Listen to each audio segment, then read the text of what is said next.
That mother back there is not real. There was a group of reptilians there, and they stood around me in a circle. Tradition tells us that the army of the Messiah is not to come from heaven, but is to rise from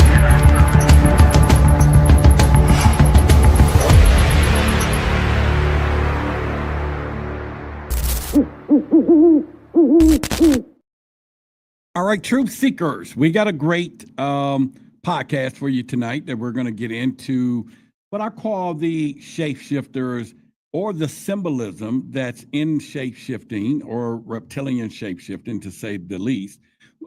Things that David Icke, Jordan Maxwell, a lot of these people alluded to, talked about at some past. And I want to get into it a little bit in our live show tonight because I think it's important. We had a great show yesterday, and I want to continue with the that we're going. But the question that I'll start is, what if the reptilian elite myth isn't just a conspiracy, but a code? Now, we talk about things being hidden in plain sight and what the true meanings of these things. So we're going to get into, but let's say if it's a code, it's a symbolic blueprint that reveals who really holds the power, how they hide, and what it says about us. And I think it's nothing further than going deeper into that stuff. So this isn't about shape-shifting lizard people hiding in the government. Let me tell you, this is about what's hiding in our stories, our fears, our history, and our own minds. And I've always told you, your eyes are useless when your mind is blind. So we're going to get right into that. But by the time of this podcast is over, I'm going to make you a huge, big promise so that you know by the end of this show, you won't just have a theory. You'll have traveled through 9 layers that I put together that will change the way you see power, the reality, and possibly yourself. One in particular, we're going to uncover, why we fear cold-blooded power, in instance, and how the elite mirror our deepest anxieties about control without empathy. That's one for sure. We're going to get into how shape-shifting and mass reflect the collapsing sense of truth in the age of curated identities. I think that's a real good way to go. Also, we're going to get into what it means to see the powerful as alien elites and why no longer we feel represented by those who rule. Other part we'll get into is how the myth reveals the shadow self. It's really important that you understand that the darker instincts that we project onto monsters so that we don't face them in our lives. Okay, we're going to get into that. Also, we touched a little bit yesterday, but we'll get into why the serpent and the fall still haunts us and what forbidden knowledge really costs, because you really want to know the price that we're paying for that. And then we'll get into how the ideal of bloodlines and purity taps into the fear about eugenics and divine right, because all of this leads back to ancient civilizations, ancient knowledge, as well as we go. And then we got a lot. We got 9. We will get into the Gnostic illusion. I think that's very important. The idea that reality itself is a prison crafted to keep us asleep. And we'll talk a little bit about that. And then lastly, I think, or before that, we'll get into the apocalyptic transformation and what that really means and whether humanity is being rewritten. And then finally, we'll talk about the reptilian within. And so I think that all makes for a heck of a show tonight. And we can get into that. And Kenyatta says, hey, Hanson, thank you. Hey, listen, I can blush because who don't want some type of affirmation or appreciation or whatever. Well, anyway, I appreciate it in all of you that are already here. So dig in tight because I got a lot of energy for you. I'm on my 12 days of the 30-day diet. I am, feeling awfully great. I really am. And things are getting a lot easier than they were in the beginning. Still, there's some mind games to play, to control through the medication and stillness that helps. But regardless to that, I'm excited. I feel great. And I know where I'm going with this. In fact, I have a video that I'm going to show you not a year ago, but in September, I claim what is happening now. Sometimes you don't know what's going to happen and how it's going to happen. But when you look at this video and the attention and how all of these things came together and where I am today and what I'm going through today, it says a lot about the power of the mind, the power of controlling the mind to use it for our best interest, and also your own affirmation and dedication. So with that being said, let's get right into the conversation. The first thing that we're going to talk about is reptiles as symbolic figures. We talk about the reptilian stuff, and a lot of this stuff I'm going to come out of the Jordan Maxwell files that you see here, which is a great book. You should get it, which is The World of the Occult. And then Jordan Maxwell's Reptilians book itself. And so this is where a lot of this come from. And then, of course, the greatness of David Icke, the global conspiracy. You can see the reptilian around this, the whole green color, the reptilian eye. So he talks about that. I even highlighted a couple of things of what he talked about here, the cattle of Ra, the sun god, I mean, everything. So we'll get into a lot of that tonight. So you know where some context is coming from. If you so choose to get some of this information yourself, you can go out and get it. So let's start with the cold-blooded power in ancient fear. So I'm going to give you a quick overview. Then I'm going to give you some questions, some thought-provoking questions. And then we'll have a few discussion points. And this is number 1 of 9. So it's going to be good now. Imagine how good this entire podcast is going to be today. So we start with reptiles has always been straddled the symbolic boundary between wisdom and danger, survival and monstrosity. And in ancient myth, they represent chaos, primal power, and inhuman lurking beneath the human, if you ever thought about that. Like the serpent in Eden or the dragon garden treasures, reptiles are cold-blooded, emotionless, ancient, symbolic, or detachment and calculated forces. So in modern myth of reptilian elites that we want to talk about, or reptilian elites, this become a metaphor for power without empathy and control without connection. So once again, this isn't about lizards, or should I say literally lizards. It's the fear that those who govern us have evolved beyond care. And it's very important that you think about it, because as I pose one of the first questions for you to think about is, what if our real fear isn't losing control, but being ruled by something that no longer sees us as human at all?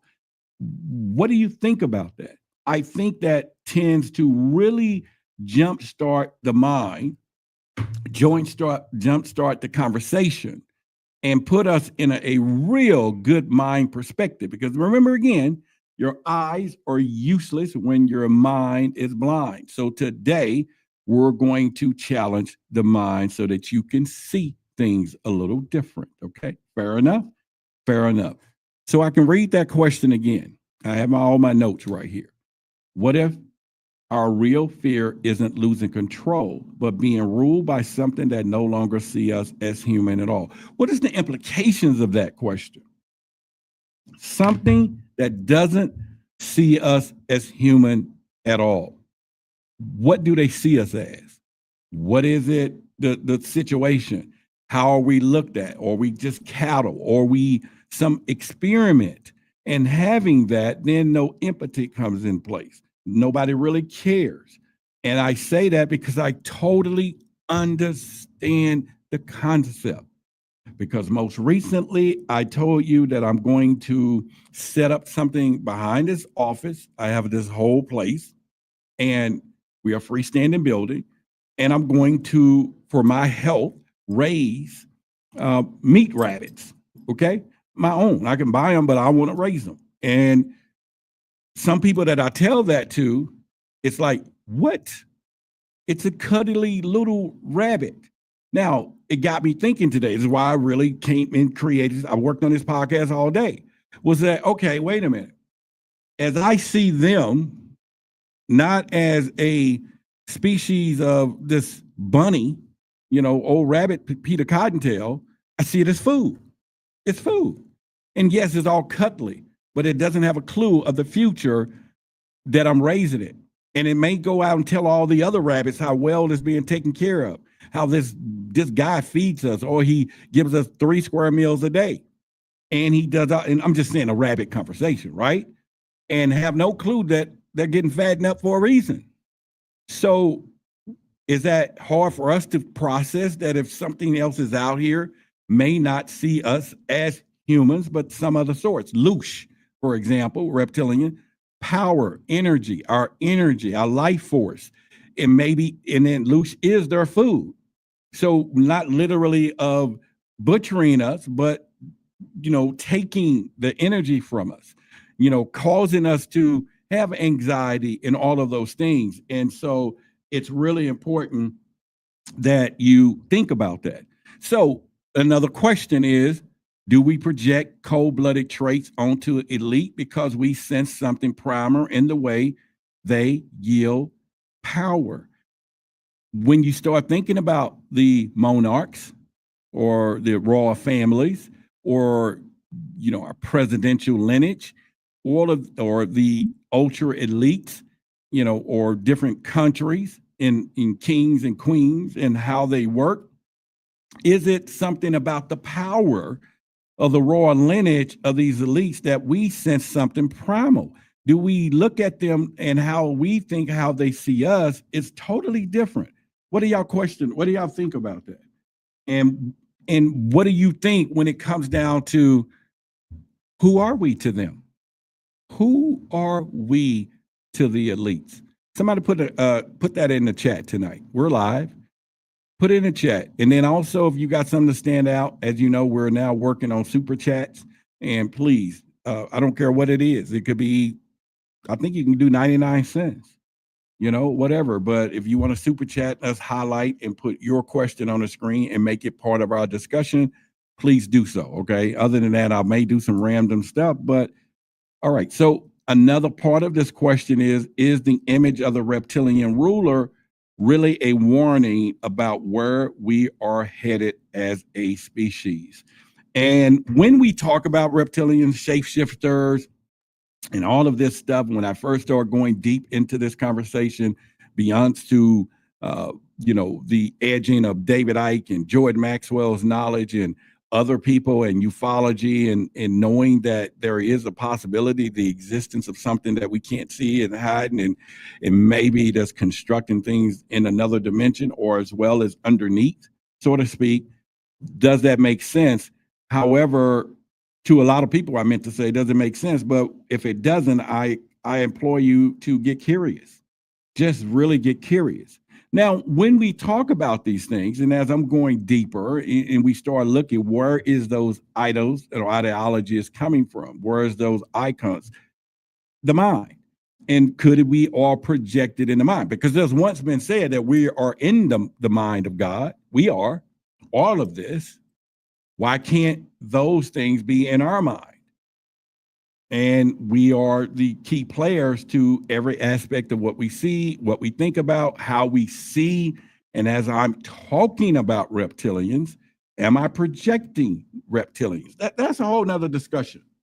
We'll get into that. Another question is, why have reptiles symbolize both divine wisdom and demonic chaos across so many cultures? And which one are really afraid of? Which one are we afraid of? Because you got to remember, the reptiles are presented as divine knowledge in some cultures. Then over here, in some areas, it's a problem. It's demonic. It's a lot of stuff. So which one are we really afraid of?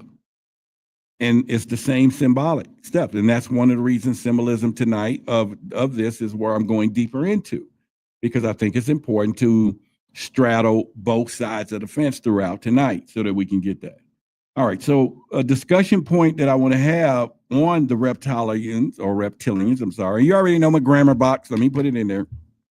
Over here is the letter box. Over here is my grammar box. If I mispronounce a word, you have every ability, every permission you need to go into this grammar box, unlimited use, and correct my pronunciation.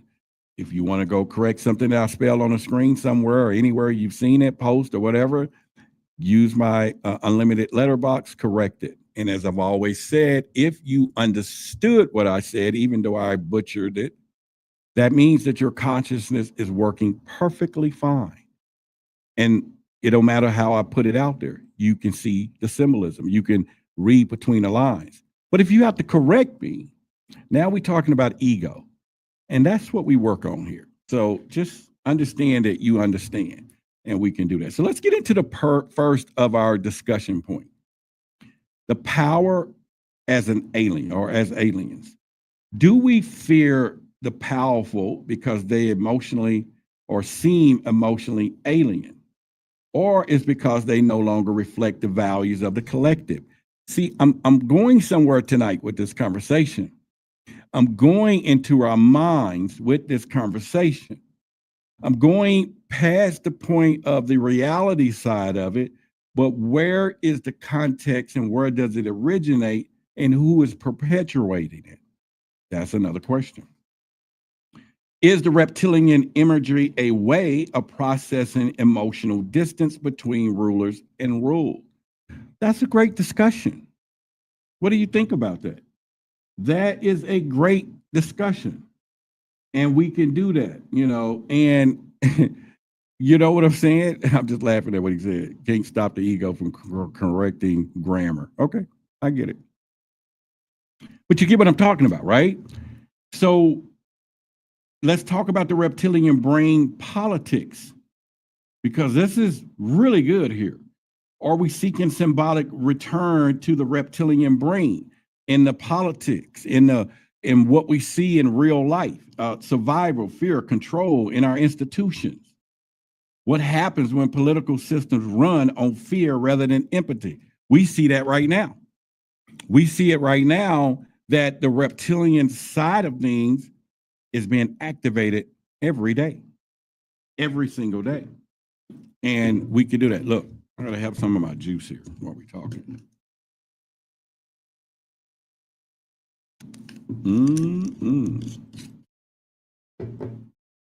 What an energy boost right there. So also we can talk about mythic parallels from the Egyptian cobra goddess, Wajet, to the feathered serpent Quetzalcoatl. I talk about that a lot. Reptiles were once sacred. Then when did they become symbols of evil? Where did that parallel come? And remember, we talked about that a little bit of saying, do they intentionally have us looking at it evil because maybe there's knowledge that is there, but they don't want us to tap into it? It's kind of like this movie. I don't even remember the name of it, but these people were in this compound, and they had this mystical monster that was outside of it that people were feared to step into the woods. But really, this compound was in the middle of the city and was there for quite some time for somebody who were passing it down, and to this blind chick who couldn't see the fear. What a symbolism in that. She couldn't see the monster, so she wasn't afraid as everyone else, and made it out of the compound. It was a great thing. It was a real good movie. I'm trying to remember what it was. But like I said, when did the symbols become evil, and does our fear of reptilian reflect the shift in how we view nature, wisdom, instinct? That is some of the journey that we're getting ready to be on. I really think that the journey for us to begin to learn symbolism will connect us with nature. It'll connect us with a lot of things that we probably feel that we're disconnected from. But we're going to go there.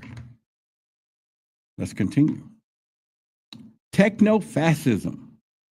Could the reptilian elite metaphor be a modern myth about AI and surveillance? Oh, we're going to talk about that. Could efficient systems controlling warm-blooded creatures? Is the lizard really a machine in symbolic design or disguise? That is something we should talk about, because it makes a lot of sense when you start looking at a lot of these things and where we're going with this. Now, real quickly, while I have you here, and we're getting real close, I've sent out some notices today. We are really close to 9 days left for our meetup in Dallas. And if you're in the area, please text the keyword meetup to 888-440-9771. And you will get on our text list and you will get updates. And I can't wait to see you all in person 9 days from now. And like I said, get there at 10 and bring your yoga mats. We're going to have stillness and meditation, healness, and all those things. I said it's going to do that sound by sound, and it's beautiful. It's beautiful. So from 10 to 11. So if you want to ride for that, you can, but otherwise you can come after. It's up to you. But excuse me, we're going to be there from 10 to 3, enjoying, having a great time. And I can't wait to, The Village. That is the name of the movie. Yeah, The Village. Yeah, it's a great movie. A great symbolic movie of, your eyes are useless when your mind is blind. So let's get into shape-shifting as a symbol of the mask world. I think this is probably the core symbolism of this conversation tonight. We want to talk about shape-shifting. Shape-shifting is one of the most oldest mystic symbols of deception, dual identity, and instability when you start thinking about the symbolic side of it. But we do have another more ferocious side of actual shape-shifters. From werewolves to the trickster gods like Loki and Proteus, I think, and the shapeshifter moves between forms and never fixed and never fully knowable when you start thinking about how a shapeshifter works. However, now in the reptilian myth, this is the ability to appear human while hiding a monstrous form because of the metaphor for the world, which appearances can't be trusted. So we talk about that. People say, well, I saw a shapeshifter. Oh, I saw somebody turn into whatever, right? We've heard that on many occasions. And even when you saw the entries of this video, the girl said that whatever is not real on the plane. So we have a lot of conversations about that.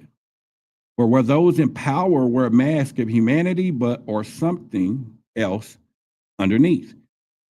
And we talk about the royal families. We talk about some of the elites. We talk, so it's not a myth that most of us think that there are some lizard people walking around here. I said it yesterday. If you go to a lot of UFO files, you go into this David Icke stuff, you go all the way back to Zululand, the shaman, he talks about it. He gives you artifacts, a lot of truth in the storyline. And like I say, Jordan talks about it. A lot of people talk about it. It's weird. It's very weird. And so it's worth noting into a conversation and we can get into it. So let me get into a couple of thought things for you to think about. If someone can look like a human and still not be, how much of our world is built on illusion? This is a discussion for us because we're talking about shapeshifters here. So if someone can look human and still not be human, because we talked about us looking like them. Remember that? How much of our world is built on an illusion? I'm just going to pause right there for station identification because it makes a lot of sense. Who are they? Or what are they? Who are we? What are we? Who called us human? Besides being a man. Whether we became human to man. What if somebody's hiding it among us? And there are, but they're not. You give it. See, that's the questions and stuff that I do on a daily basis because I be wanting to know the answers to. And my goal is to give you enough information you can read, hear, or listen to awaken your curiosity to the possibility of what we're talking about.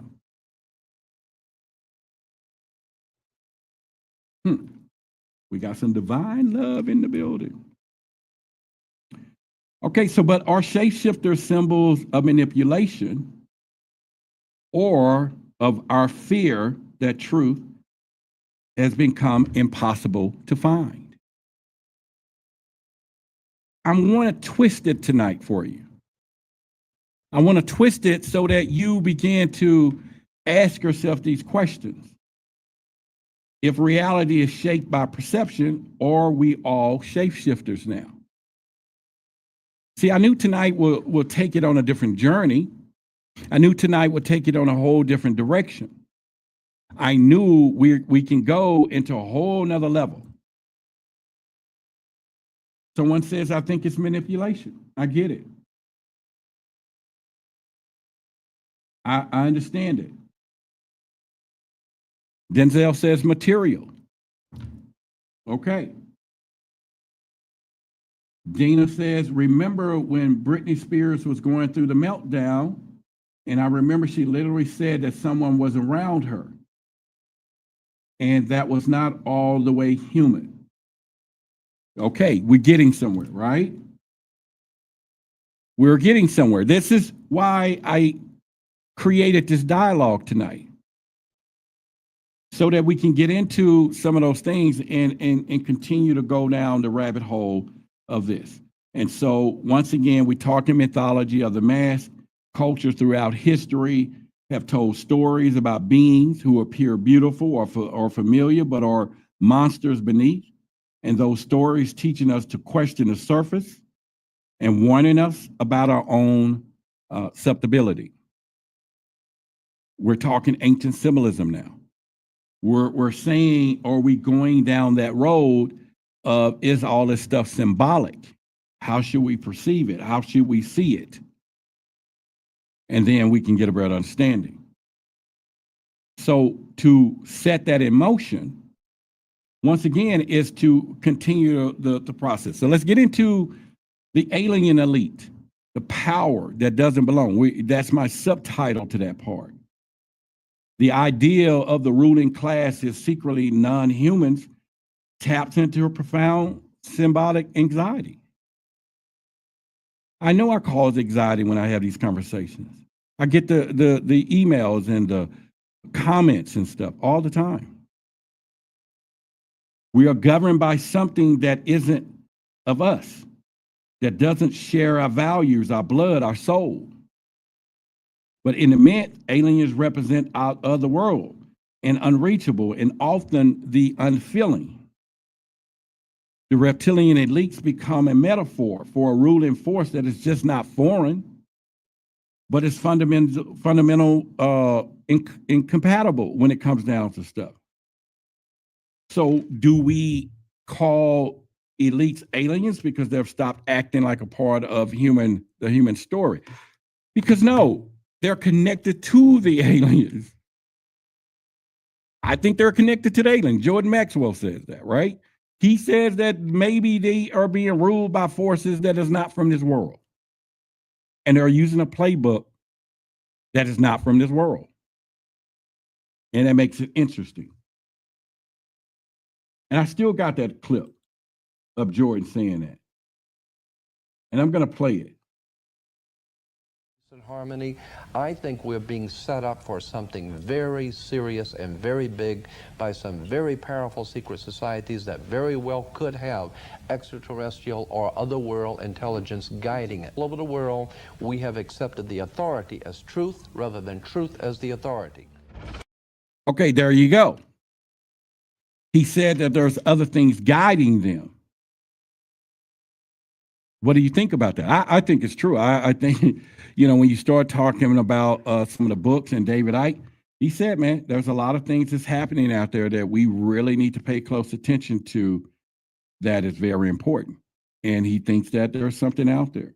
If we get into that, then it takes us to the shadow self, you know, and are we doing our shadow work, or where are these projections coming from? The darkness of everything. And so when you start thinking about or listening to Carl Jung, you know, he has a psychology. He said the shadow is the hidden part of ourselves.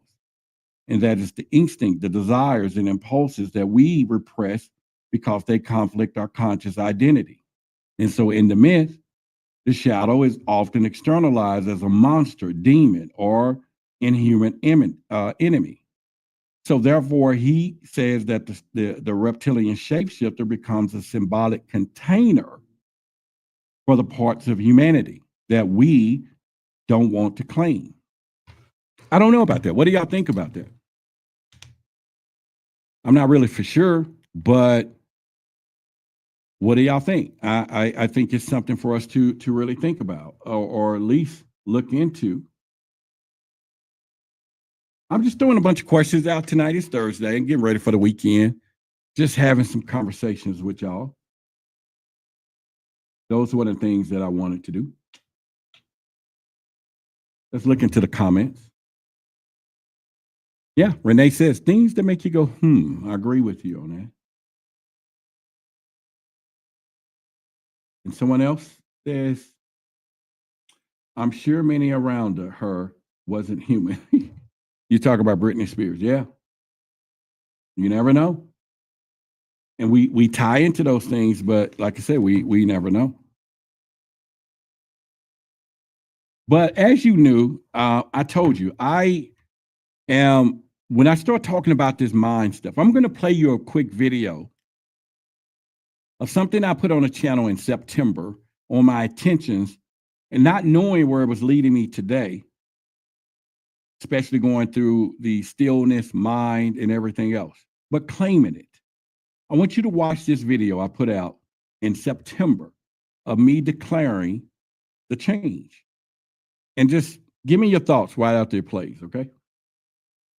Let me find it.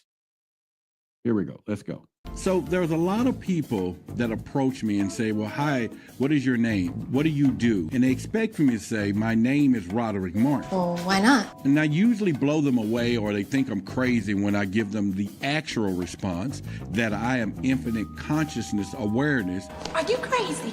Living the physical reality. I'm having the experience of Roderick Martin, the YouTuber, the UFO investigator, the TV personality. I'm telling you, he is crazy. If many of you watched the podcast before, you'll know that I have been saying I'm changing my reality, or my physical reality. Can you say that again? I'm sorry, what? Changing my reality, or my physical reality. I am changing the physical reality of how you see me. You may come back a year from now and the new physical reality that I have changed and altered so that you will perceive will be a different version of myself. That is bullshit, crazy eight. And therefore, which I access in the infinite consciousness and also within my mind. It's confusing, I get it, okay? With us all being one consciousness, I'm having my mind to be the servant to aid me in the altering of this new construct or the new physical reality that you will see a year from now. Damn, that is one effective counterspell. Man, I did that back in September and putting that out. What do y'all think about that? As you look in today, that is all we're talking about: the mind, stillness and the ego, and quieting in the mind, telling the mind that I'm in control. And all of a sudden, you know, I'm doing the diet, the cleansing, the mind, the stillness. And today, it's not a year from now, but imagine somebody who saw that a year ago come back a year later and they see a whole new body and all this stuff. What do you think? That was pretty cool, right? For me, just claiming it back then. Didn't even have a clue that where I was going to be right where I'm at today. Just knew, right? Yeah, I just thought that was cool. I thought that was cool. I still think it was cool. I liked it. All right, so let's go into the serpent and the fall. And I want to tie this into religious symbolism and forbidden knowledge. Because we said it yesterday, we went into a bit. And like I said, this whole topic is kind of twisted in they live among us, but why? And why is it in the shapeshifter myth? And are they? And so it's one of those deals. Anyway, the serpent in the Garden of Eden is one of the most enduring religious symbols in Western consciousness. It represents the catalyst of the fall and the being that offer forbidden knowledge, self-awareness, and the power to question divine authority. In many traditions, the Kundalini in Hinduism, the Quetzalcoatl in Mesoamerica, and the serpent is the bringer of wisdom, transformation, and even enlightenment. In the reptilian myth, these duals meanings collide. The serpent becomes a symbol of both spiritual deception and manipulation, and offering false enlightenment or secret knowledge at a price. It blurs the line between savior and seductor. What do y'all think about that? You know, what are your thoughts when we look at it that way? I think it's something to look at. What do you think? It's a thought.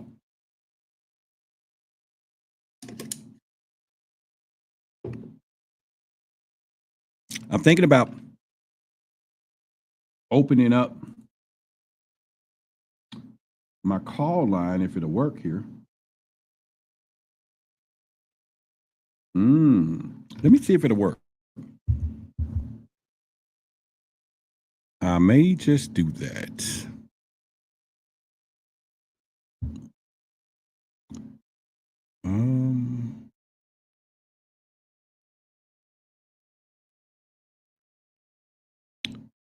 Hang on one second.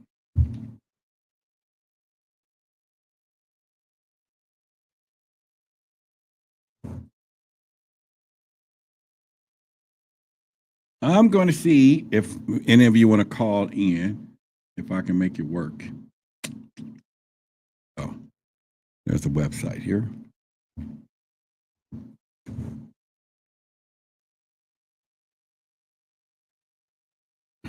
Okay, so let me see if the code.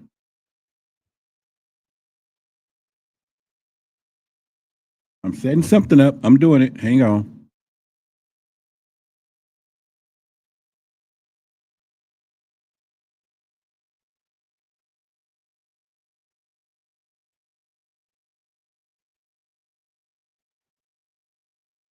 All right, so there we go.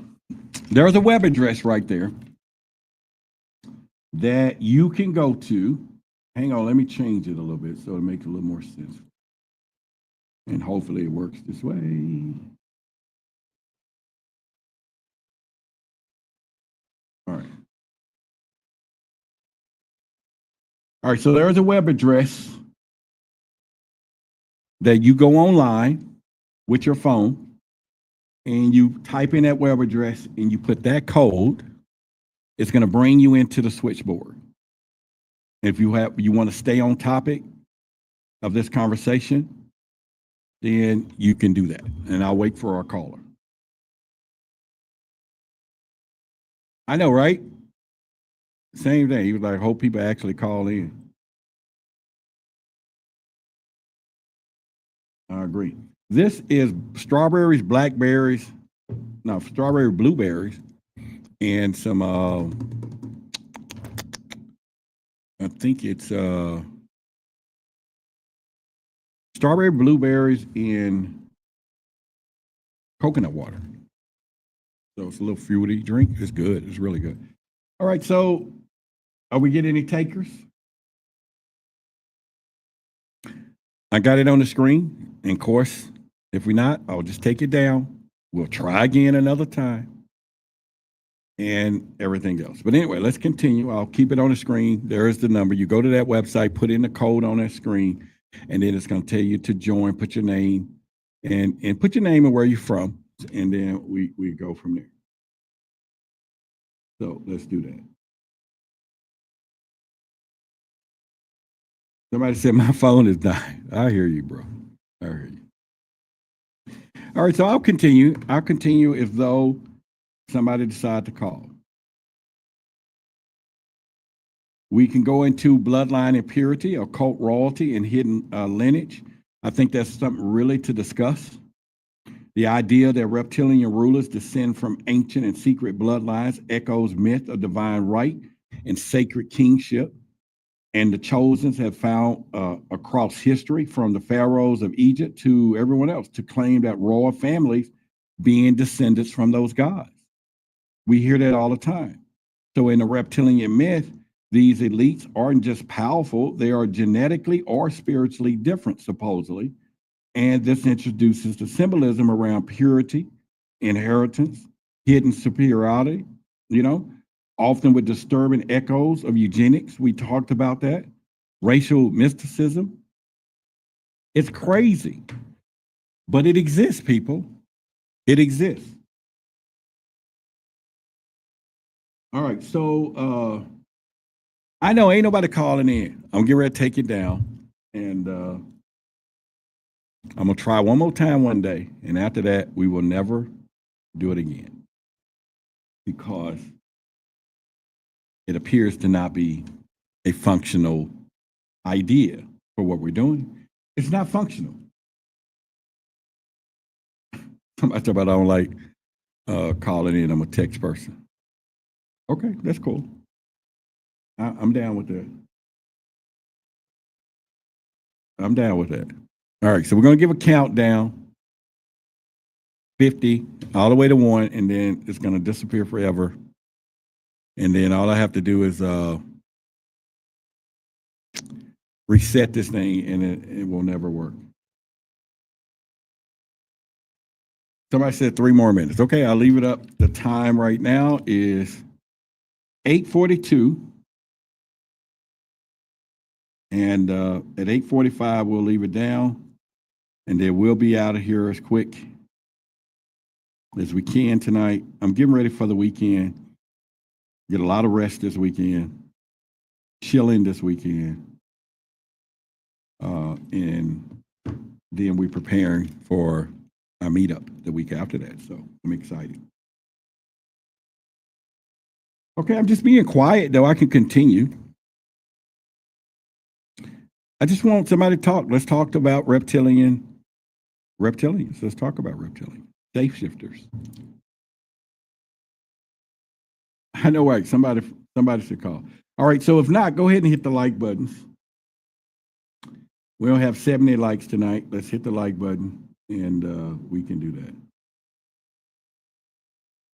And 2 more minutes. Ain't nobody calling. TikTok. We're going to say goodbye to the whole deal here.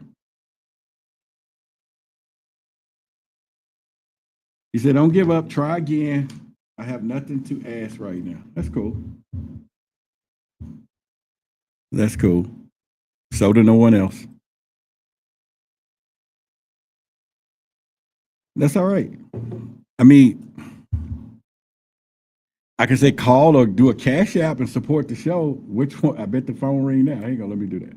Let's do that. All right, so if you feel that you're getting value and you don't want to call the show, you can give a donation to this community supported show or call. Donation or call. I know some people do neither, but I'm saying call into the show. I'm just trying to end the week on a good note. Got to keep the lights on. You got that right. Luckily, he ain't out there on a pole tonight like he was last time. We good. All right, there. Okay. All right, so we're going to give the timer, and then it's going to go down. Let me put the timer on. And then, man, once again, we can cry about it, but timers. The timer is at 30 seconds. And now 59 seconds, and we're done. All right, so someone, Illuminati. Add Illuminati in their call. Who, like the Illuminati are callers? You think? I'm not sure. What do you mean? Yeah, I'm not for sure. Someone talk about I always call, but I hog the line. Well, you can be a hog tonight and squeal as much as you want because there's nobody on my line. I mean, I could sing Bobby Brown, Mr. Telephone Man, something's wrong with my line. Every time I call my girl's number, it's busy all the time. Maybe that'll work.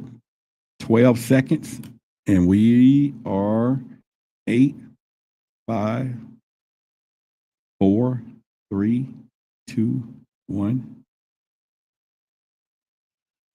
There we go. All right, let's hide that. Let's hide that. All right, so we're done on the call-in side of things, and unsuccessful again. So we would do that. Let me go out of it and go back in. It'll change, I think. Yep.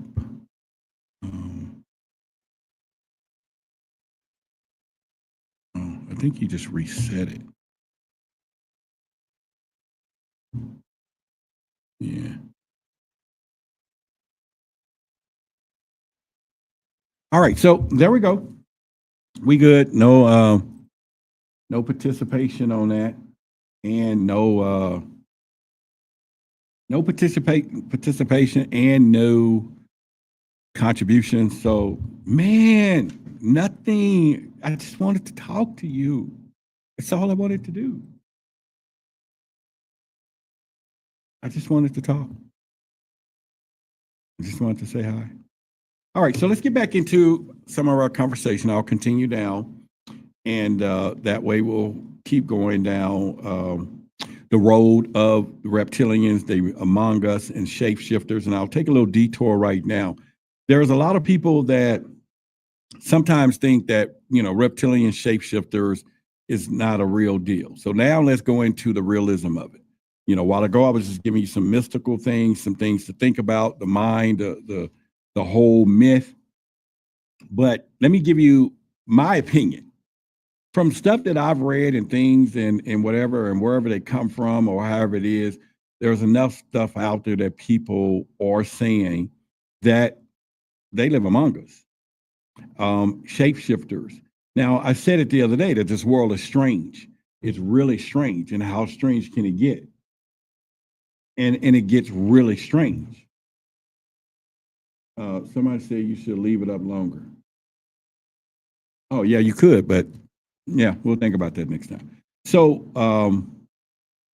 I think it's something that someone said won't let them log in. I don't know. Let me test and see for you. Hang on.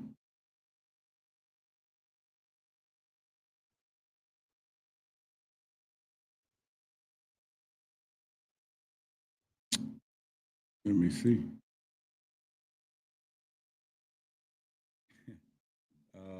Yes, it does work. It does work. So, all right. I just want to make sure. It works. They have not tried to call in. It works. I'm looking at it right here on the screen. They asked me to put my name in and I can call myself. So it works. Yeah.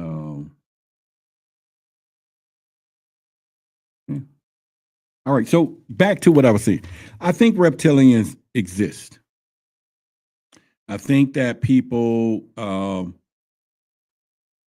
need to look at it that way from, and I'm just saying, and it could be in your mind, it could be anywhere, it could be in mine, right? But the whole point is from conversations, reading, because now that I know this world is strange, remember I told you how strange it has gotten now? It's worth noting that anything is possible. Any of this crazy stuff is possible. And when you're looking at that, it's really important to try to really just understand what is really happening. It really is. It's really important to understand that. Someone else says, I can talk to you when I gotta go better. Who? Oh, I don't know what that means. But when you start looking at the royal family, you start looking at all the stories that people talk about, you know, seeing. I was at a meeting once and it was a bunch of people talking about seeing different auras and reptilians, almost like they was being puppeteers behind somebody. And that's always been some of the notions about it. And so it's not like they don't exist, or they do, or why not? How come it's not believable? Let's go that route first. And but when we see the sentiment all over the Vatican, the stories, even in the Epstein case, the lady said she saw him turn into one. So that begs the difference. Did he really leave this place on his own, or did he just shapeshift out of here? Yeah. So those are one of the things. We go into, like I said, the royals.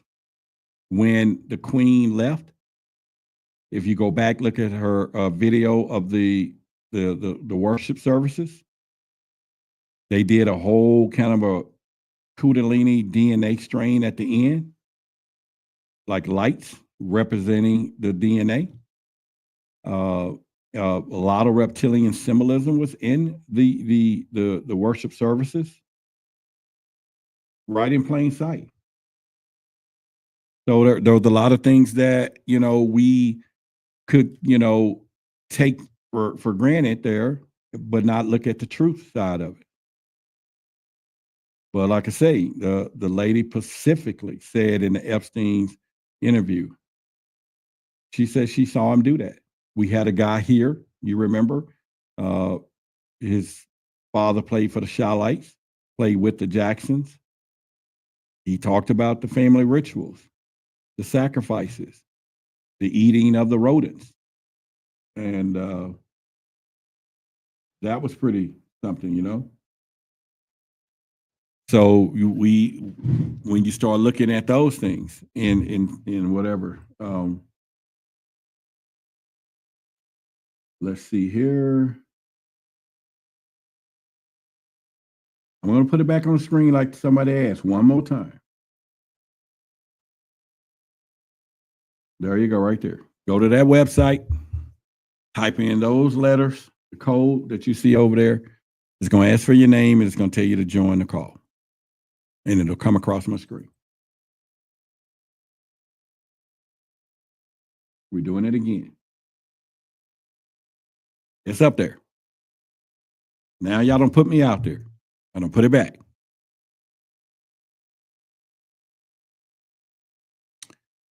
Not only am I going to test it with my own name and see what it says. Oh, okay. Wait a minute. It did say connecting unavailable. Y'all may be right. Hang on a second. Okay then.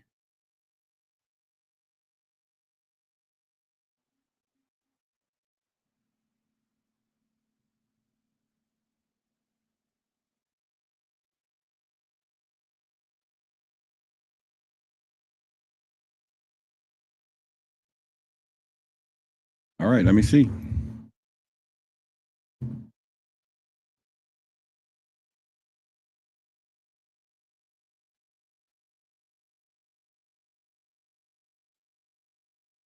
All right, so hang on a minute.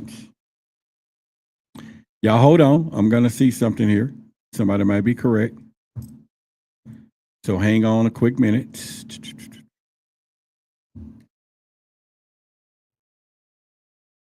One quick second. Let's start this thing over.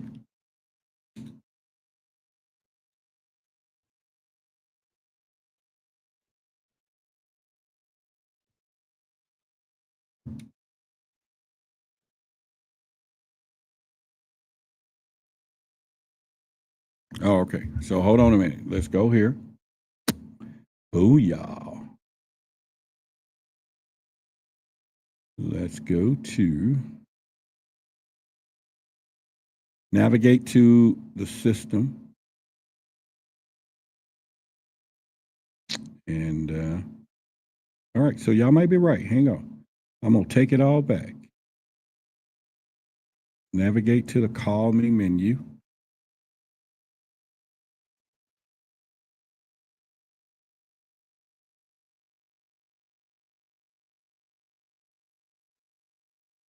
Okay, I'm sorry, y'all. I'm almost getting it. Y'all hang on. Hold on one second.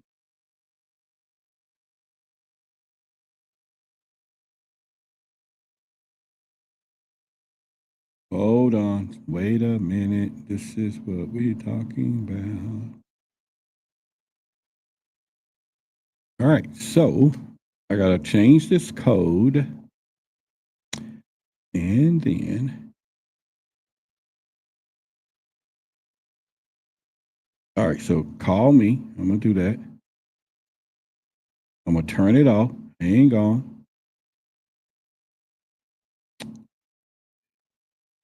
It's off. Or did I turn it off?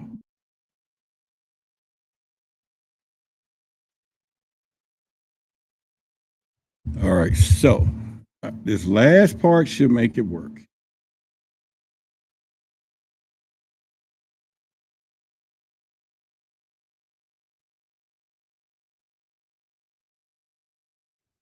Remember to inform someone. Man, I feel bad now. Hang on, y'all. Because y'all were correct. Yeah. All right, real quick. It says, enter CallMe, go to the file. It's a new system. So obviously my tail was wrong. Navigate to the menu, which is right there. And turn it off. Oh, there we go. I think we're getting somewhere now.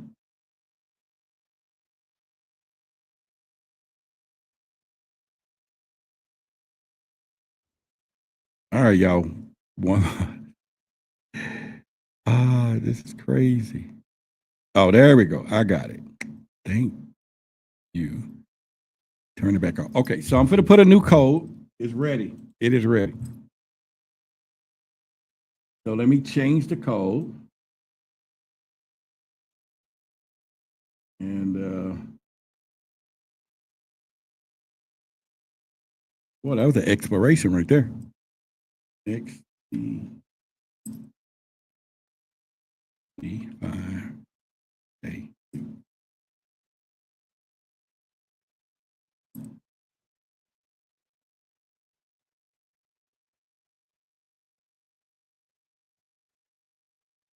All right, now we're ready, y'all.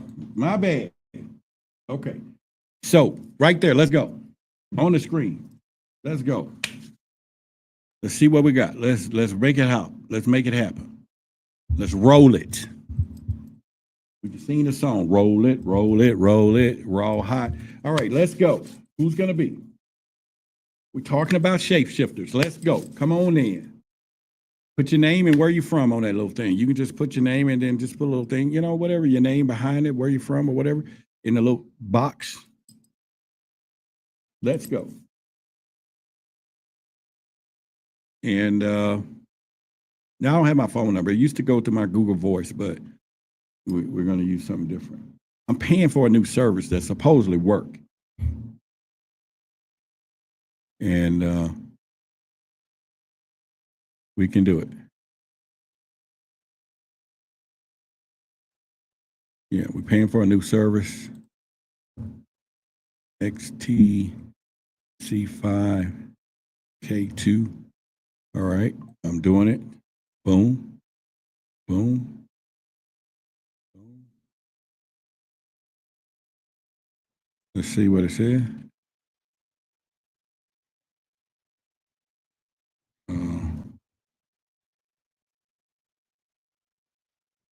All right, anybody trying it now? I can't enter. What is going on today?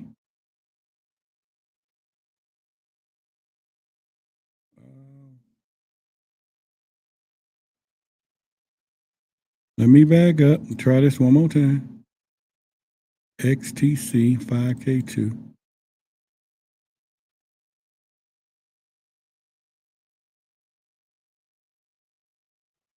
Well, I don't know. Maybe I don't know then. Maybe we gotta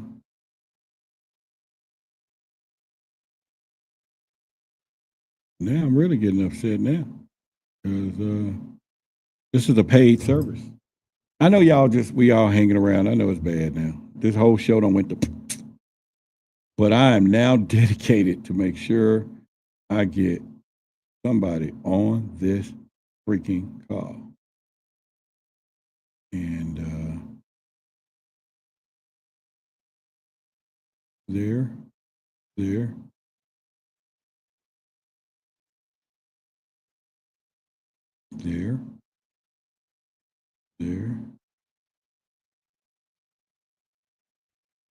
I got 2 channels.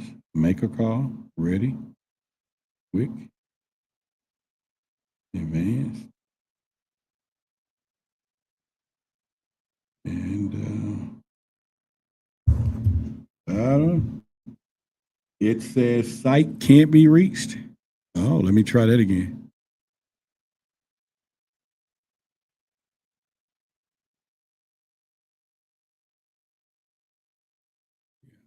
So, one moment. Let's try this.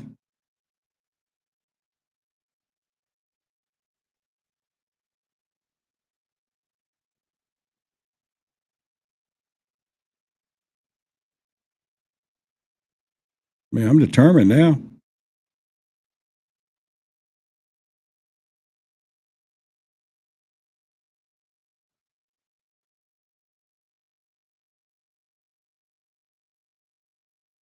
Wow. All right.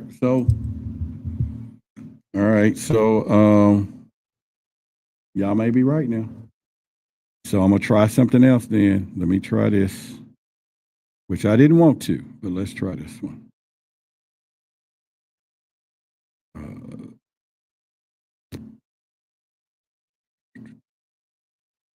Let's try this one.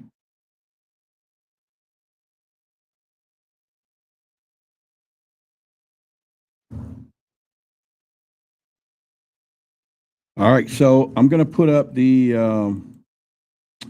Google Voice number, and then you can call it. There you go. All right, try that number right there. Now you're going to come straight to my phone. All right, try that number right there.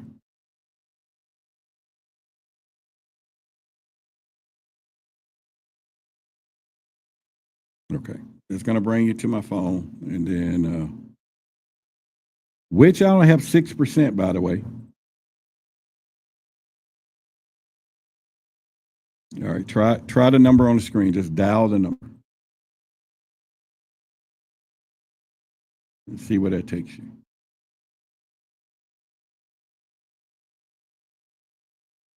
You saying no go for the telephone number?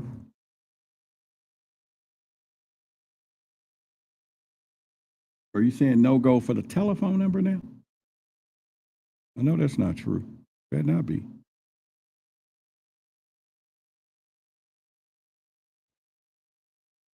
All right.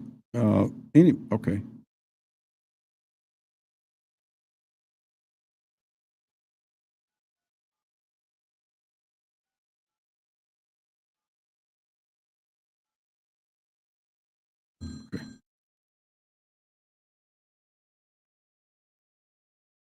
Hello? Hold on. Can you hear me now? 1 second, wait a minute. Okay, what? All right, can you hear me? Hold on 1 second. Can you hear me now? All right, can you hear me? Oh, they hung up. I did hear something a while ago, so.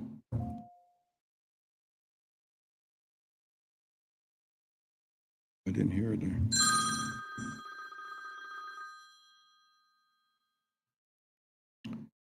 All righty. Can you hear me now?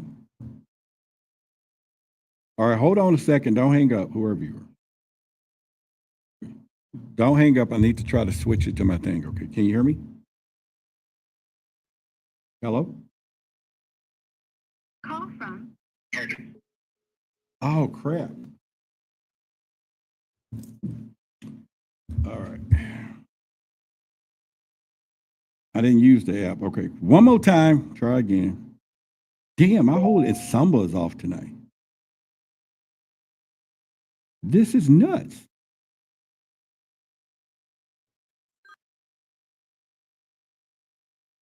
Press 1. To send a voicemail, press 2. Okay.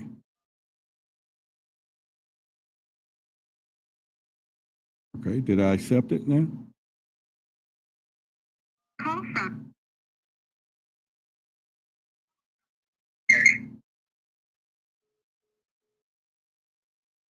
This is absolutely something big and conspiratorial is going on. All right, I'm going to try to call this number back. This is crazy. Because I'm telling y'all trying, that's for sure.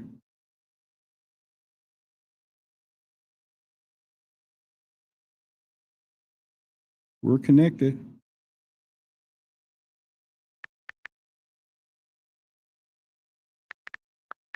Hold on. I'm going to try something right now. You just missed a call. We're going to dial this number right here. Oh, there was a problem, y'all. I had it to, yeah, I had the app turned off so you wouldn't hear the mic and all that stuff. So, yeah, I bet it's working now, though. Let's see. Already in what call?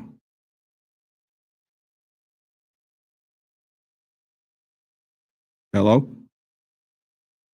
Hello? Hello? All right, can you hear me now? Yes. All right, you are on the air. Can y'all hear the voice? Who am I talking with? Brother Roderick. What's going on, my man? Hello? Can you hear me? Yes, I can. All right, where we're calling from? Hello? Yeah, let me make sure they can hear you. I can hear you.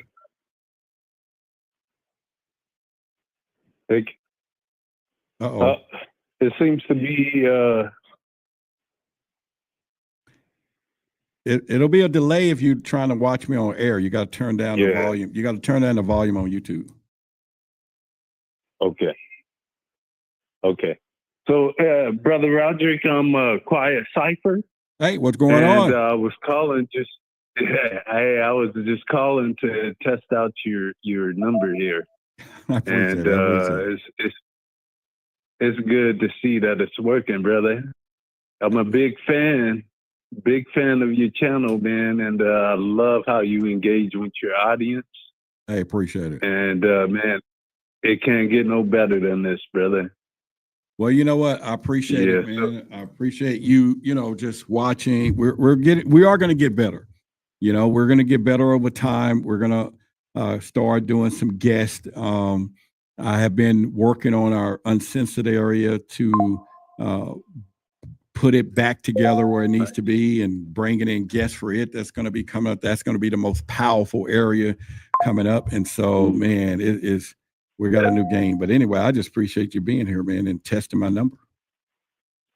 Yeah, brother. Anytime, man. I arrived a little too late. I could have engaged with you a little bit more on the topic, but yeah. It's all good. It's all good. But well, we was talking about reptilian shapeshifters, though. But what was your question?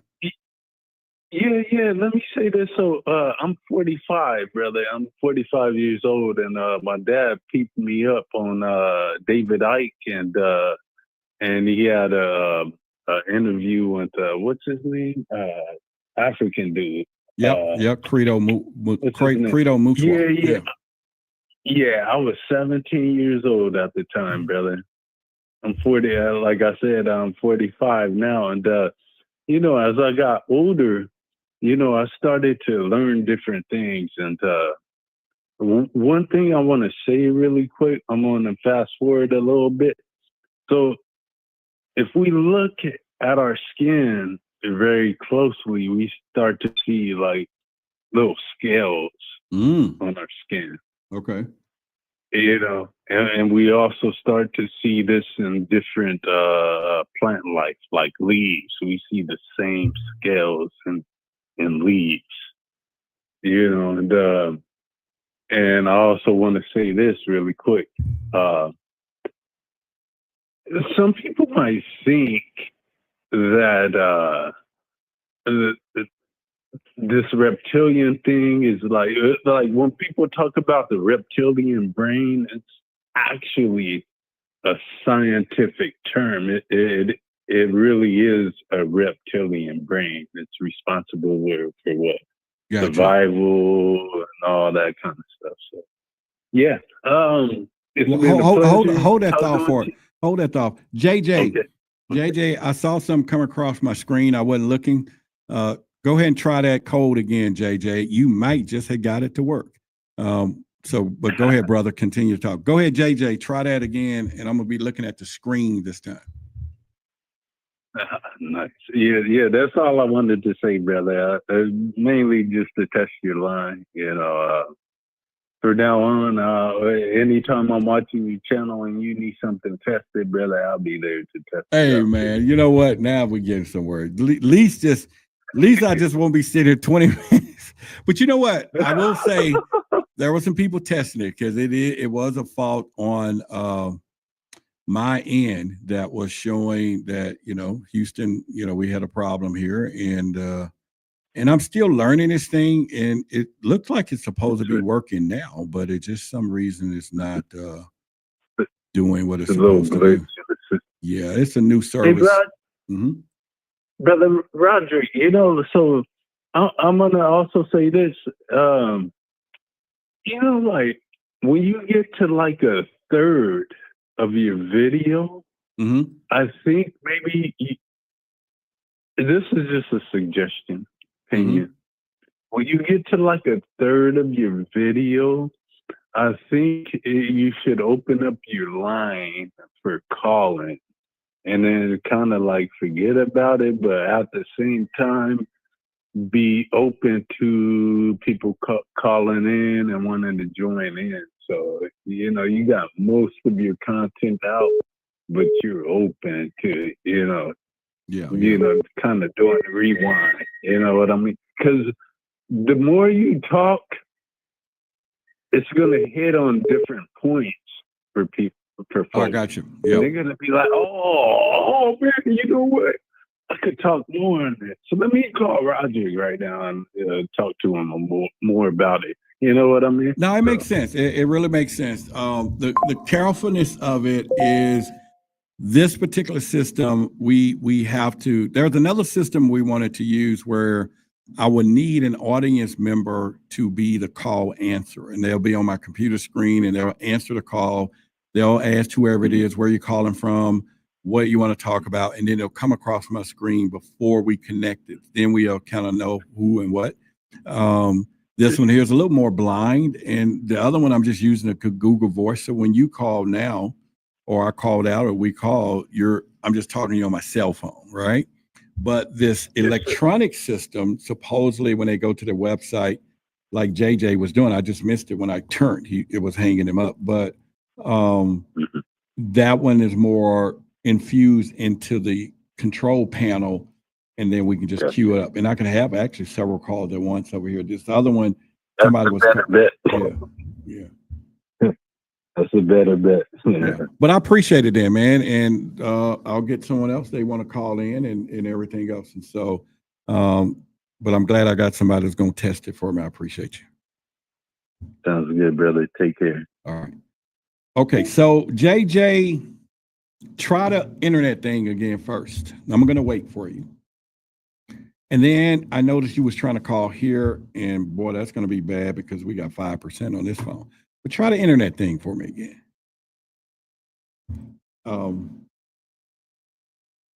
Yeah, the phone was ringing because I was on it with him. You was calling on my cell phone. But this internet call me thing, let me put it back on the screen. Let's try that one again. Hold on, y'all. That one right there on the internet. So let's try that one. Yeah, so go to the website, put that in, try that one, and then we can play around with that.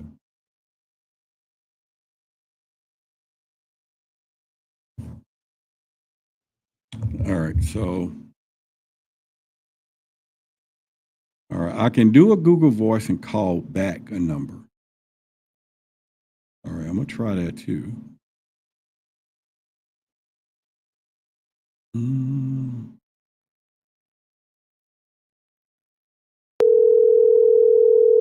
See, I'm dialing out now though. Hello?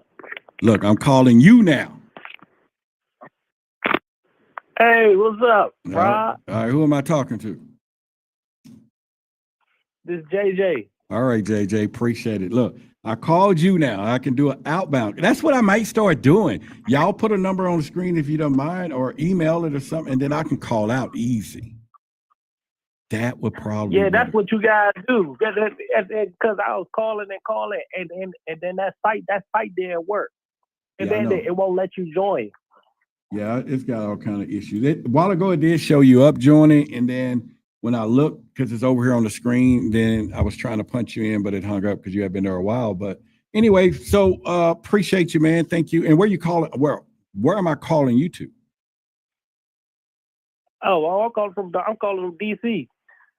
Okay, DC. All right. So you want to talk about some shapeshifters, or you were just testing the line as well? Oh yeah. Yeah, I have met a couple of reptilians. Oh, where you been, JJ?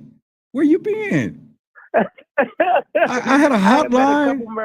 I had a hotline. We had a search party. You know, we could invite them out to Right. You know, I had a pet store with a bunch of mice. We could have invited them to dinner.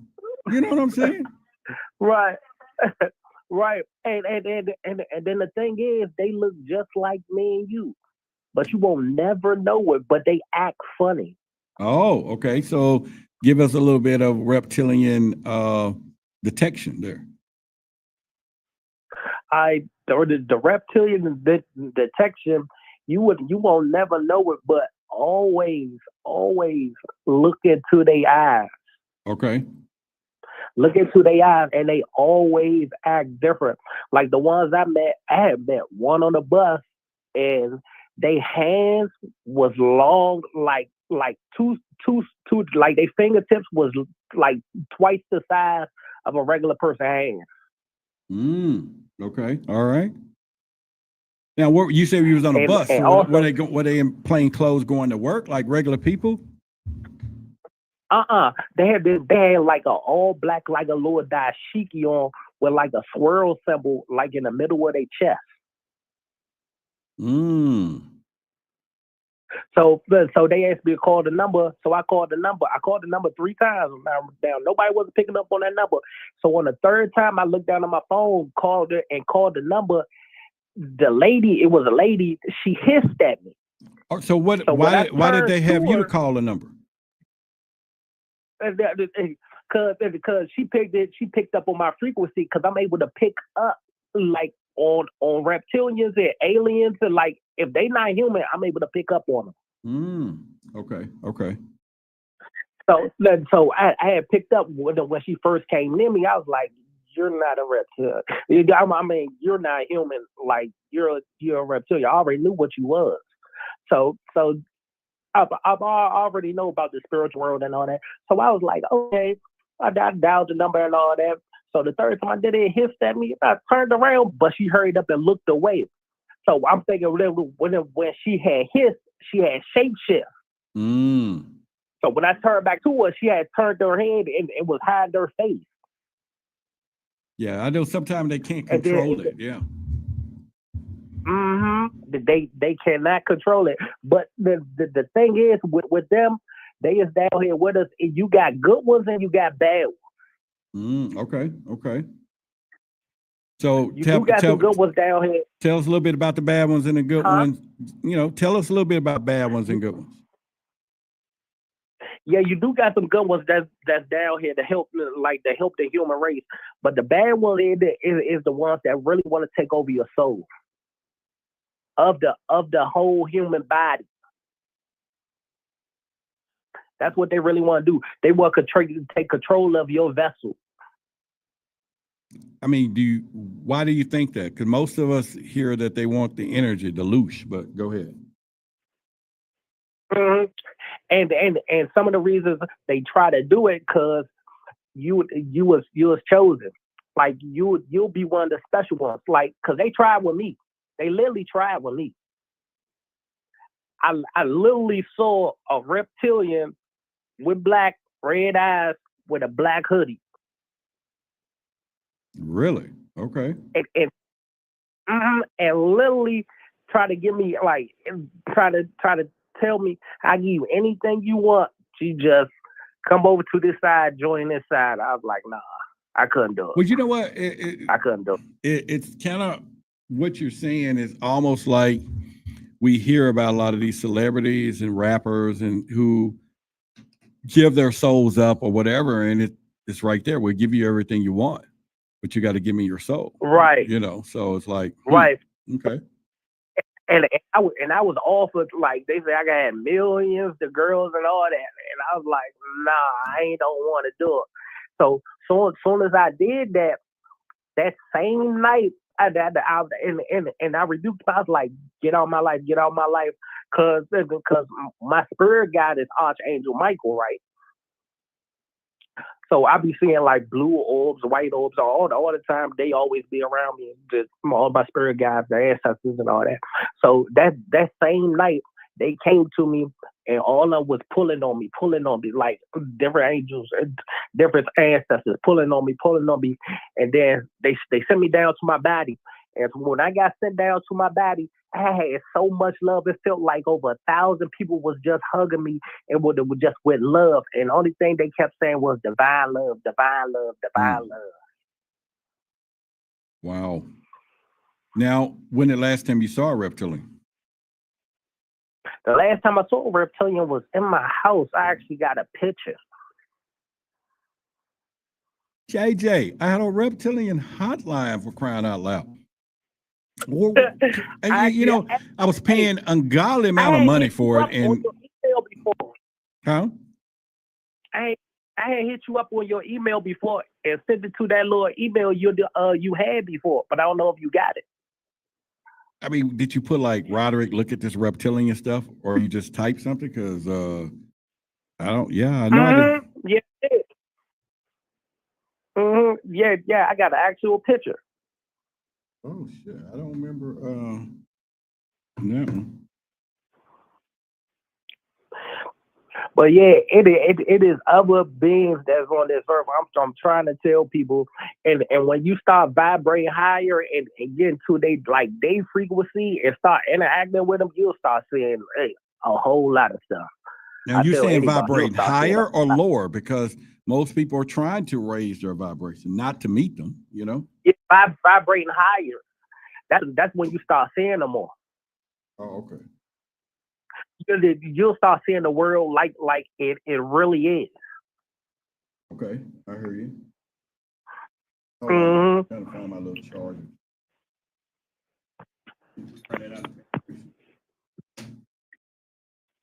Hold on, let me see if we can get a little charger. Yeah, we good. Yeah, we might have a magical night. All right, well, like I said, I think it's first of all, I'm glad you called, and just to hear, the stories of all those things and just seeing them, I'm still a little kind of like, wow, you called them or something, they gave you a number. So you still got the number? Yeah, I still got the number. I want the number. Yeah, I screenshot the number. You screenshot the number? Okay, yeah, all right. Yeah, I got it in my phone. Well, then definitely now send me an email if you still got it. contact@waterbigsecret.com. Yeah, and give me a screenshot. We're going to dial that damn number on the air. We'll be like, hey. Yeah, put your email. Yeah, put your email. What I can send it to, and I'm gonna send it to that email. All right, I'm gonna put it on the screen. Hang on. There it is on the screen right there. You should be able to screenshot it. Let me know when you do. All right, hold up. Hold up.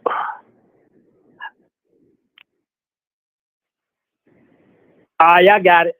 All right. Yeah. Well, screenshot that number, hit me up, and then send me your number on the email. Well, I got your number now, so I'll reach out to you and pretty much. And yeah, we can do that. In the meantime, man, I appreciate you calling in, my brother. I appreciate you speaking to you, man. Divine love. Much love to you, man. Divine love. All right. All right. So we got a phone call. It was like Christmas. You know what I'm saying? And he saw a reptilian and some stories. That's what I'm talking about. That's what I'm talking about. And I get that number, I'm gonna call. I may not do it tonight, but I'm gonna call him. Let her answer the phone. Tell her who we are and what we're doing. And I can look in here and see if anybody else called.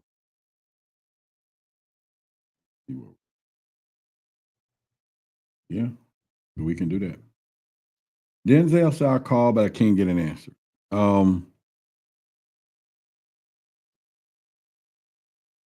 I can call out easier, probably. I tell you what I'll do. Hang on a second. I'll try something else. My phone is really low.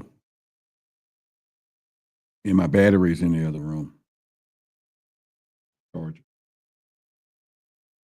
Trying to plug it to this computer, but it's a long way.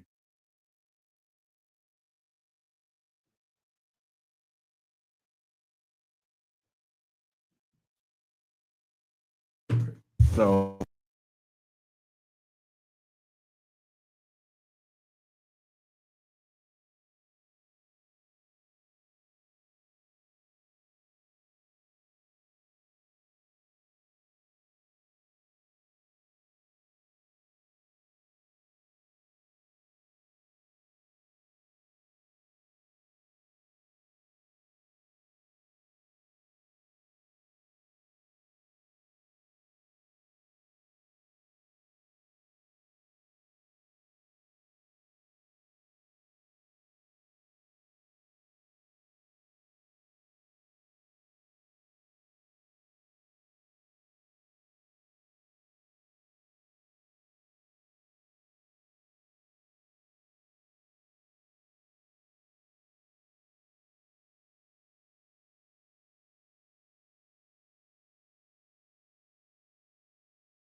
All right, can y'all hear me now?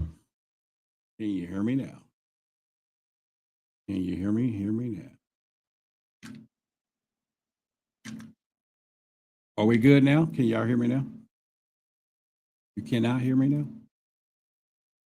Yeah. Okay, you can hear me now. All right. So, all right, Denzel, you could, I know this whole show tonight went nuts. All right, Denzel, there's a number right there on the screen. I'm sure there are a lot of people jumped out of here. I don't blame y'all. Shit, it went nuts. Mm-hmm.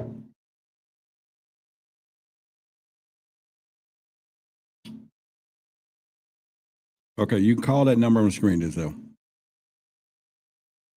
And that may help us a little bit. So we'll see how that works out right quick.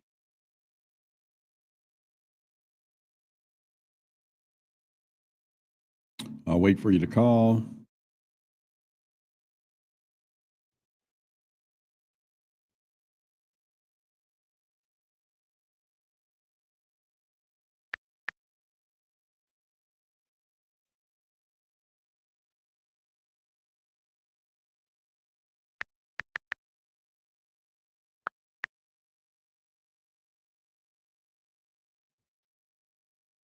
All right, I was waiting on you, Denzel. I don't see it.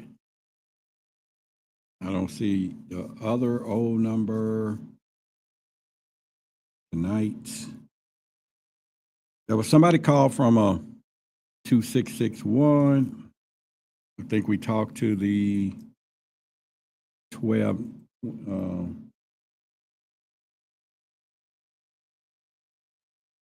Yeah. All right, so all right, I'm just waiting for you to call. All right, so the call-in number is up. Anybody else want to call now? Let me just make sure where we at right now. And tonight just went to shambles. Anything else? All right, like you were before, I don't see a number, your in number or whatever you're doing, but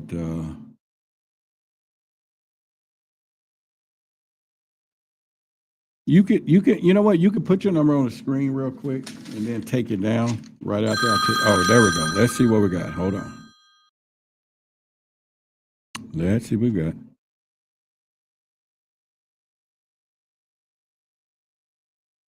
All right, hang on. Hello, can you hear me? Can you hear me now? Call from Luis. All right, we're going to accept.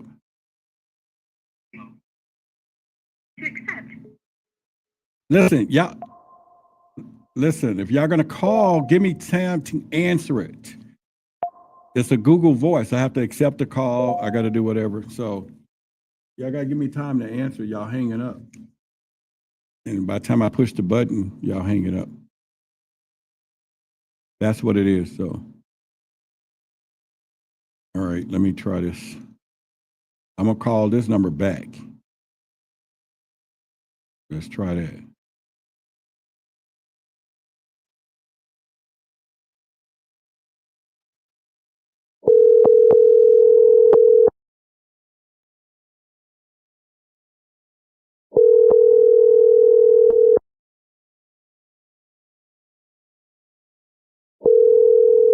Listen, y'all know who I'm calling you, right? It's not a bill collector. Answer the phone.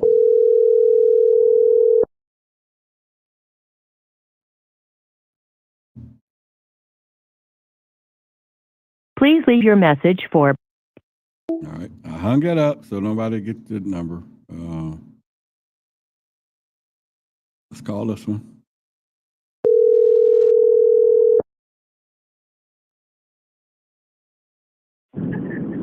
Hello. What's going on, man? Hello, Roderick. How are you? I'm doing all right. So we got the greatness of Lewis here. I got you. Hey, yeah, I'm excited. I'm glad to be on your show, man. Wow. Thanks for calling me back. I missed you on the first call. Well, you know what? Y'all doing it right. Everything's on my end. Yeah, no, it rang and everything, and I let it ring, and then it went to like a voicemail, and it said, you have like a voicemail saying I couldn't answer your call, leave a voicemail. Oh, okay. But you called back, man. All right, man, let's get some reptilian talk. You got anything you want to say on that, or you just testing the number?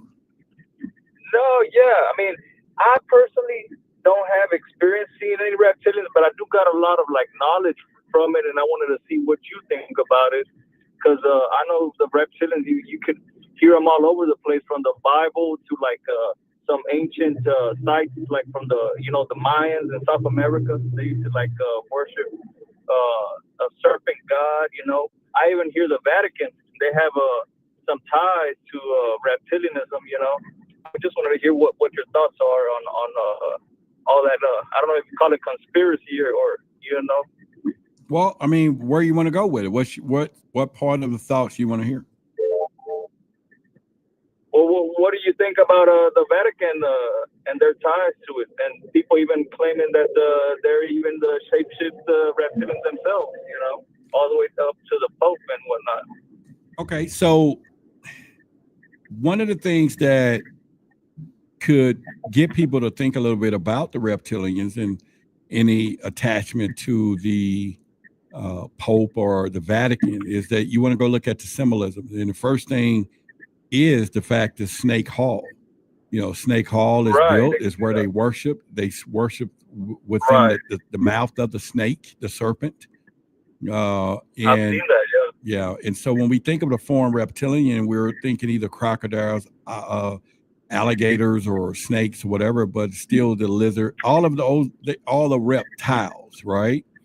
So the concept is still the same, but yeah. So they have the Vatican has a lot of connections, of ancient connections that leads back to the theory of reptilian myth, and from shapeshifters to you name it, the archives. But it also goes all the way back to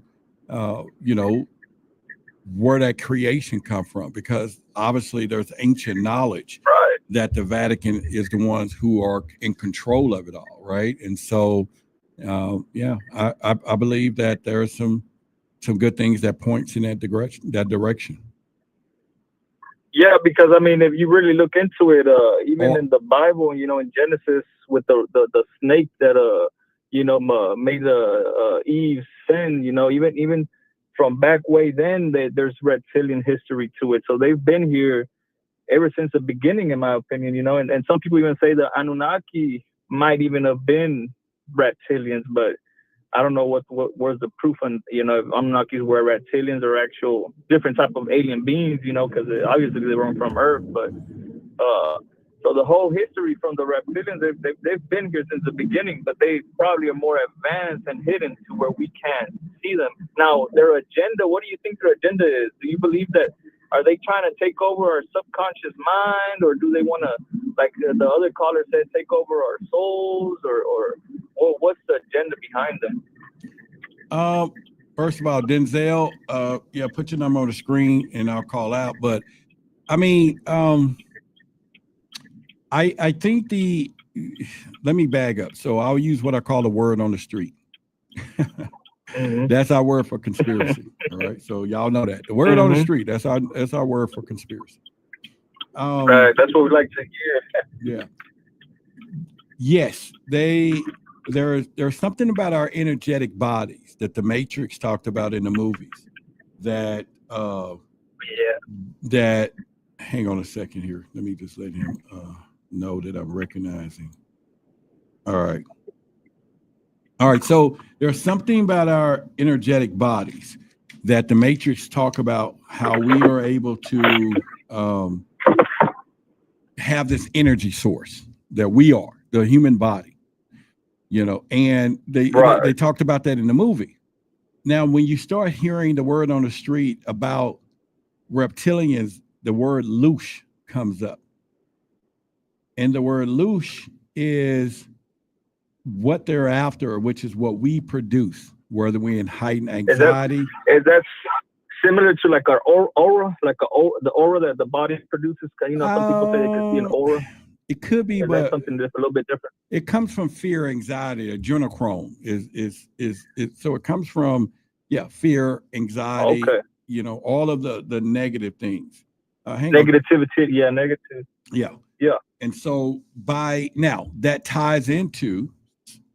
Let me put on Denzel. I see your message. When you put it on the screen, I'm ready to write it down. So when you put your number on the screen.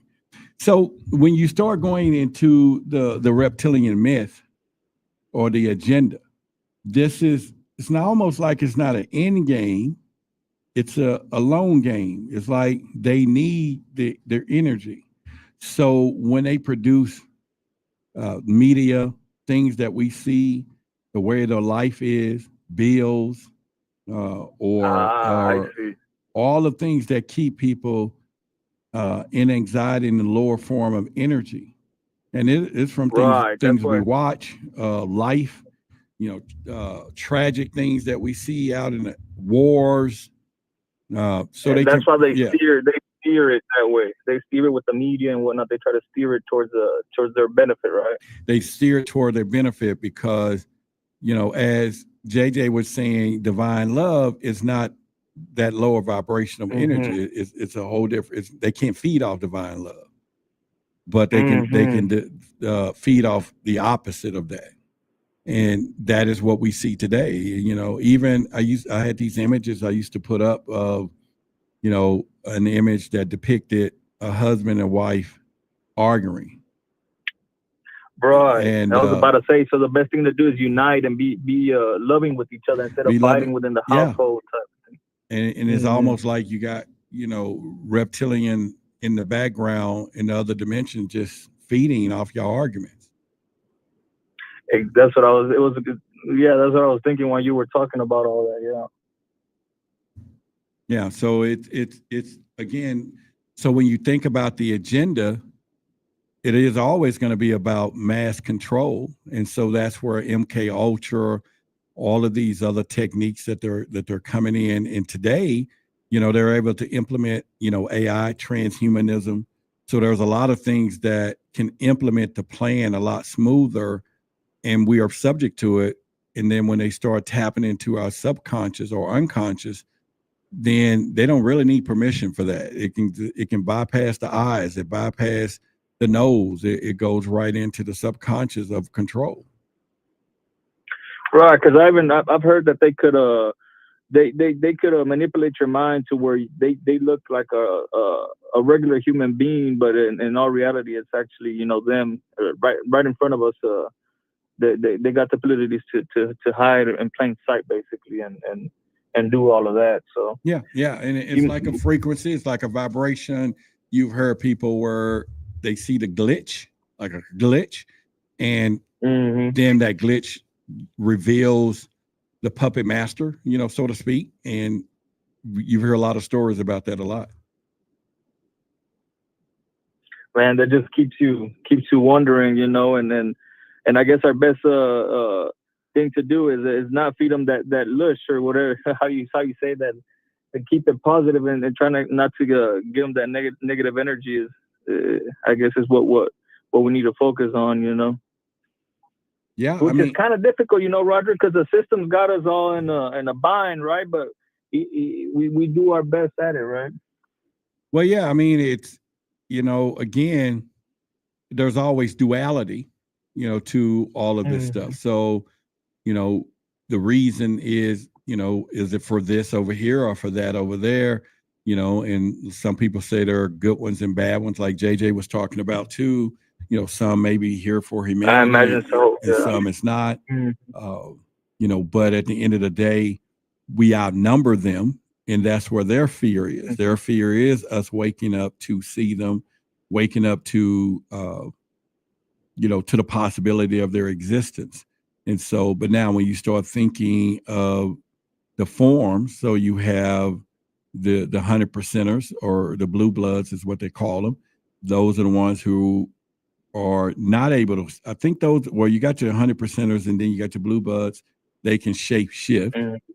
And then you have some that cannot shapeshift, but they are in the DNA, the archetype, or the bloodline of the reptilians. And so each level is going to play their part to carry out the bidding of the top.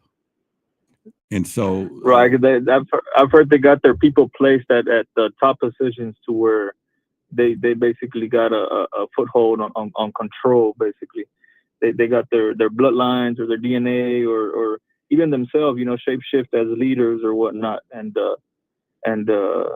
they got their foothold in society, I would say. Yeah. So, and why wouldn't they, right? So if you're going to control beings, then yeah, you want to position yourself to, or your what's the word? Your minions.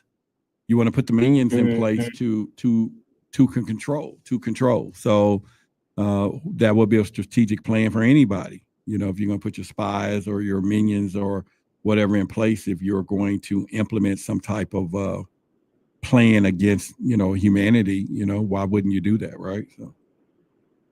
And what do you think about the subconscious mind? Because I've heard like our subconscious mind is takes part of not like 90%, 95% of our mind, and we only are conscious to like 5% of our mind. Do you think they're focusing on trying to, you know, control the subconscious mind while, you know, blinding the conscious mind, what we are aware of, because we're not aware of what's going on in the subconscious? Well, I mean, it's kind of counterintuitive here. I mean, it's no need to defuse a bomb that's already went off, and there's no need to fight a battle that the other ones can't see. Well, let me back up. That will be the battle that they're going to fight because we can't see it. So, in reality, if the majority functions in that 5% area, and you want to control them, they're going to have to come into that area for control matters, you know, or to implement the plan, so to speak. However, because our subconscious mind is what controls everything, then that is the place that they're going to harbor at, and then they can go unnoticed because most people are not, you know, if you start thinking about the archetypes, you know, you have your conscious, then you have your unconscious, then you have your subconscious, then you have your collective unconscious. Or wait a minute, conscious, subconscious, unconscious, then collective unconscious. Yeah. So that's where the symbolic, the symbolism comes in our collective unconscious. And that's where the power is really. And this is where even my goal is to begin to teach a lot of that stuff starting next week. And yeah, and get us to tap into those things and first understand the archetypes that we have from mother, father, trickster, shadow. Then you have the animus, you know, so there's a lot of archetypes that we possess that we need to first dive into and knowing how those archetypes function in our lives. That'll be amazing, because if that would help us to like hang on one second. Denzel, yeah. Somebody put some on the screen here. Okay, so thank you. All right, so the number is not making sense. Oh, it does make sense. Okay. All right, I got your number, Denzel. Okay, I'll call you after me and Lewis get off. Go ahead, Lewis. No, yeah, let me just add a few more things that you know, if you're gonna do the symbolism, and if I imagine if that helps us unlock the unconscious mind or the subconscious mind, because I believe that's where a lot of our, you know, advancements or the upgrade in our spirituality hides and resides. Because just imagine our mind, 90 to 95% of our mind is in our subconscious, to where we can't access it. And we're only aware of the conscious mind, which is 5 to 10% of our actual mind. If we could tap into that, you know, that I believe that's where the key lies, you know, and will give us, you know, our fighting edge or what people are looking for. You know, I believe that's where where the key lies, and a lot of people's spirituality hides dormant in the subconscious mind and the unconscious collective mind, like you said. No, you're correct. And this is one of the reasons that I altered the mission in the uncensored area where we have, and I stopped posting some of the stuff and start working on getting speakers and different people. And a lot of people's cancel it, and I understand it because the value, but what they don't know is that they're not going to be able to come back in, I think, once they're canceled. But yeah, we're going to blow that up. And so we're going to have two parts of this. We're going to talk about most of it outside lives. And then when we get to real esoteric meanings start next week, then we're going to take it offline, because that's where the dangerous part is, but it's all based around symbolism and tapping into the collective unconscious through symbols. That's the only access. All right. The symbols is the only gateway to it. Talking about it, telling people, but showing people the actual symbols and the ones that they can connect to, and then begin to get their mind to work for them instead of the mind controlling them. And then they'll be able to do that. And so I think it's yeah.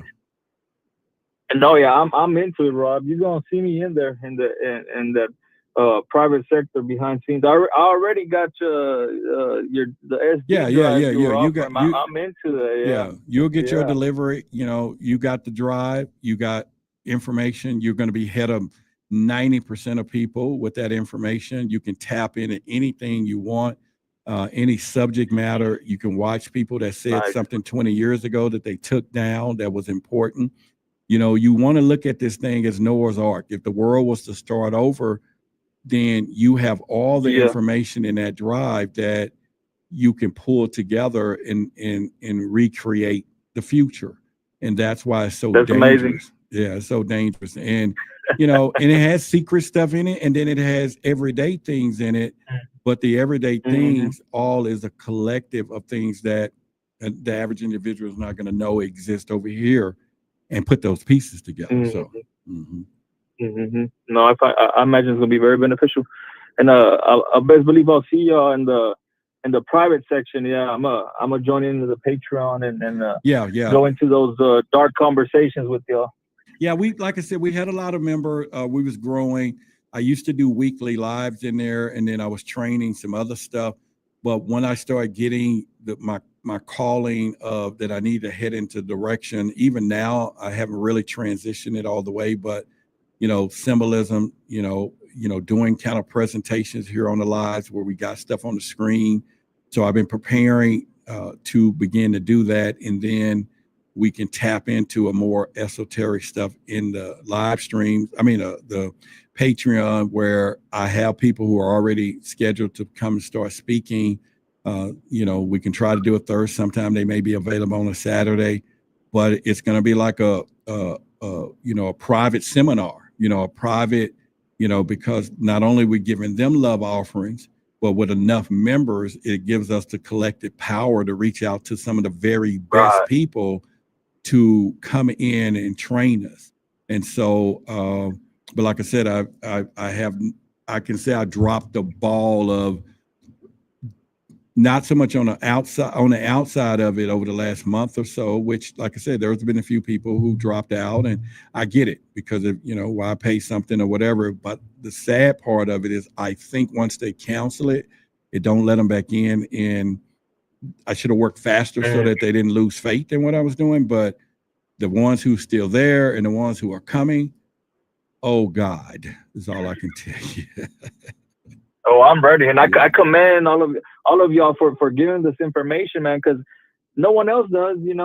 They have those meetings in Congress trying to declassify the UAPs, or they call them UAPs or UFOs, but they don't give you no info. It's like you don't get nowhere with them, right? And thank God you guys are here giving us this info, because it's important stuff that people need to know. And if it's not you guys giving it, who will? No one else is out there doing it. And that's really the point that I found out the hard way. When I first started this journey, you want to be the teller of all truth. You want to hit hard. And then you know, if people don't share your content, then easily you could be toppled under the search. And then when YouTube's algorithm takes effect, it shows people what they think they want or what they want. And so if people are not really typing in certain keywords or whatever, and let's say they see a couple of weird things, and then the rest of the day, they're going to get that all day. However, if they begin to search, now when you start thinking about symbolism and symbols, and there's a lot of people that does a lot of stuff on symbols, but they may tell you, okay, this is what the meaning of this concert was, or this is what somebody is doing. This is what something was on someone's shirt. And I was like that in the beginning too. Now I'm like, we got to go back to the actual knowledge of, but it also goes through cultural, because the Egyptian cultures use symbols a different way than the Hindus and then the Chinese. So, and it affects your subconscious, you know, it affects kind of your like subconscious. our currency. Yeah, Our currency is full of the symbols. Yeah. So then when I start finding out that when I start getting my copyright strikes, threatening to take the channel down, and that's my livelihood, you know, and so I started really, you know, going to the audience and like, hey, support the show. But some people start to, oh, you're begging or whatever, but they don't know this. Either this is going to be my job, getting that information for our community, or I go out and get a job, and then that their programming of control works the way they want, because they force you. They want, it forces the truth seekers or the truth speakers unable to speak. And so that's when they already make it difficult. They already make it difficult for you to get out there and speak about it, because you get blacklisted or shadow banned, or you know how they call it. So it's hard to fight the system, man. But when there's a will, there's a way, you know. And there is, and people are going to notice this now. More of your influencers are doing private areas. And the key to it now is not to say we need 100,000 people. You can get, you know, a loyal 500 people that support your mission, and they support you. And it's not just a ministry itself, but it begins to a point where you're able to speak life and information into those people, and then hopefully they spread it. Like when I started asking people to get part of the drive, right, and get them to want to get the information. I was shocked of the number of people that didn't do it, but I was proud of everybody who did, because they have, you know, and Dr. Strange, he's in here, he'll tell you, if he's still listening, he can put on the screen. It's a smorgasbord. It's things that you wouldn't even imagine. Jen, she's part of my inside team and my friend, you know, and everything else. And so it is definitely imperative to equip the people around you with the necessary tools of information, because data is king. And so now the problem with that is there's people who say, okay, it should be free, but it costs me. It costs everyone else. Some people cost their lives. Water ain't free no more. I know, you know they used to say water should. Air is not gonna be free. You know, air conditioning ain't free no more. You know, water ain't free no more. And there's people in that drive who lost their lives telling the truth. Yeah. So it's at what price? At what price is someone willing to pay for the truth? And what we're paying for not having the truth is our lives, right? So it's that's what I was about to say. There's no more. The truth is found with you guys, because there's nowhere else that, you know, religion, aliens, reptilians, you guys speak about the whole truth that's going on in our world. You know, it's not only real interesting, but the reality that we live in, you know, and nobody else is going to explain and talk to you about that. You know, you could go to church and they'll try to explain the Bible to you, but that's just the Bible, you know, and we include that here. You guys include even, outside the species from our universe. And it's like, man, you got to open up to the reality, and who else is going to teach it? But if it's not you guys, you know? Well, in most part, you just said it. Most people don't know that many churches, many of them, are a part of an association. That's why you got the 501c3, right? Or whatever they're using. And that association has guidelines of a curriculum, what they can tell us. And if they want to receive their funding from whoever they're underneath, whether it's bishops or whatever, they got to follow protocol of teaching. And unless they've got a membership or congregation big enough by themselves to sustain, many of them don't. And so therefore, the control system is there. It's been in place. It has been in place. It's right in plain sight. There could be pastors here on this call that can say that's not true. But then if they're part of association and if they step out of line, the association will cut them off financially. So no, and it's not to be against religion or anything like that. I fully respect it, and not to offend nobody. I'm a Christian and Catholic myself, but you got to remember, the Bible wasn't written after. It was written like 900 years after the fact, after all the Christ and all his apostles and prophets had passed away. So what knowledge or what words would they really, writing? And let's say at the beginning, the Bible was true, and I still believe that a lot of it is, but over the years, many different kings, edited, to their likings. That's why it's called the King James Bible, because the King James wrote it in his version, so we're reading his version of it, not the original, It's best to go to the Dead Sea Scrolls if you really want to go to the original type of writing, but yeah, I mean, and what you said, go ahead.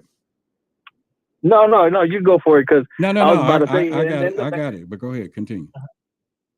No, and the Bible mentions, reptilians, back to the reptilian fact, and at the beginning in Genesis, so it's included, and they're out here as well. So it's not to say, why the Bible don't mention that. It does. So we got to accept it as a fact, maybe as Satan might be the reptilian, the dragon or the beast, so it all ties into the same thing, and even if you really dive in deep into it, sometimes in certain verses, I'm not the perfect guy to tell you what quote and in what page, but they do mention extraterrestrials and the Bible in certain verses as well. So it all ties into it, And what you're saying is the disbelief that people get that, all right, the Bible has been revised, and it's probably been revised a bunch of times. But if you go back to ancient times in symbolism, then what happens is when one, let's just say one, not region, but when one, I'm trying to think of the word, when one civilization conquers another one, then they do two things to their deities. They either assume them and add them to theirs, or they condemn them or erase them, right? And so if we start looking at the historic way, then we can see the consolidation of entities, deities, gods, all types of stuff that has been changed, modified over the years. But what has not changed is the symbols. And the symbols, their meanings get changed. But when we're talking about gods and deities, those same things. Like the other day, I was reading, my memory is going to serve, but I mean, it needs to. But there was a story, I think is in Hindu, is it Vishnu? Vishnu, there was a god or whatever that came, I forget, that visit Vishnu and told him to build a ship, pack up to everything. That's the same Noah story. Yeah. It's the same exact Noah story. A lot of ancient religions or ancient civilizations, they got a flood story. There's a bunch of everybody do that a flood happened. Yep, and you're 100%. And so there you go. And so I think that's where the power of it. This is where, when I start going down my journey, and then this is where I told people the story when I was in Oregon and they took me up into the mountains and the one thing the lady told me, this is more than aliens, it's more than what you need to do. You need to think and get into the symbolism of stuff, because they had symbols everywhere in the house, and it led me on a path. And then that's when I realized it's something that we don't really speak about. And for example, when I say speak about, is there's a just in the hawk itself. Somebody may see a hawk outside. Sometimes nature is speaking to you and we're not listening because we can't see it. It's unseen. We can't see that it's all connected and there's a message. But you go back to the ancient times, the hawk was a bird. And then back in Egyptian gods, they connected all themselves to animals. Every particular animal, the bird, the snake, so the hawk was the eye of Horus because it can see. And it can see from great distances and the speed. Then you had the cow, which was to heat us or whatever, because it was mothering. So they knew there was a connection between nature and life itself. And that's even Native Americans, they would do that. Yeah. To go to maturity, they would have to go find their spiritual animal somewhere or another. Yeah. I've been working on a whole new YouTube channel that I haven't said to anybody. It has a name, and it's me going out and talking to people, showing things that goes unnoticed that we just don't see, and it's in our lives every day. And so it's a new project that one of the reasons why I'm so down with my journey of health, because losing more and more is making me mobile and more mobile to do the dream that I've wanted to do as well. And so, but it's all connected to symbolism, and there's a lot of messages. I went out to a graveyard recently to look at old graveyards, tombstones, the symbolism. And, I started going into this graveyard. I didn't really know what it was until I came around the other side, but, there was tree stumps and as tombstones. And when I started doing my studying, I went back because I realized this was an old slave cemetery, because the tree stumps were a representation of someone getting cut down too young. And so that's how the messages they was leaving from the grave, that this person was cut down too young, or so there's a lot of things that we see that they do. But then I also felt like there was some spirits they're saying, hey, take me home with you. And I'm like, hey, no, it ain't happening. It ain't your time, right? No, and congrats on your juice journey, man. I was watching the video when you went to the doc. All your vitals was great, and then you look excited to get that done. It's a challenge, and it looks like you motivated to it. Congrats, man. I appreciate it, and it is a challenge. It's tough, man. Every day. I imagine. I mean, and the algorithm knows it. It send me more, crab leg offers. Beef jerky is something I search for. My phone is just like, it's crazy. Boom, boom, boom. And so it's almost like it could read our minds nowadays. The future probably will. They said it. They said that Google has found a way to get into our unconscious. So if you start really thinking really hard and get ready to type, it's going to pop up. And so those are the things. Well, that's what they say, that the alien tech works by consciousness. So I would imagine we're heading towards the same way. If our government has contact and they're reverse engineering, that we might just be heading towards the same direction, which is all consciousness. You will think of something in your phone, and instead of typing it, they'll type it for you for a text message. You don't even have to type it or say it to the speaker no more. Well, and it's correct. And they already have airplanes and things that the military can fly just by the pilot thoughts. So it's not that it doesn't exist. And so they've already mastered it, and it's coming down the pipeline because that's how it's going to function. It's coming down. Yeah, and if you go back to what was the movie called Surrogates that Bruce Willis played in, where you didn't even have to go outside no more, but you can get into that thing, and then your surrogate body can go out and rob and jump over cars. Kind of like the Avatar. Yeah, like an avatar. So it's those things. But what I'm working on now is not only getting my mind under the control of my command. I command the mind, not it telling me what's going on. I tell it, I am the I, it's me, I'm the one. And so, which led me to, I was at a processing place yesterday, morning, and these people, and I'm looking at the people in there, and outside they have chickens, right? They're raising chickens, and you go and say, I want that one right there. And they pick it up, they take it in, while you walk right with them, and they process that bad boy right there. And I was like, you know what? It makes sense because you now know, get that third eye healthy. You know where the food is coming from. It ain't sitting in storage for 6 months. No toxins. No toxins and or hormones. And sprayed on that. And Cairo says they're still alive. Yes, we're still alive. So it's like they don't know what, and so, like I said, I started studying meat rabbits. I started like, okay, I'm going to do this. And I was already buying them. And it was really expensive, like $30. I'm like, man, but it was better. It was healthier. Now, I didn't realize the power, and I'm going to start filming it for us because we got to get into homesteading for the future. Grow your own vegetables.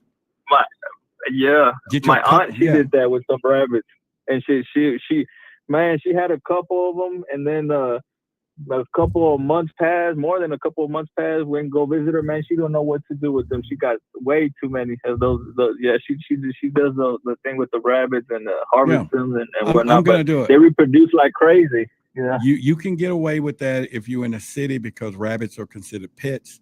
So you can put a couple in your backyard. But I used to raise exotic birds, and I wanted to teach the young people how to take some of these exotic birds, put a building in your backyard, and you may make a $5,000 investment, but over 10 years, that $5,000 turned into $100 and some thousands of dollars because the birds are demand. And the exotic ones, right? But imagine, so my goal 2 years from now, when I move into the home, and maybe it's just sitting on a half an acre or whatever, but it'll be right outside the city limits. I'll have a few chickens for my daily eggs. I'll have my own meat. I'll be growing some stuff in the garden, and I'll be juicing, and I'll be doing whatever I'm doing, but also still enjoying, because I'll season them up. At least I know where my meat coming from. Yeah. Oh yeah, and that will keep you. How they say they poison our waters, or the water. They put everything. fluoride on the toothpaste. Everything and it messes all right, watch brain those words with a third eye. Watch that conversation because they'll flag the video. So just say they put stuff in the toothpaste. Yeah. So yeah. Right. Yeah. Right. No. Yeah. So like you're saying, you eat your own, harvest your own meat and live life like we were supposed to. They'll keep ourselves more healthy and help our mind. Be more aware than how we are right now, because due to how the system is, they don't want us to be healthy, in my opinion. No, they don't. And I'm a living, walking specimen of the deal. I am a living, walking specimen of eating the wrong stuff, and my sweetness, I'm gonna use the word sweetness. You don't have to use the word, but y'all know what I'm talking about. Me having high level of sweetness, right? And my sweetness is down low. It's being turned around completely. They're taking me off the meds for the sweetness. They already took me off 2 of them last 6 months ago, and I'm almost finished completely with any of them. And people said it can't be done, but it can. And even at my size, it's what we're putting in our bodies that we just don't understand. But anyway, that does it. And people here saying, okay, no meat, or animals have soul too. There's not a thing on the planet that's not alive. There's not a thing. Not a thing that we consume. You don't see it happen, but it's happening. You don't see it, but it's still done. If you eat vegetables, they're alive. If it can grow in the ground from here to come up, it's alive. If it's green and it provides nutrients to the human body, it's alive. So, and if it has, everything has a soul, everything is an atom. So we cannot avoid that, but we can go back to the purpose of certain things. and us having dominion. And so with us having dominion, then we are able to do that. So I get, people say, well, man, the animals are alive. And so is that plant you just ate last night. Yep. It was screaming. It was screaming when you cut the turnip. It was hollering. I've heard that scientists has studied plants, and they do communicate with each other, and they do sense their outside environment. They're alive, basically. Water is alive. Water is alive. Water you has talk negative to it, it turns bad. You talk good, and it crystallizes to like good crystals, and you can change. In fact, let me just show my little water code. Hang on one second. Don't hang up. Look at this. Water, simple, ordinary. But what if I told you it holds power to transform your life? Dr. Masaru Emoto proved it. Your thoughts and intentions can alter the very structure of water. Imagine turning this truth into a daily practice, introducing the vibrational codes. These codes, combined with ancient sacred geometry, chakra alignment, and positive affirmation to infuse in your water, your food, even your spaces with the energy of love, prosperity, and healing. It's not magic, it's science meeting intention. The energy you need is already within you. Vibrational energy codes will help you unlock it. Download it now and start shaping your reality with the power of intention. Ready to awaken? Because you can't handle the truth. All right. So and so we talk about that, and somebody talk about plants grow back. So does a rabbit that reproduce, and it comes back intentionally. But if you pull the plant out of the ground from the roots, it's not going to grow back. If you pull the cabbage out or it's not going to grow back. Okay, you know what I'm saying? But I do understand where you talk about. Yeah. The Bible had us in the Garden of Eden, and the Bible says in a way replicate the Garden of Eden. That should be our goal, is to kind of create our own Garden of Eden and go back to the Garden of Eden, and create our own garden and that's why we're ashes to ashes, dust to dust. All of it is part of this one big thing. And I think if everybody start understanding that, if you go back to the Navajos, and whenever they, downed a buffalo, even in the movie Avatar, which was symbolic all the way, whenever they downed an animal, they told it, thank you. They respected it. Thank you for what you're getting ready to give me. Thank you for these nourishments. You ain't leaving here in vain. So every rabbit that I consume, I'm gonna do good with it. Yeah, I'm gonna, that's the way to go. Yeah, I'm gonna do good with it. And so, and I imagine so I've heard also that when an animal is killed in negativity, and you eat the meat, you also consume that negativity that the animal released during its passing. It's the same thing as when they do that to and we won't say what, but when they do that to the young small adult people, right? And it's the adrenochrome that they heighten up, that they want from it. It's why they do these rituals and everything else. Yeah. The certain liquid that produces out of the brain, right? Yeah. That's and that I believe that's why you respect the animal, right? That way it turns that energy into positivity, and instead of so when you consume it, it'll be full of positive energy instead of that negative, that negative energy. Yeah. So I think it's, so we'll move back a little bit, but because when I start talking about eating rabbits, the chat is lighting up over there, and like I said, it's kind of hard, but I think we need to understand that there is a lot of there's a bigger thing at work here.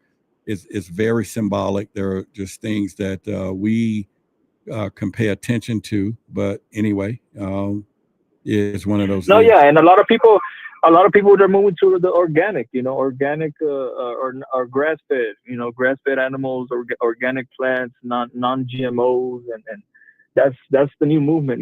Keep ourselves healthy, because at the same time that's a spiritual war, and they don't want us to keep us healthy, because that's them winning. But the healthier we are, that's us winning that spiritual battle. So, yeah. And like the Bible says, it's a spiritual battle, but we can't see it, and it's going on. And I would say the subconscious, to where we're not aware of it, but it's out there. Yeah, and there's a couple of you asking. I'm gonna put the website on the page where you can get those vibrational codes. Just go to the website and it's a download where you will find that. Let me put it up right now. I saw a couple. God was asking, and so let me hang on one second here.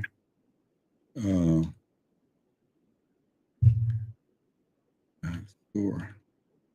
All right, so let me show it. All right, so that's the website. That's our store. This is where you can get those vibrational codes for the water program, your water, love, abundance. There's a study there that you'll read there and just place it on your water. In fact, I also got your book of secrets, man. That's some good knowledge in that book. Yeah, some great information. I wasn't all the way author of it. It's the contribution of other people, but the vibrational codes are right here. I keep them printed up, and then I put it into a plastic binder so that when I sit the water on it, then it don't mess it up. And then I keep the books with me everywhere. It's in my folder. This is for energy, freedom, and love. It works. It's the tree of life. It's all encoded. It sends the messages into the water. I do it sometime in my juicing. I'll sip my juicing on them, and it's working for me. A lot of this stuff works because it's real. This is the way the world works. There's a code for pure energy. That's the one I'm using now the most. Love and abundance. I stopped it when I realized I wasn't ready to date. But abundance and love is not that, though. It's more than that, right? But for me, I wanted love to be in that realm. But I have one for abundance by itself, and then pure money code, and then there's pure love code. Now I use this one because there you go. Yeah, so I use the pure love code, and that's for when I let people know I love you, and I want to emit love to everyone. So as well, and so I use that a lot. But again, someday, it's the goal of really experiencing what I call true love in the relationships and stuff. But back to what we were talking about a little bit in symbolism, the importance of it is the fact that it is one of the conversations that a lot of us don't have. And so I went to become what I call the thought leader of the future and really enjoying it. I filed a trademark, okay, the symbolizer, like Denzel Washington is the equalizer, the vigilante of justice. I'm the symbolizer, the vigilante of truth. And so they approved it. So I'll be Roderick Martin, AKA the symbolizer. And then we will start into a little more symbolism. We will have live events, symbolism symposiums. We will have these things. And it won't be just talking about what I used to talk about, the negative stuff all the time. Now it's more or less saying, okay, let's take this into a whole nother level to where we could see things. Hang on. All right. So, I'm going to give Denzel a call now so we can kind of see what's going on. And, all right, Roderick. Hey, it's nice talking. I appreciate it, but stay on the line. I may call you back. Yeah. Okay. So we'll get there. All right. Yeah, for sure. I'm going to give Denzel a call now, but we'll talk. Okay. All right. I'll see you on the back end. Thank you, Roderick. Okay. All right. All right. So God, just when you go to Truth versus Authority, the website there, then you will do the shop. You do shop, and then it will take you there, it will take you there, and then you'll be able to you'll see, go to shop and then downloads. It'll take you to those things as well.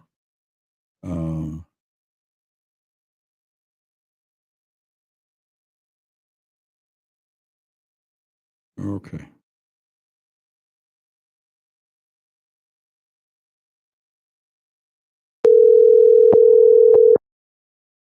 Cool.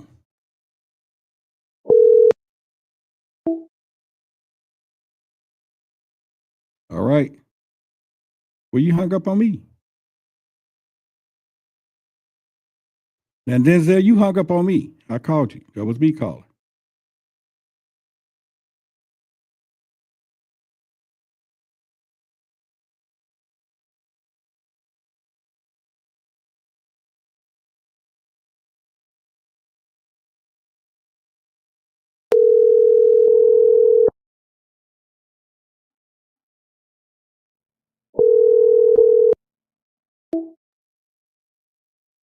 All right, so Denzel, I just called again. Y'all hearing it, right? Y'all hear it go ding. I dialed the number that was on screen. I dialed the number that was on screen and everything else. And I hear you calling someone. Yeah, I'm calling you. The number that I had. All right. Y'all hear that? He just ordered the codes. Thank you, brother, for your support. And you're going to get a lot of it. Download it right now, print it up. Go to Amazon and get a little, it's like $6 for the insert thing, the clear. Then print them up and put them in there. That way you can just use it over and over and set stuff on it and it won't get wet because of the plastic. And you're all good. Okay. Yeah, I dialed the last 4 digits is the 9048. I called that. I called the first 6 digits, which was what you put in the screen earlier, which was 513, right? And I'm not going to say the 3 middle ones. And, you know, you can put the 3 middle ones on if you want, but if you type the whole thing, YouTube block it. No, but I'm saying I did 513, then those 3 numbers that you put out of it, and then the last 4, which is 9048. Is that correct? Because, yeah. And Kay, I'm with you, right? There was a time that a cow would have to dress up like a vegetable to get past me. It'd have to dress up like a vegetable. If it wanted to get by here without being eaten, yeah, the last 4. I did the last 4. All right. What is the first 3? So, but, you know, I can't wait to do my own homesteading, a mini homesteading, right? You know, just a little bit of stuff that I can control and do. It's cost saving, number 1. Okay, so that was the last 4. What was the last 3? Beef only. Well, I don't know. I'm planning on eating beef jerky. I want to make my own jerky. Anybody know how to make beef jerky? I'm talking not the hard stuff that your teeth fall out, but some real good. What method will a whatever they call it work or something? But yeah, some real beef jerky. I need to stop talking about it now. You got my mind just working. Organic beef, yeah. So I'm gonna do more jerky though. You know. All right, go ahead. I'm gonna see if I can answer and wait till I answer it. Do not hang up because I gotta hear you, push the voicemail to accept the call, and then it'll plug you in. So let's go. I got the phone right here in my hand. Beef sticks, yeah, venison. What about bison? That's supposed to be good. We can eat some bison. Yeah, we can eat bison and everything else.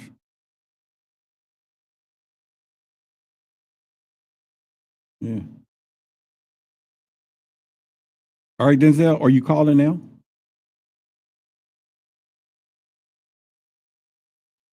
I'm not mad at you for eating meat.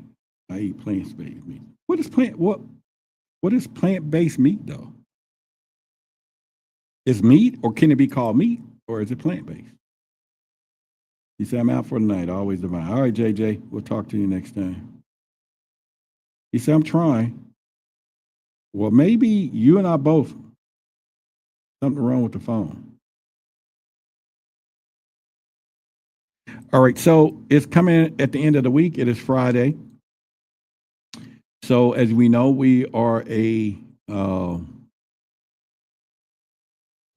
we're a funded show. Let me see here. I thought somebody sent something earlier. Oh, yeah, we did get a Cash App earlier. I didn't even see that. Thank you. All right, so again, if you want to support the show, right there is our Cash App. I would appreciate it. This is that time. You know, the light person will be here Monday morning, and so it will fight them off, right? You know how I got to put the story down. But yeah, if you want to support the show, there's a Cash App there. We are a community funded show. We are doing funds for our meetup and stuff as well. So we're going to be putting that on every month. And so there will be some contributors. And if there are some people who are sponsors of our meetup, we'll start putting that together. And we'll see. Press 1. Send a voicemail. Press 2. All right. We got the one. You there? All right. Can you hear me? Please, Uncle Roderick. Brother Roderick. Oh, okay. You're not. Can you hear me? You don't sound like a Denzel to me. But I know. I was just trying to test to see if it worked. Oh, it worked. So, all right. Well, then we got the greatness of Cairo here with us, and we're just talking tonight, and I'm getting ready to have some church and get some people to donate to our meetups. And then again, if somebody want to sponsor the meetup, where you are the sponsor of the meetup, your business or whoever you are, y'all call or send an email, contact@whythebigsecret.com, and we'll promote you throughout the month. Every time we talk about the meetup is happening, it's sponsored by you, your company, your website, or your products and everything else. Very good. Except for, I wouldn't want to sponsor crypto or stuff like that because, it's an investment, it's at their own risk. But if you have a product that they can buy, use, consume, then we can definitely do that as well. So again, y'all can reach me at contact@whythebigsecret.com, and we'll start getting sponsors for our meetups.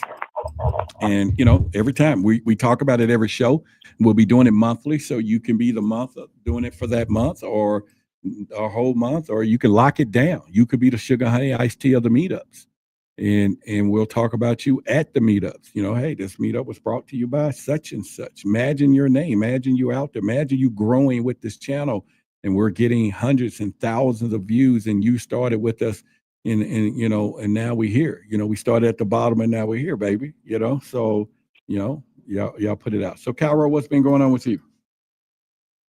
And we talked about reptilian. Now we're here. Yeah, reptilian shapeshifters too. So let's go there. What are your thoughts on that? Peace. Shout out to Starlight. Thank you. Peace to Tina and to Maya and all the other truth seekers out there. I love y'all. Y'all are always amazing. Thank you. And thank you, Brother Roderick, for having me on here. And Brother Denzel, hopefully I can help you get it fixed while we're on here and you can come up. But so I'm thinking about shapeshifters, right? I'm watching Nicole Kidman on this thing called like 9 Strangers, some show she had, right? It's in season 2. And I looked at her because they keep showing her in the Swiss Alps getting into a pool, and she is ghostly pale. But they do these close-ups on her face. And anybody else in the audience ever looked at Nicole Kidman's face, they always talk about how beautiful she is. She's nightmarish looking. Up close, her face is scary looking. And I was like, I think I'm looking at this thinking this last night. So would you say this? That's why I was like, Nicole Kidman is a shapeshifter. She does not look human. Does anybody else think that? Am I crazy? I looked at her and I was like, she has made some major morphs to her face, her lips. She got lip injections on top of that. But her face is completely different than it looked back when she was married to Tom Cruise. I don't know what she did, but she looks weird. Well, sometimes like totally weird. We could, place it on the what they call it, the elephant in the room, which is called life. And so that could be one of the scenarios. But yeah, sometimes people, they said that about Elon Musk when he started going sideways, within the administration, and he had what I forget it was called, vertical, whatever in his eye, where they talk about the skrill, where they put the thing in the eye for the takeover. And so there you go. And so I think it's something that,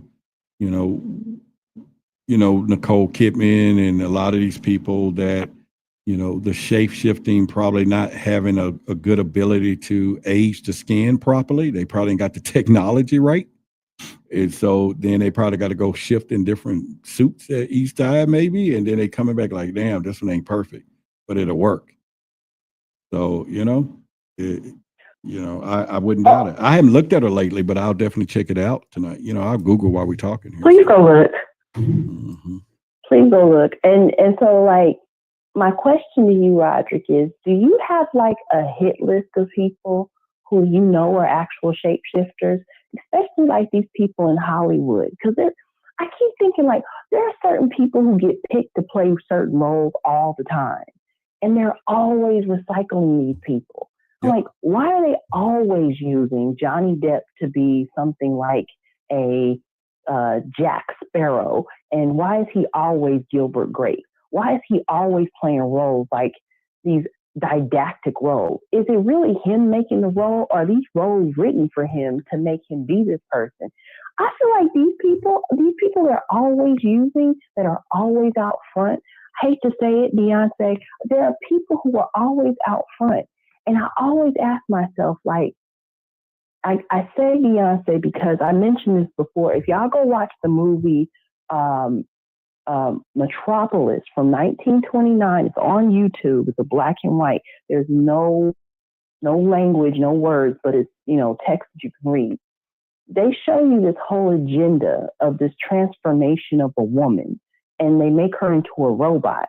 And Beyonce has it in her video Sweet Dreams at the end. They did it to multiple women. They did it to Whitney Houston. They did it to Aaliyah. They did it to Kylie Minogue. They did it to Janelle Monáe. And I was looking, I'm thinking like, shapeshifters, bruh, there's shapeshifters out here. I don't really know like who the shapeshifters are, but do you have a hit list? That's all I'm saying. And maybe you can't say certain things, but like, you can't say words like that, hit list and you're saying it over and over and over. Yeah. Do I have a list of possibilities? Yeah. Yeah, I do. Possible. Let me say it eloquently. Do you have a list? Yeah, I do. I always had. And a lot of us do. And some of them we know distinctively, and so it is things that we do, Now, would I talk about it out here? Heck no. Now if everybody on this channel gave tonight, a few $100 each, and knowing that tomorrow my channel is going to be shut down and I got to find something else to do, then I'll do it. But that's not going to happen. Got it. Yeah. So it's. Got it. Yeah. I hear you. Yeah, and so those are things. I don't want you to take any risks that risk your life. Yeah, well, it's not so much of that. I think today it is more or less to people to, and now we can talk about some of that stuff at our meetups, because we're offline, so to speak, and then hopefully everybody in the room is vetted, right, at some point. But it's the real deal, and I think the possibility now. We still can use and say, okay, some of this stuff is in our mind. Maybe it's not, maybe it is, or maybe how we see in the world. And by the way, Nicole Kidman, I have been watching her. I've been watching Linus. I'm a Linus fan. I forgot it's her. So yeah, she's playing a good role. Right. The Linus, the on Paramount. She Linus. She just got what's the Dutch movie she was just in? They just rolled out like 4 movies with her, and then like this you sound kind of muffled. About. You sound very good series, by the way. You sound kind of muffled. Wait, is my head? Is that better? Is that better? No, not really. Because I was leaning over my headset. I apologize. It's not better. Not really, but is that better? I guess so. You got to talk first, but yeah. But yeah, so the movie Linus is my movie. So so I watch her there in and that. But then when you start talking about the roles, you got to talk about the life and use that as a symbolic thing of people, how the matrix works or whatever, how the programming and people are in this particular programming. This is why when I played that video, I don't know if you saw it, I played a video I made back in September. Talking about what is happening today. In fact, I'll play it again real quick for everyone. Hang on, who haven't seen it, because there's new people in here, I'm sure. And so this is the video I put out in September, and it's talking about what I'm dealing with today, but I was already going down that route, and I didn't know how deep it will be and what I was speaking into, so to speak, but it's real.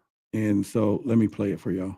So there's a lot of people that approach me and say, well, hi, what is your name? What do you do? And they expect for me to say, my name is Roderick Martin. Well, why not? And I usually blow them away, or they think I'm crazy when I give them the actual response that I am infinite consciousness awareness. Are you crazy?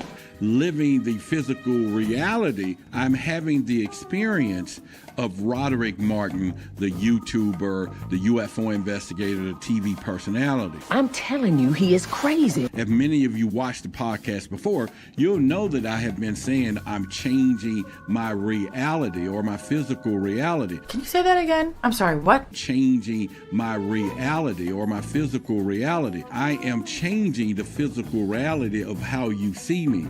You may come back a year from now, and the new physical reality that I have changed and altered so that you will perceive will be a different version of myself. That is bullshit, crazy, eh? And therefore, which I access in the infinite consciousness and also within my mind. It's confusing, I get it, okay? With us all being one consciousness, I'm having my mind to be the servant to aid me in the altering of this new construct, or the new physical reality that you will see a year from now. Damn, that is one effective counterspell. So, yeah, that and I put that out back in September, and so it is happening right now. There's people going to come in here 6 months from now, and you know, they were like, "Damn, he done lost weight. He's talking different. He's this, and because the reality is shifted. The construct is being altered right now. So I don't have to live the experience that I was living. Now I can experience life a different way, and that's what I chose to do." Congratulations. You look phenomenal. You can actually tell you lost weight. Oh, thank you. Can you tell when you look in the mirror? I can see it. I literally see the weight I can drop. tell in some of the shirt size. My shirts are not as tight, and a few other things, but we really don't really know how much until, you know, I was at the store and I picked up 2 10-pound bags of something, and I was holding them in my hand, and I walked down the aisle and I was like, this is some heavy shit. This last week and a half ago, I had this 20 pounds on me, but you don't notice it, right? Because you're carrying it. But I'm like, whoa. So the reality of that is pretty much, but you know, again, I've said it before, it's difficult. It's not easy. You know, sometimes you get a little hungry. Sometimes your mind wants you to do something and you have to block it out. It's a lot better than it was when I was in the first week. I went through hell week, you know, 1 through 7. So now I'm going into just systematic, make sure you know, like now I'm hungry because I didn't eat right before the live stream or drink. And so I have a meal with beets and beets, I forget what's in there and some stuff, but it's a big jar, and I'll eat it, drink it tonight, and when I head to the house. But, you know, but it's all roads are leading to the reset. And then, yeah, am I going to do meat again? But yeah, I'm going to do it a little more properly. I'll do it a little more, you know, healthier. And then Damon said cold water kills hunger. I haven't tried that, but we'll find out. Really? Well, I haven't heard that one. I know it solidifies fat around your heart too. Mm-hmm. So so you're making this great progress, but I want to give a shout out to the support team that you have. Oh my God, yeah. Because all the people who call in and they give you love and they want to join you, and to the sister who is helping you out and who put this together for you, like that kind of support is really important, because you have somebody who's they're helping you be more responsible, because this is not easy. So to have people saying, you know, you can do it, I'm doing it with you, I got your back, you know, that is really important when you're trying to get really anything. But this particular thing here, you're coming through a mental blockage, right? So a blockage you've had for years because it didn't take you overnight to get to where you are. And so and oddly, this process has sped up weight loss for you gargantuanly, but it is absolutely amazing to see the love and support that you're getting from your friends here in the Truth Seeker Network, and then Truth versus Authority, but also from the guidance that you're getting in the meditation practices that you're developing. Because I don't know if you know, like, audience and people listening, but in the Bible, they talk about like the 40 days and 40 nights. And that's because there's a cycle that breaks in 40 days and 40, or develops in 40 days or 40 nights. So you have like a 30-day process where you're learning to redevelop your diet, right? You're redeveloping your state and your thought of how you're thinking about food and how you feel about yourself while you're eating it, and mental conditioning. And it's really beautiful to watch.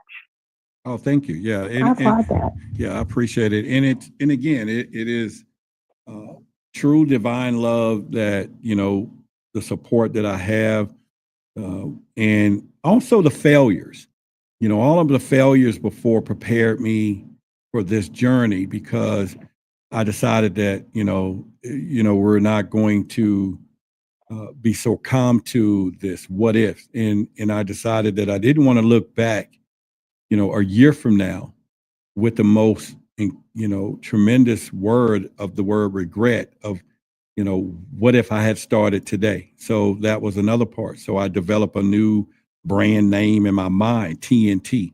So TNT stands for today, not tomorrow. So every time I get weird about doing something and I put it off, no, today, not tomorrow, and so even now with this, but the other part is, having the support system of other people. And one of the great part of Aset, who is the one who's really not just preparing those things, but preparing the mind. We do, me, her, and Judith, a lot of us, we're on the phone daily. We do a meditation daily.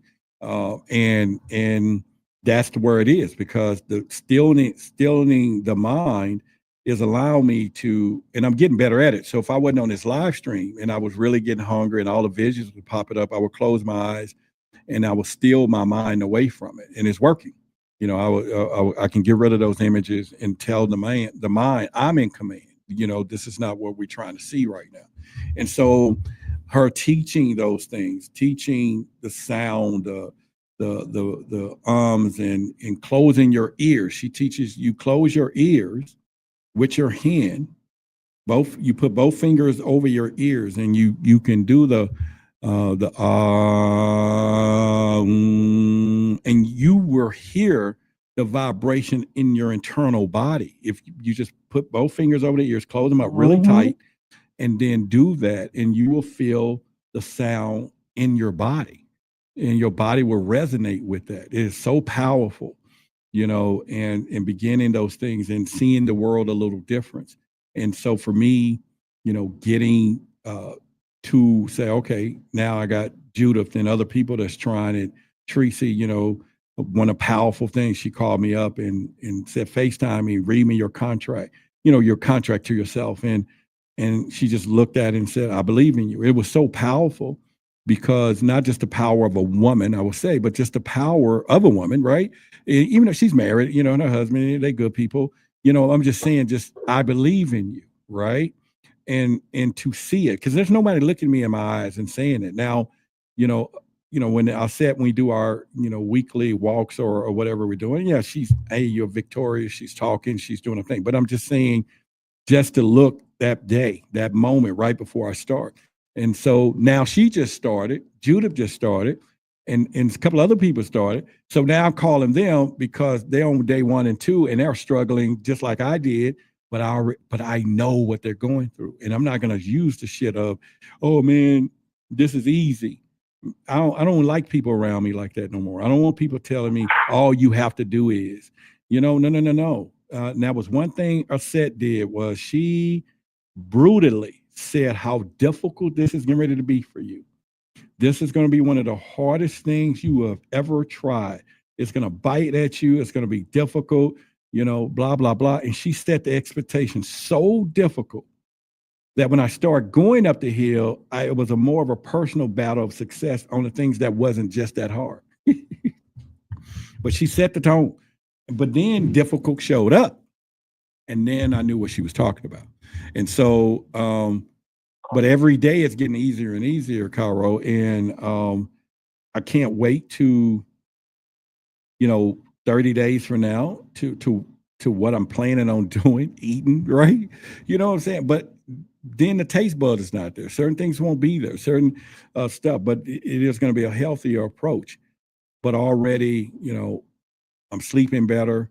Already, I was supposed to have, this is a true story, I was supposed to have surgery on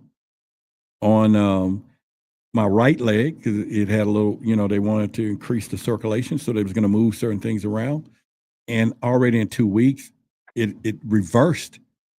And they're like, what you doing? And I walked out. I'm like, I ain't even telling y'all because y'all was just ready to go in my leg next month 6 times. And now it's unnecessary. Only within she's giving me things to increase those things, so we don't want to say all those words. You can't do all this medical stuff here. So you don't bring it up.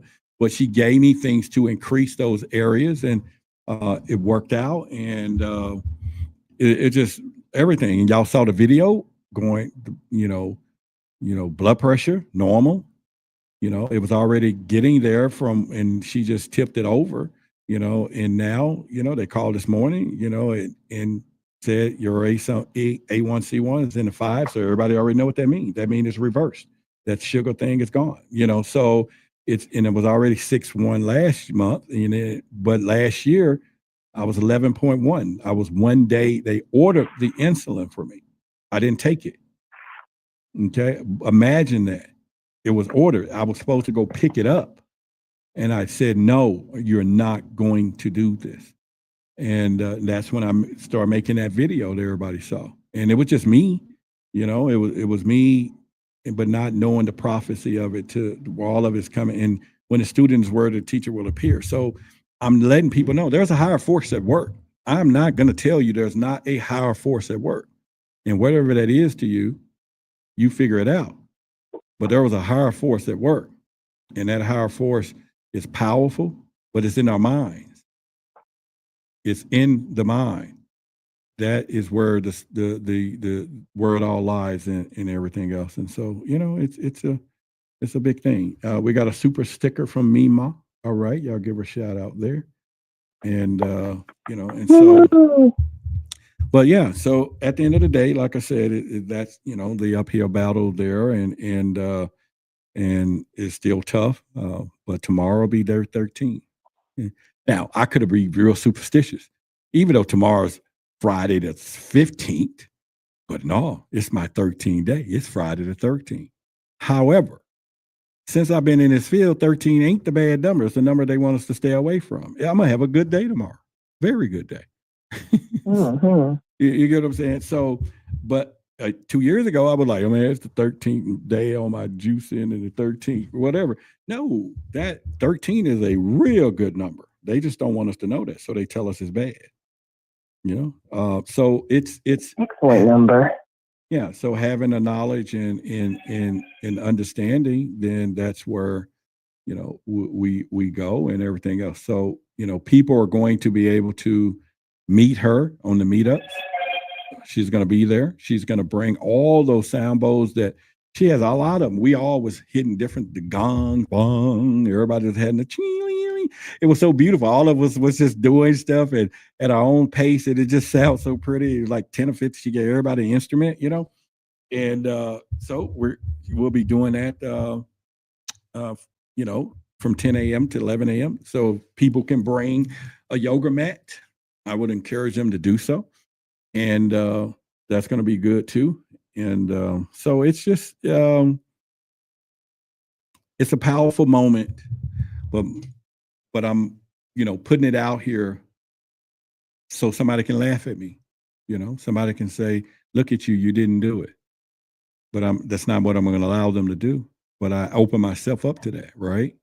I opened myself up to the ridicule. I opened myself up to all of those things. And I knew that when I knew that I was going to go on air and say it, you know, because you don't want to be walking in the store with a cupcake and somebody says, I thought you were trying to lose some weight, you know. But at this point, somebody walk up and slap it out of my hand and says, I'm here to help you. It's a different conversation. So that's where we're at. Roderick, how do you identify a shapeshifter? I would say auras, the vibrational change, you know, because there is a glitch sometimes. Sometimes there's a shift in the eyes. You know, it's real fast, just as much as we're blinking, they're blink, but they have like a double blink. So when they blink, it blinks, you know. So our blink is a blink, but their blink is a roll kind of a thing, you know. So there's, and the other part about that is that sometimes even the shapeshifter themselves don't even know. They know they feel different. They know they don't belong in certain places. They have a certain you know, thought about situations in life and all of that. And then some of them do know. The problem that most people don't understand is that they live in fear. They live in a lot of fear. That's why a lot of people, when they enter those dimensions and they astral project and they run into them, they always spook and they'll be like, what are you doing here? You know, how did you get here? How do you see us? Because they outnumbered. They've always been outnumbered. And just like anything else, if we know about them, and then as savage as humans are, then there's a whole different battlefront. And so the best way to do what they're doing is to stay unnoticed, unknown, and stuff like that. So. Okay, so true story. I used to have these dreams, and these are series of dreams when I was in my 20s. And I was jumping in and out of bodies of women that were in turmoil. Now, I don't know if a lot of these women existed in reality, but I do know one did, because I had an experience where, and I'll summarize this pretty quickly. So there was one where I was in Cambodia and I was in a rice field, and there was a woman who was being harassed, and I was her. But I could feel the water in the rice field. It was like really realistic.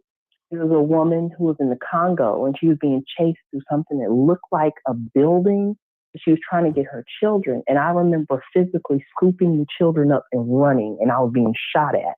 Can I say that word? So there was a third one that was very realistic. I was a big religious Bible thumper at this point. I used to take my Bible to work with me. No kidding. So I go to work, and I have this dream where I am in a car in some countryside road, and I'm melon rich. I was not. I was the opposite. In the dream, and there was a child, a little girl in the back, a little boy in the back, and so a little boy was probably small toddler age, maybe not even 2 years old.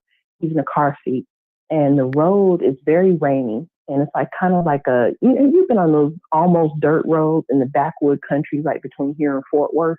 Okay. So it's like these little roads. So it's a road, and let's say this is like maybe North Carolina, but anyway, so going on the road, it's very slick. It's raining. Y'all give a shout out to my boy David if he's still here. So y'all say goodnight to David. So, but go ahead. Peace, David. But I have this little tiny car, like a Corolla size, and it's red. And so I'm driving in the car on this road. I look up on the right, and I see this red building, right? And then vice versa. On the left, I see a red building. Mm-hmm. On the right, and it's kind of like got a fence around it. On the right, there's like this river, and I flipped into the river, upside down into the river. And I don't know how to get out of the vehicle. So these angels show up. It was 5 angels. They come and they pull me out and the baby that's in the back seat. I was left out of detail. I'm 8 months pregnant. Okay. I'm 8 months pregnant driving this vehicle. Don't know where I'm going, but I'm 8 months pregnant. So They picked me and the baby up out the car seat. They pulled the whole car seat out the back, and they pulled me over and put me in front of this red building. So, long story short, real life, I go to work the next day. This actually happened in real life. It was a woman, I want to say it was South Carolina. Mind you, it was like 20 years ago, sorry. But South Carolina, a woman's driving on same kind of similar road by a red barn. And the people from the barn rescue her because she falls into a ditch on the side. Her car flips over. They rescue her and the child, which was a little girl, same age, pull them out the car and put them in front of a red barn. Picture shows a red barn with a white horse. See, I got cold chills thinking about it. White horse sitting in front of this red barn with these 5 kind of farmer-looking people. And they had a whole little article about it. And I got sick almost when I literally saw this, because I'm like, I dreamed this. I was literally in this woman's body. Is that a shapeshifter? All right. So let me go back for a second. And what I'm studying right now in symbolism, that the majority of the symbolism of life comes within our dreams. And sometimes it could be a prelim to what is to come. You know, it's like sometimes we feel like this is deja vu, you know, or you know, when we see things in whether it's colors or a setup totally different, because being in that astral state allows whatever, and I'm using the word whatever, could be God, you know, the best way to tap into you to speak to your consciousness, because during the day it's just too many interferences. So that's one thing when you associate things with the dream world. Even Native Americans, you know, even Michael Jackson himself, if you start looking to his story of his demise at the end, was that he kept wanting to dream, but he couldn't sleep anymore, because in the dream is where he got his songs and where he got all of the stuff.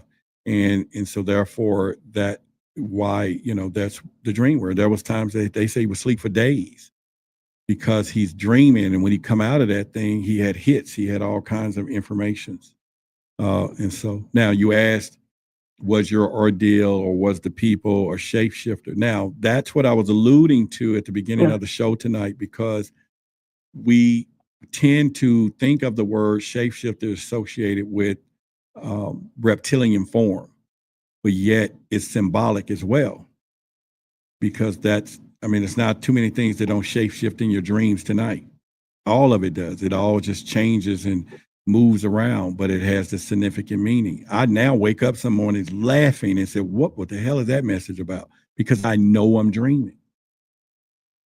And so I don't know how to answer that for you to say it was a shapeshifter, but yes, we all shapeshift. In fact, there's a book that will be coming into the mail tomorrow that talks about that we all are shapeshifters. We all have the ability to shapeshift. And could I be doing that now when although we're looking at it as a linear time, you know, because, you know, I said a year or whatever, but think about the message that I put in that video, that I'm going to change the conscious reality of how people see me. And am I shape-shifting 100 pounds different, looking different, talking different, speaking different, moving different? Did I shape-shift? You give enough sense. So when you start thinking about the terminology or the symbolism of it, it changes the dynamics of the word as far as us saying, okay, this person turned into a reptilian. Does that mean that, you know, a dolphin is a shapeshifter, mermaids, sirens, you know? So I think that's, but I will say that, you know, you've probably seen some stuff for yourself, and that dream world is going to be your connection to it all. Lala says, I definitely seen shapeshifters and have done it myself, spiritually and physically and mentally. So there you go. So that was my point, that I'm learning now as I go down this symbolism, that we all are that. We all could be that. And now we'll move the word reptilian over so that you won't identify yourself with, you know, a reptilian being, but being a literal shapeshifter apparently in the Navajo and all those different times, now when you start thinking of werewolves and in the stories of people shifting, some would say a narcissist is a shapeshifter. You have one person that like that, he shifted to something else. Now with humor, right? So what are we looking at and say that this is what's going on and try to put a better perspective on it. So I'm learning a lot now. I'm seeing the world a little better today over the last 6 months, especially since I've, accessed some information and you find certain things that people probably talked about 10, 20 years ago, but you can't find it in circulation. Thank the universe that I have access to this stuff. But I think at the end of the day, it becomes to a point where it makes the world less strenuous for me now. I don't have the strain of the tension that I had a year or two ago. I don't see the world that way. Now I can see the game. I can see, what is happening, and my interpretation of it is, how do we bend these rules? How do we bend what I'm looking at or dealing with? How do I change this? Because it's all structure. It doesn't have to be this way. Now, like I said, we think in linear time. So we're going to think of, it needs to happen tomorrow, but the universe doesn't have a clock. We do. It doesn't use the clock. Even the aliens themselves or whoever, they living for thousands of years. We only one got that limited time thing. But if we're out of the body, time doesn't exist. And now you see the world for what it is. And so that's the place that we have to get our minds to and become still and know that I am not the body. That's not who I am. I am more than that. I am it. I'm all there is, can be, and ever will be, so to speak, right? So once we can develop that, and that's what I've been noticing a little bit, but now it's going to take us down the road of symbolism. And it's imperative that we go down that road where we're going today and what's happening in society. So. Peace, David Berry. So, okay, I have another one for you, right? So I was talking to Brother Harris about this. Looking in the mirror, right? There's this thing where you look in the mirror and you see versions of yourself. Now, if you put two mirrors together, you create a portal, right? So if you lean the mirror a different direction, you begin to see different versions of different versions. Oh my gosh, I turned that down. What is happening? So I'm looking, and if you put a mirror against another mirror, there are doorways that open, right? Almost like some Doctor Strange level stuff. But you see unlimited versions, the multiverse, or like some quantum physics version of everything over and over and over again. But if you look long enough, it begins to change. You get like these morphations of your face.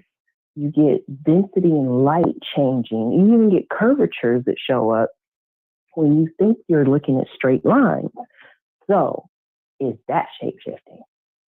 All right. So this is just my observation and understanding on a minute basic level of this mirror thing. If we start looking into mirrors and we understanding we could be looking in the past, and you start understanding what is happening, because you got to think every reflection that you see in that mirror is a gigas whatever behind the other, because it has to. If the reflection is moving, one is giving the other, giving the other. They're not moving simultaneously. We just think so because we can't see the speed of it. But this is why I start, when you do begin to see the codes, I think is where you're seeing these other auras and other things that you're starting to see, because it's now in a massive look of millions of views, you can see the waves of the movement, right? You turn, you're going to see the turn beginning to turn, because they all are turning one after another, because it's a reflection. And it's a reflection of the other one, a reflection of the other, a reflection of the other. So shape-shifting now is the term of anything that's changing. We all are probably shapeshifters. And so I think, Yes. so I would think that, that would be, but there's a lot of things that the mirror represent. This is why the occults in all their movies, or not movies, or videos, you're going to see black mirrors. And so I'm not going to go into that because I vowed not to go down those roads anymore, because me teaching it to you all is me helping them perpetuate it. Now I have to figure out a way to get you to recognize so that you look the other way. But at the end of the day, I'm not going to spend time doing research, studying it, and then putting it out there and then say, oh, this is just stupid. Yeah, you recognize it, but is it powerful magic? So, I think I'm doing a good job of being able to block these things, but there could be people that's not ready to do it or don't know. And we could be the device of doing those things. And so there is a world that we don't have to look at what they're doing. But shape-shifting, once again, as we continue down that road, has many, many meanings. And so that's what I didn't get finished with everything tonight, but that was the whole outline. And I still had 5, 6 other things to tie into it. But I was feeling kind of funny. And it was like, wait a minute. I knew we're dealing with something in the atmosphere because I felt it all over my body. Something was trying to affect, and I just didn't say it during the show. I took a couple of pauses, but I felt it. And I was like, and so I had to close my eyes. That's why I played the video at the beginning, so I can close my eyes, put light around me, and then blow it off, blow whatever it was, because something was trying its best. Yeah. And so I felt that tonight, and I knew, because I'm entering into a whole nother zone right now, and I'm a threat to certain things. But so yeah, it felt really weird, and I was like, whoa, man, something is and there was a couple of times I paused during the show. They looked back on, I paused, and I just looked to the right, but it was me. And then there was one time I kind of grasped the table a little bit to get into a meditative state, but I didn't want to do it on hair. So that's when I played, the video. So I got a minute, boom. And then I closed my eyes. And like I said, I just visualized me in a circle with sun around me, and I was protected, and then let the light brighten up. And then I scanned my body, because I do that, from the Monroe Institute that I learned. You can scan your body, and the colors will let you know what's happening. So I scanned my body. And that's when I noticed something was up. And so I put light around me, and then I just did my thing to blow whatever was off of me. And then right after that, after a little while, I started feeling better. And then I was like, okay, let's continue going down the road. Because at one point I was like, oh, you better get this on hold, because this is something real. You can feel it. And the more pure that I'm getting through juicing, recalibrating the body and all that, the more easier for me to sense the things that probably was already on me that I didn't know in the past, right? So it was just some of those things. And I probably wouldn't even talk like this 2 years ago, period. So, yeah. So, like, in different religions, they teach, so I'll do Hinduism first, but in Hinduism, they teach you about all these different attributes of God. And I often wonder, a lot of times in all religions, they have all these different attributes. So in Christianity, they say Jehovah Jireh, Jehovah Sidkenu, Jehovah Rapha, Jehovah Nisi, right? In Hinduism, you have Lakshmi, you have Rama, I can keep going, right? So you have all these different versions of Vishnu. One true Vishnu. Yeah. Anyway, so there's 1,000 of them, right? But I went into a temple. They have a Swami Vaps temple in Atlanta, and the whole entire temple was this massive construct, beautiful, gorgeous space. At the top, they have the etching of all the different gods, right? And then they have points, these peaks that are at the top, and those tall peak is the one true God. And what it shows you is that all these other things, where people think you're looking at polytheism, you're looking at monotheism, but what you're saying is that there are all these various attributes of the one true God. So as above, so below. In your higher reflection, You're looking at one true self, but you have all these other attributes. And so daily we're shape-shifting because you wake up and you have to decide to be happy or mad, right? A lot of people, I have this problem, I don't know anybody else. I have to decide who I'm going to be when I wake up, right? So I'm like, am I going to be in this happy mode, or do I need to go back to sleep for a few minutes and get back to the place I want to be at, right? Sometimes I'm coming out of a weird dream state, so I'm not all there, and I need to pull myself back in. And I might have fragmented days where I come back into this space, and I'm like, I'm not all here. You ever had that disconnected head space? So like, we have all of these different attributes that we all have as well, which also makes us shapeshift. And then we can encounter people who do shapeshifting to our energy, like people working in call centers. You all had that call center. If you've worked in call center, you had all that energy exchange when you go into the room, and then there's one guy in there and he contaminates the whole entire area because he's having a bad day.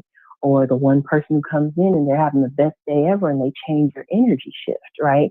You go from having a bad day to a great day. And it was just that one person who smiled at you and walking on the street, and you realize like the world wasn't as bad as you thought it was.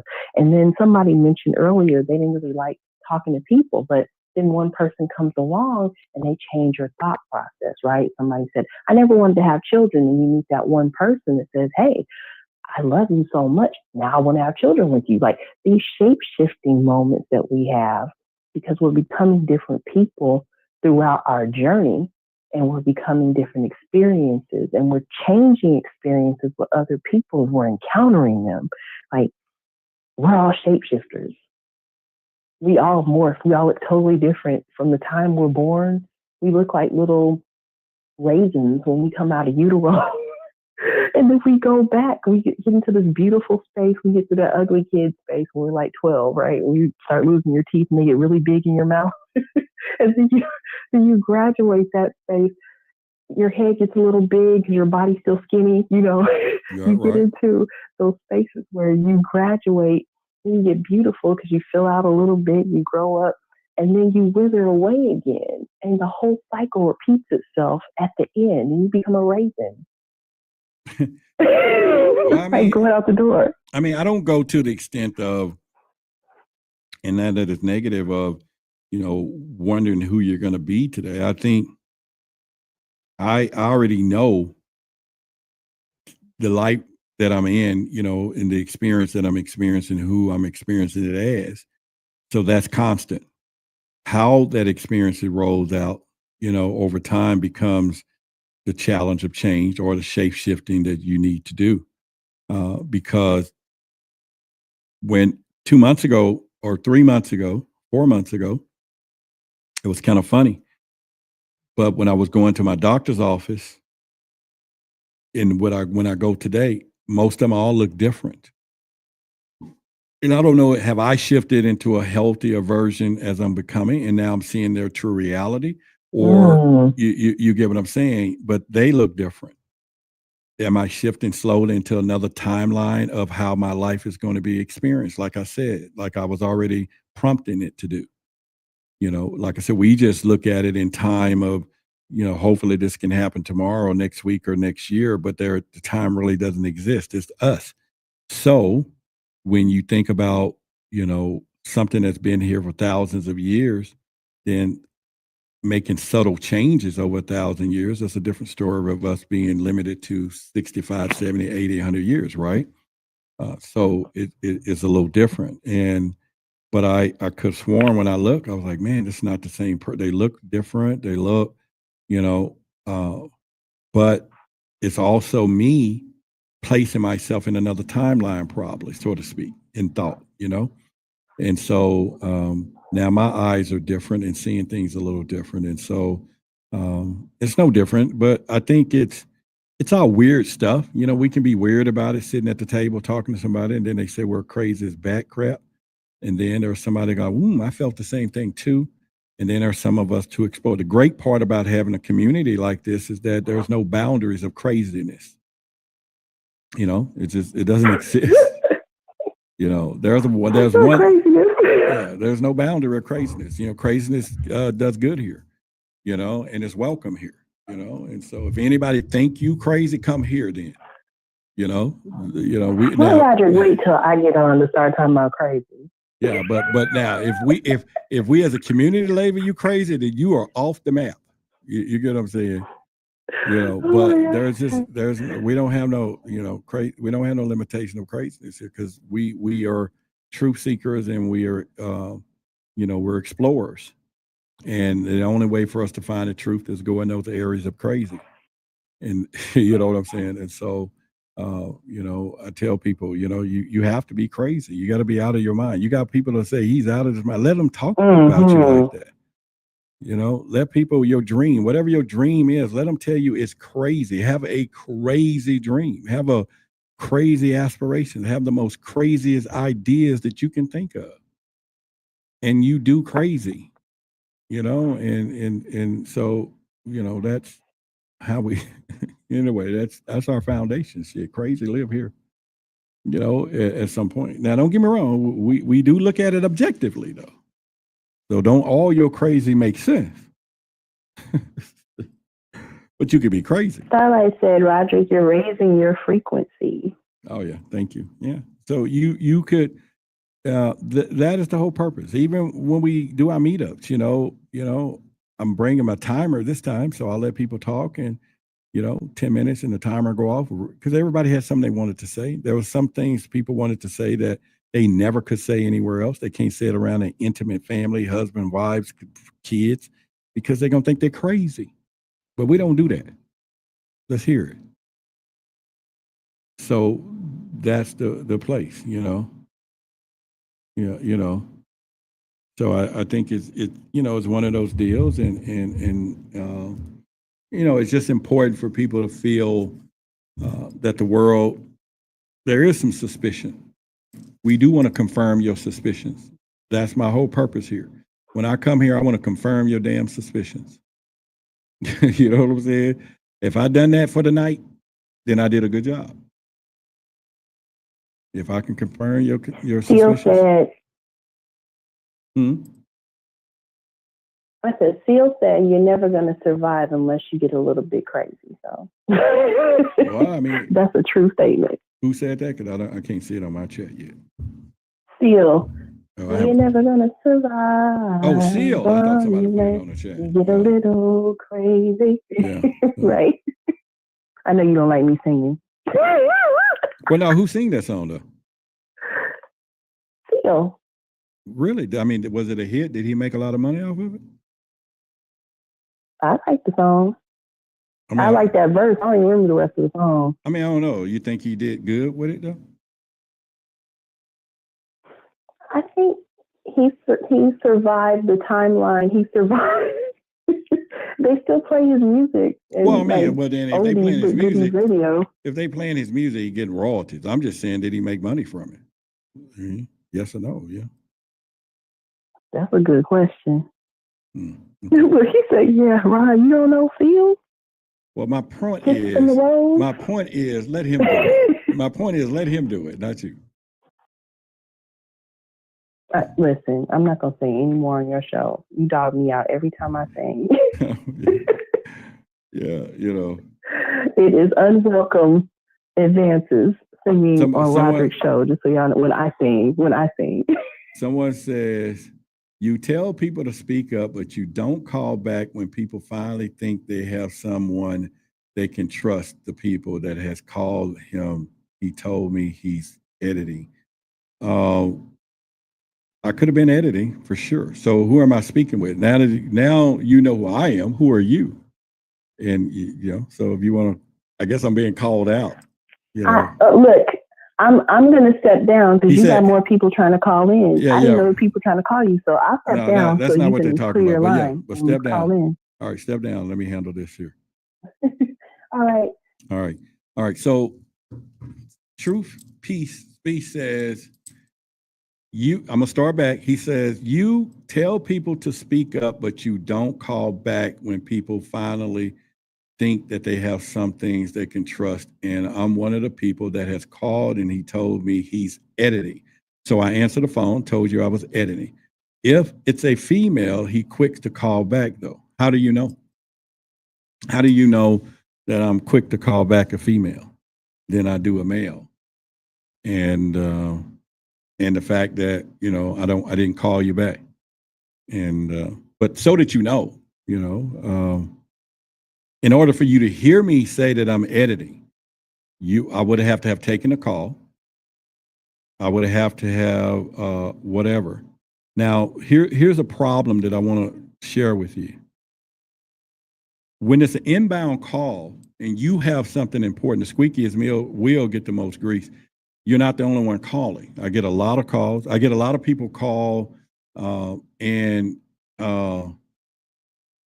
quick to have a female. This was a call-in show. Ain't no male. We had 3 males call in tonight, and pretty much, and you know, so we did that. But you know, I get emails. I get people call. You know, of course, if we talk, that was good. And then obviously, if we did talk, then you have my number. And obviously, you know, that is something that happens all the time. You know, I get a lot of people call, and sometimes it's an emotional trash can. I'm not talking about you, and they'll throw off the energy, you know, and then once they get what they're going to get from you, they're gone, or it's not a relationship they're building. They just want to know the answers or different things. So that's not a problem, you know, on that particular point.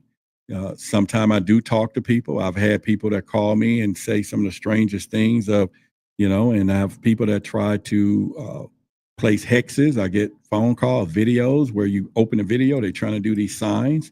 And I'm not saying to you, but I'm saying that, you know, if you call me several times and I did not answer or whatever it is, then I think that'll be a different story a little bit. But for you to determine that I'll talk to a female before you, or first of all, are you a female or you're a male? Truth. Let me know that first, so before I go into what I'm saying. Or you're saying your name is Isaiah? So are you a male or you're a female? Or what is your pronoun today, or whatever? So since you're here, so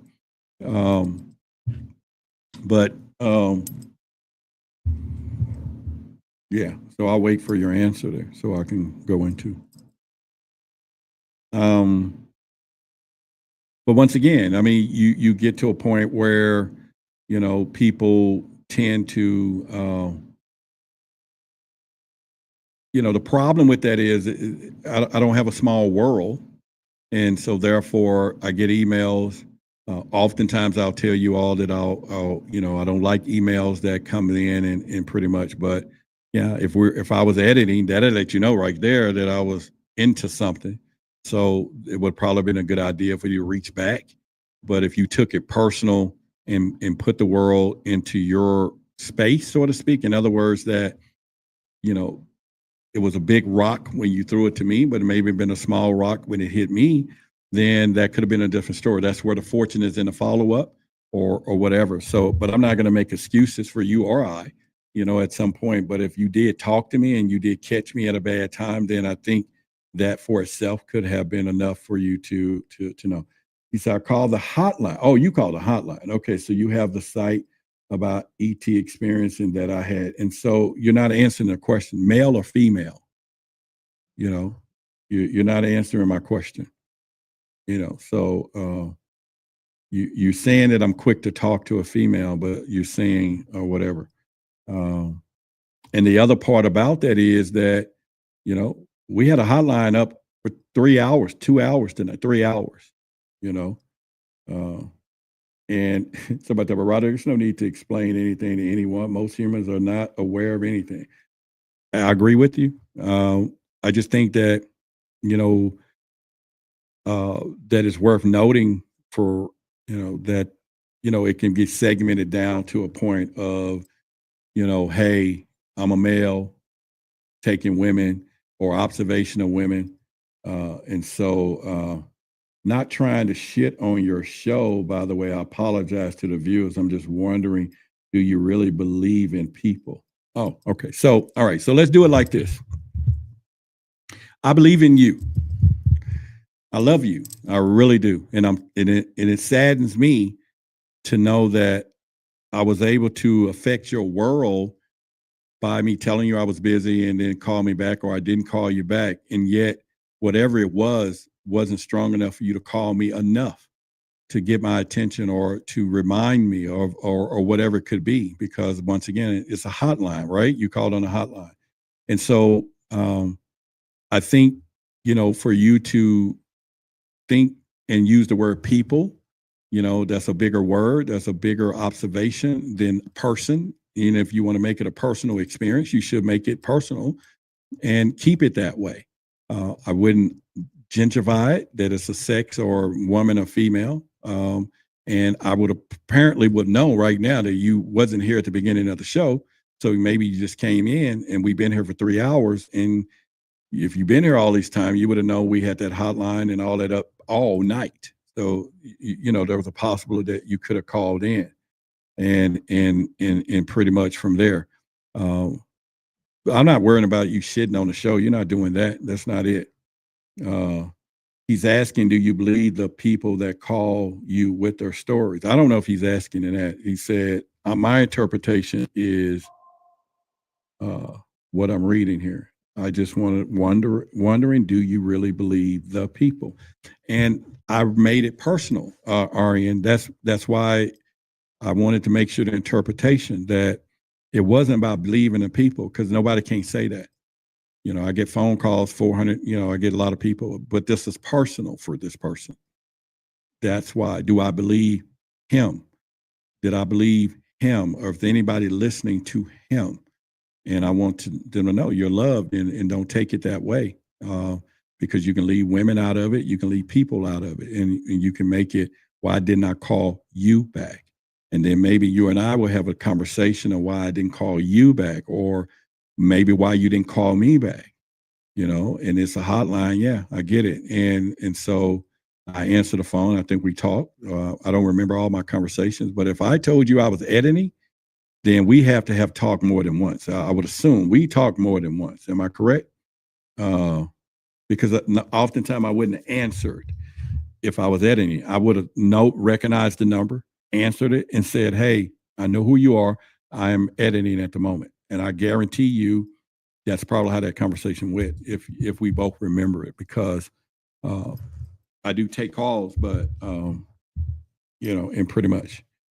And that is one of the reasons a hotline is not up anymore, not for you, but because of the nature of a call, when it came down for that, anything else. So I think it's a little different in pretty much. And so I'm processing now. Do I want to take the call? I think you're asking, can you call in now? My energy is telling me not to, because the way this conversation derived itself, because you would have to explain to yourself, to these women that's here, the different people, to why you would say that I would take a woman call. It's not that easy. I love you, you know what I'm saying? But it's not that easy, so now, why should we take your call? Put it on the screen. Why should we take your call? And then I'll open up the line for you. Other than you not being a woman, because if I'm going to stay true to what you said, then you're not a woman. You got a woman's voice. This is my humor now, right? I'm not coming at you, but this is my humor.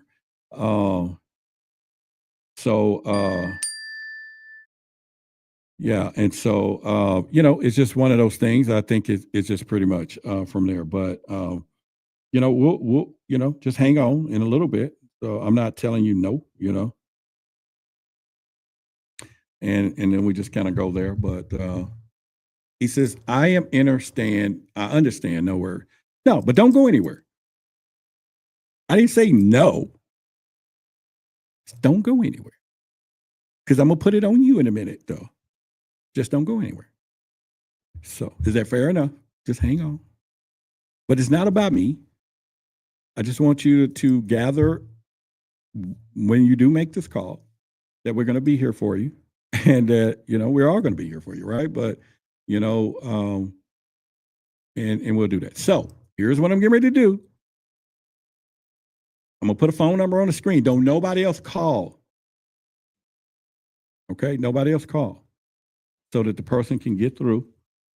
And you got to give me time. If it answers, it's a Google Voice, so I have to answer it and then do the acceptance. Wait a minute, you would, oh, well, good. You was blessed with triplets, yeah. Yeah, you was blessed with triplets and all that. So, all right, so here we go. And like I said, this number been up all night. And there you go. Congratulations to you. Now tell us about the babies, the names and all that. The number's right there on the screen. And then we'll go through some fact checking and all of that. So, but yeah, the number's on the screen. So my phone is in my hand. But you, when I answer it, just hang on in it, whether you're going through the recording, because I have to push it, accept it, and then it'll connect us. Okay. So, but I'm ready to take your call. I just have to, you got to call, woosah yourself. All right, you got the floor. During the week, you had picked Nick. Hey, man, I just wanted some support from the community, maybe share experiences. I know I'm not the only one. All right, call. You can call now. The number's up. And know that I'm not the one that I had, or maybe. I know I'm not the only one that's had them, or maybe I may be. Well, we'll find out. So the number's on screen. All right.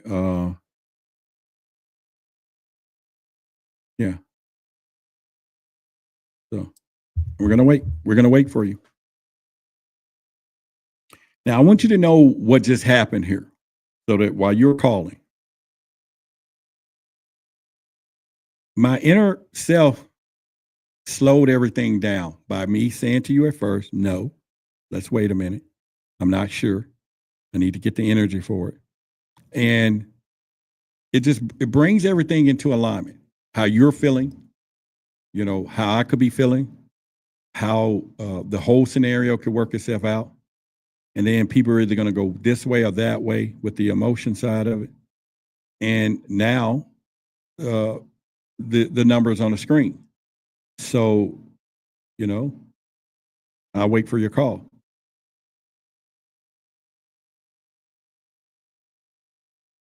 So I'm waiting right here. But in the meantime, yeah, we got another meet and greet coming. And those are the things that, we got them coming up. And so we're having a great conversation. And yeah. Yeah. And someone said, hey, I'm a subscriber to your channel. All right. So y'all give truth and peace, some encouragement. The number is on the screen. So are you trying to call right now or not? Are you trying to call or not? So I'm waiting.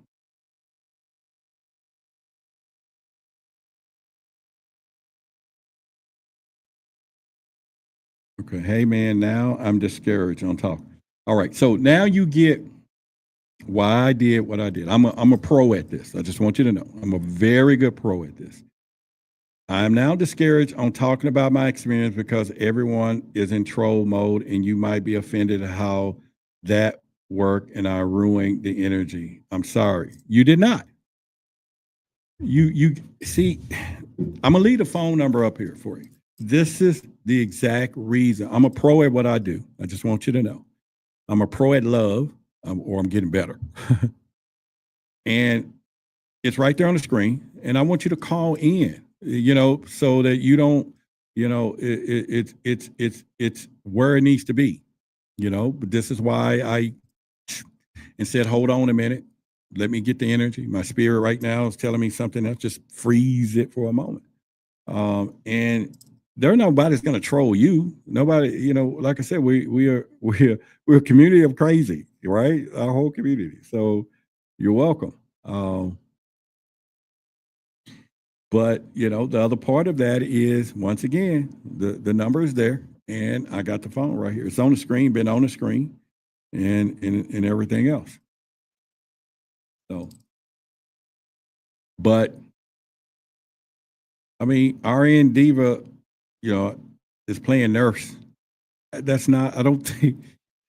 The thing about it is, when the exchanges that we were already having, you know, like I said, that's why I wanted to make sure, you know, where we are, because sometimes, you know, are we venting or do we want to talk? You know, and sometimes we're venting. You know, sometimes you can be in a relationship with somebody and they're coming at you. Just tell them, are you venting, or are we going to have a solution? You know, at some point. And so that's why I had to go through all my checkpoints of where is it coming from? What's the intention? Why? Why segregate the notion male, female, person, people, you, and now you have your floor. I don't think that's not that's not, I mean, I know y'all want to hear the story, we all do, but the door is open, so you can call whenever you want. But if he changes his mind, that's cool too. That's very cool. And Damon talking about they coming at me. Oh, I clap back for sure. She said, I don't play nurse. I'm a boss for 20 years deep. All right now. Well, I just thought you were the nurse when the hell I see RN. Well, everybody's spicy tonight. Damn it. I'm going by the username. That's what I was doing. I know you're a hustler. Damn, we talk. Yo, you know what? That's fine. I ain't saying that.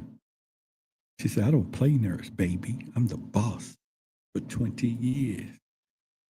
I can't help it. I was born spicy. I know. There's nothing wrong with that. There's nothing wrong with that. I'm just getting older, you know, and in my life at 55, you know, we don't have to be spicy no more, right? Everybody's subtle. Make your point. Got your point. Got my point. She said you have 3 other callers too. Have or had? That phone is on the screen. Ain't nobody calling this number.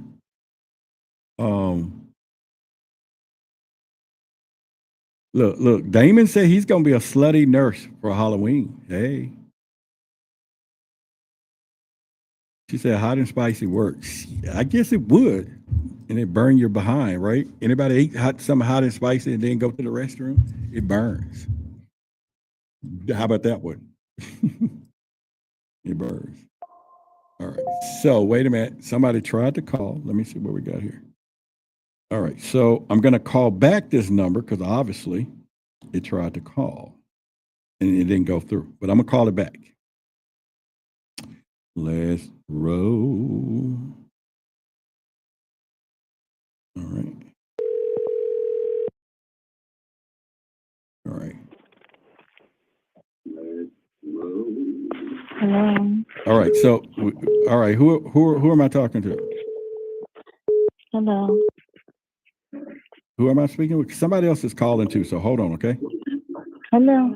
All right. Hold on. Hi. Crap. My phone was ringing. All right. So, somebody was calling. I was trying to get it through, but yet we missed a couple of calls, and then somebody else was calling. So put on the screen if you're trying to call, so I'll know who it is, because I was trying to leave the line open. I was trying to leave the line open, and then, you know, look at the call log. Well, I do have one, and I called that number back, but somebody else was calling. Okay, here it is. Hey, man, I just called. Okay, so Now I'm gonna call that number back. Let me try that right now. All right. Hello. All right. So who am I speaking with? You speaking with Isaiah. All right. We're speaking with Isaiah. All right. Now, Man, first of all, I want to say it's a pleasure, man, that you called me back, and I appreciate it, man. I wasn't trying to clap at you or nothing like that. Okay. no, it's okay. When you said, I call the women back. You know what I'm saying? Now, don't get me wrong. There's two things. There's two things can be true at the same time. There could be two things that's true at the same time. I do have a fund of hopefully someday meeting the woman of my dreams. Now, not on a hotline for damn sure. So you know what I'm saying. So, I respect that. I respect that, man. You know, you're a young boss. You know, I know a lot of women want you, man. I don't want but one. There may be a few out there, but and she got to show herself. Shit. I saw a video one time. Some girl was saying something about she got teleported and stuff, and I was like, "Hey, man, listen, I went through some stuff, and how did she get on there and and got an interview and stuff like that?" But now, who on my show?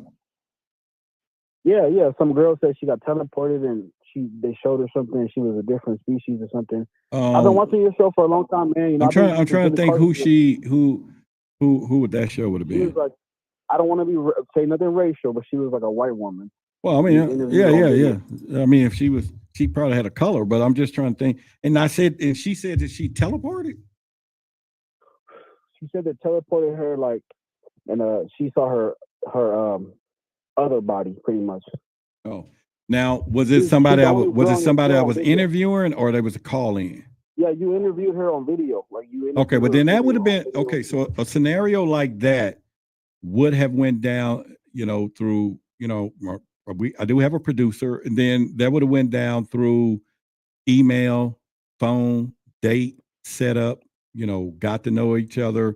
You know what I'm saying? Having a conversation, because once you bring someone on a video in front of the audience, you have to already check it, so to speak, or know who it is. Oh, okay. See, I don't know nothing about that, man. I'm not tech savvy. Yeah. So it's just some of that, but it's no big deal, man. And let me give you, so that I wouldn't have spent the time. A year ago, I would have blocked that whole conversation out of ego, right? Because I would have been like, I'm the boss. I don't want to hear that sugar honey iced tea. But through that messaging, I could feel the pain because it's emotional. All I was trying to make sure I did was to get you first to know that it's not a male or female thing.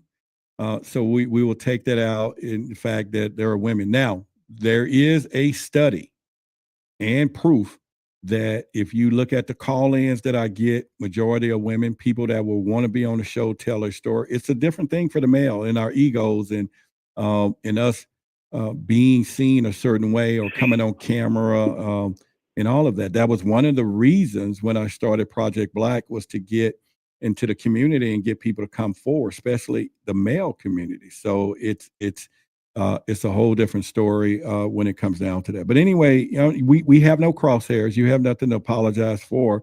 I just want you to know that you're loved, and the fact that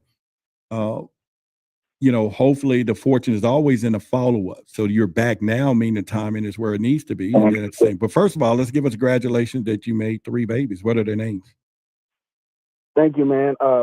It's Alana, Ava, and I'm sorry, man. I'm just kind of like surprised you called me, man. Because you're like a mentor through YouTube to me. I'm not gonna lie. You know what I'm saying? You and Billy Carson, man. Right. I've been watching him. I have his book. That's kind of how it started. But yeah, I got Alana, Ava, and sorry, man. I'm out here with the bugs in Oklahoma, man. The mosquitoes. It's like all right, in Oklahoma. Yeah. I got Alana. You're anywhere near the town of Harara, Oklahoma.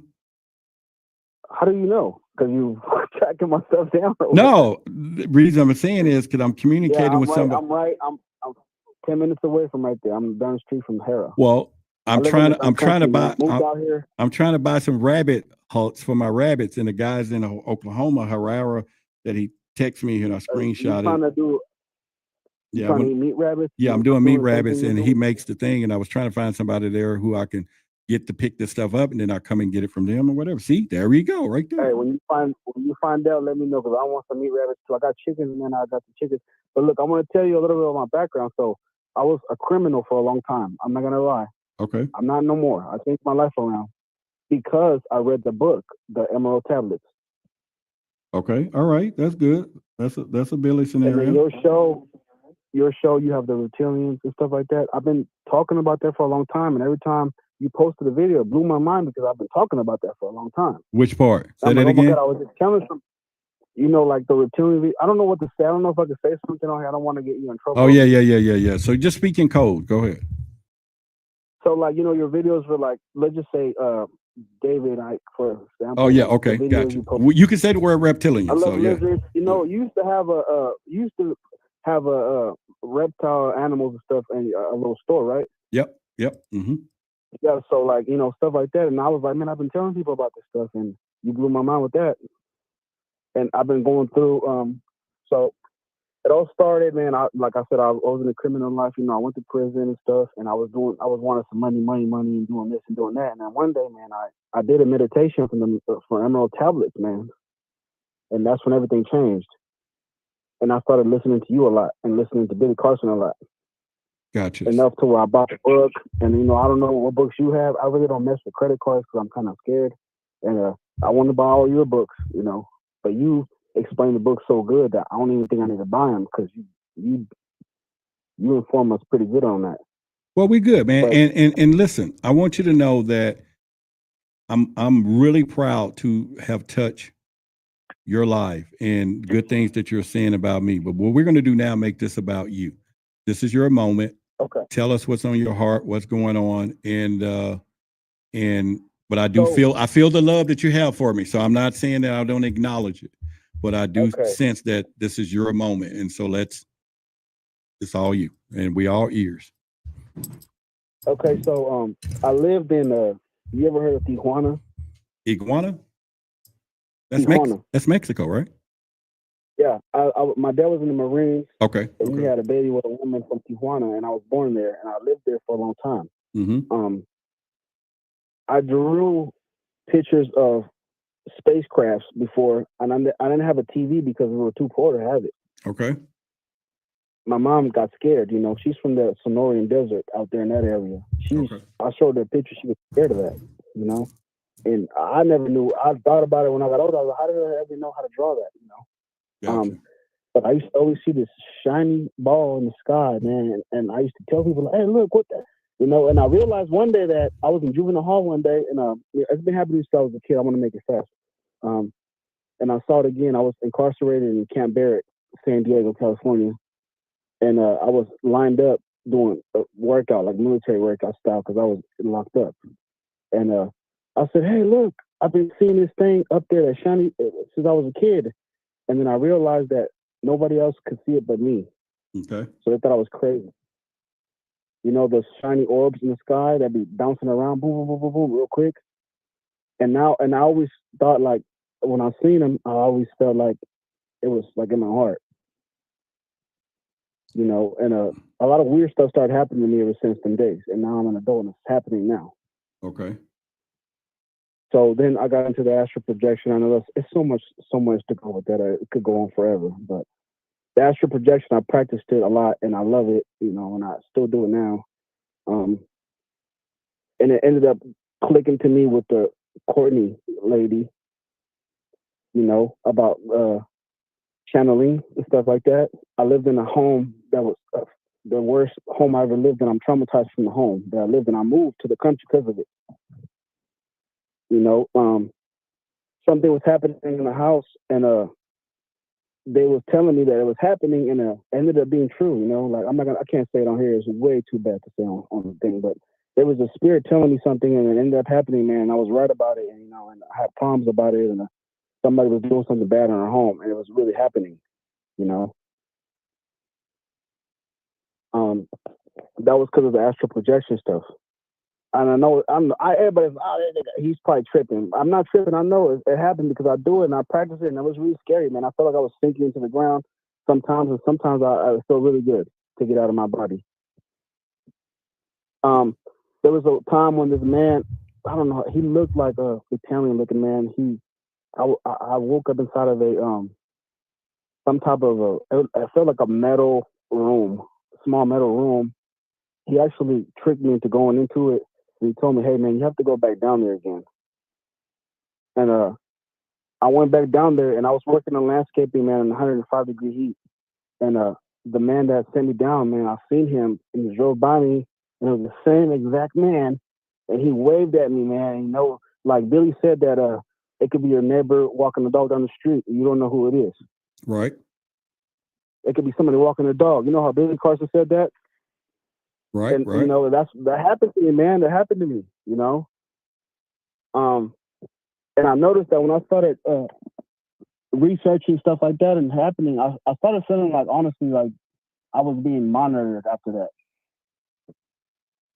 And I was trying to call you a while ago in January to see like if I was going crazy, because you know it was a private hotline. It wasn't like everybody could hear. Like right now I'm on blast.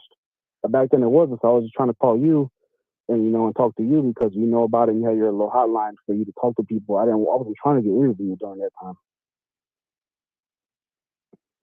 Well, now my question is, how old were you when you were seeing these when you were young?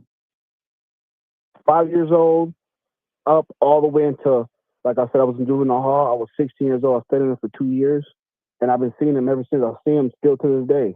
And I heard about that program. I don't know what that man's name is. He has like a long face. He's famous kind of, I guess, and he has a program, an app and stuff. I don't use it, but something about the laser in the sky and stuff like that. Stephen Greer? Yeah, and I don't point a laser. They come out. I don't even have to point a laser. They pop up on me all the time. Yeah, usually there was a guy, he's no longer with us. And I forget his name, but he was able to summon them at will. You know, one of the things that when we're kids, our minds are a little more different than they are us being adults. And so we have the ability to we have the ability to be more curious than we are with the programming as they put on us as we got older. The other part of that is, you know, bloodlines. I don't know what your blood type is, the children's blood type, you know. No, about the blood type, okay? I'm Rh negative. Okay, so I was already getting ready to get in that already. So I already knew. But my blood type, you posted the video about the Rh stuff, and I was like, oh my God, I'm that blood type, you know? Mm-hmm. Yeah. So, and I was able to connect those dots, right? Because Rh negative blood, especially when they're kids, are going to see that extraterrestrial if it's their connection, because that's where most of them speak from, you know, or the connection is and all that. So, you know, looking into, my goal is to do a live, not a live show, but a whole documentary on people that are Rh negative. And in fact, you know, we were going to send out some emails. I don't know when it was, months back, you know, a lot of people that commented on it and do that. But the other part of this is, now this is the part where, you know, I tell you, you're not crazy, right? Because That's what I was calling during that time, because I was like, am I going crazy? Because I'm talking to spirits and they're telling me that somebody was doing something bad and they were. And I can't say it on the phone, but I could tell you in person if I ever go to one of your meetings. Yeah. And yeah, we're in Dallas, man. And, you know, we'll be every month. And I was like, Courtney was not lying about that. She's right about that. I could do that. So I've been channeling for a long time. I never know I had that gift. But let me tell you something real creepy that happened to me 6 times before. My fiance thought I was crazy, but she's starting to believe me now. Now, who you saying? Your wife? Who's starting to believe you now? My fiance. Fiance, my okay. fiance starting to believe. She believes me now. I was living the fast life and stuff, and that's what made me change my life around. I was in her house one day, and I felt like something was on top of me, really heavy, and I started. That's why I pursue the heavy feeling now when I'm asleep, and that's how I learned how to move around a little bit. During this time, I was like, whoa, it's demons and all this stuff, but the God and the church and stuff like that. No disrespect to the Christians, the Catholics, whatever. But then I started realizing, like, look, man, this is a gift. I have to pursue it, and I've been pursuing it since. But I swear, man, I got pulled out of my roof, man, and it's on my kids, out of my roof, and I was literally, I felt like I was flying away. And I was, you know, and I was leaving the area. And since that happened to me, that's when everything went balls to the walls. Yeah, yeah. And what, okay, so there's association with sleep paralysis that a lot of people tend not to connect when it comes down to it. The scary part that it is that it's not always could be aliens and everything else, right? And in that connection, this is why they used to laugh when they'll say, you know, when it's happening, you say in the name of Jesus. And I've heard and read that. And I used to hear about that, but then I realized one day, I was like, you know what? I'm not going to do it on the name of Jesus. I grew up in the Christian church, you know, and now my family thinks I'm an atheist. I'm not. I just know now that whenever I have the sleep paralysis, nowadays, at 31 years old, I love having it now, you know, and I actually practice Dori Lila, you know, stuff like that. I do it on. Let me throw some at you. So what I've learned when I started going deeper studying, when somebody say in the name of Jesus, when they're having this paralysis, that the spirits or entities that you're dealing with don't necessarily leave because of that. They leave out of respect, so to speak. So not that it's bad or good, right? It just, and I've heard some of them just laugh and say, all right, I'm just going to go. You know what I'm saying? Because they know you really want them to go. Right. And but go ahead. So those people, like, for example, I lived in this place called Coronado, California. It's like a beautiful island. I used to wake up scared as heck, and I used to be like a tall man in my room, tall shadow. I believe in ghosts and stuff like that. But then I started seeing these distorted people, like people I don't even explain how they look because I've never seen. I can't explain to somebody how this person looks if I've never seen them on Earth or here around me before, right? I started pursuing them, and then after I started pursuing that, I don't see them anymore. Now it's just me. I'm coming out, and I'm not stuck in the bed no more. I'm moving around, and I'm conscious about it. I'm consciously having dreams. I'm conscious in the dreams. That was what I was getting ready to allude to, because what happens is once the acceptance stepped in, and you begin to accept, and now you can explore, the fear begins to dissipate from itself, and then you can begin to whatever.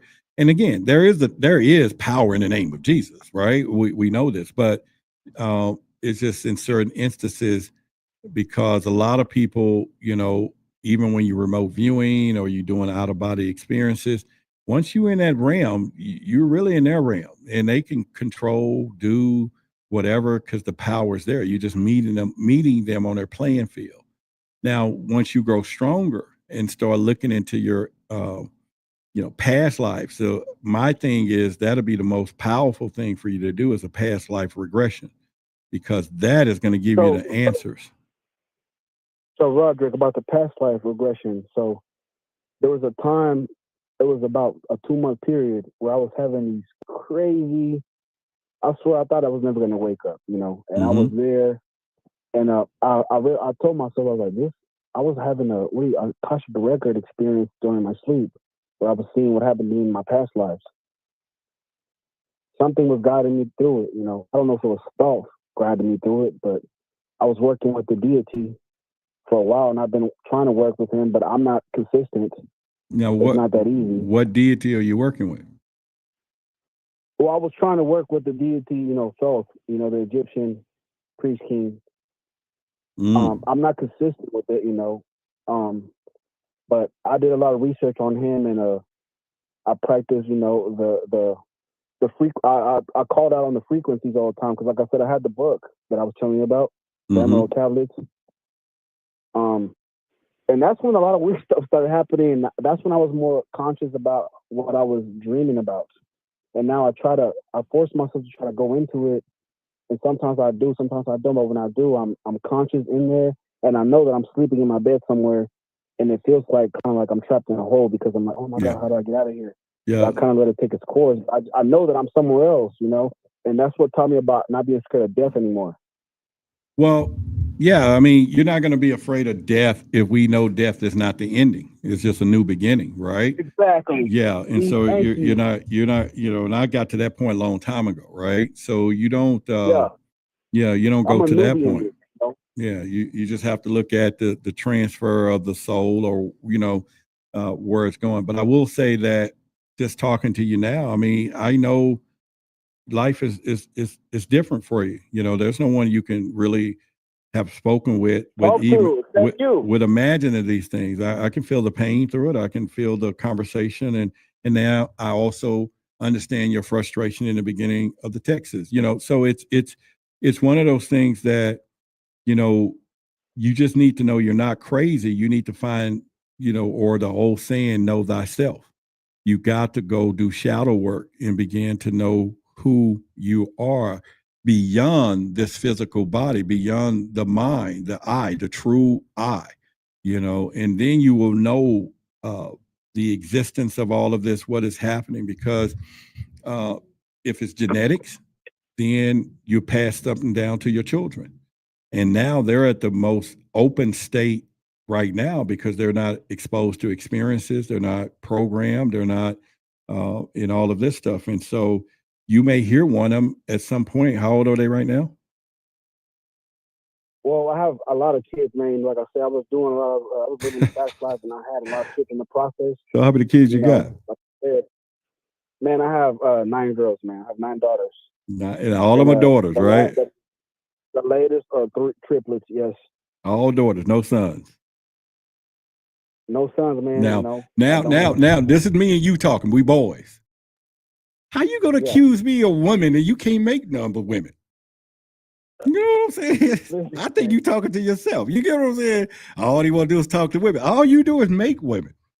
Yeah, that's true, man. You get what I'm saying? So that's the mirror, that I'll be telling people about. There you go, right there.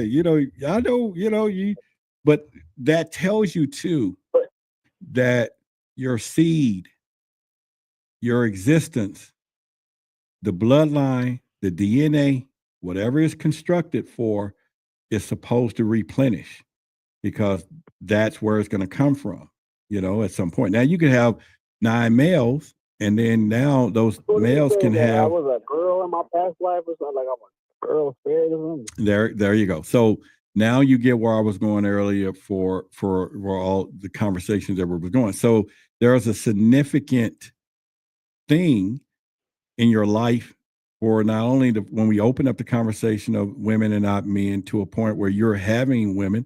Same thing happened to me.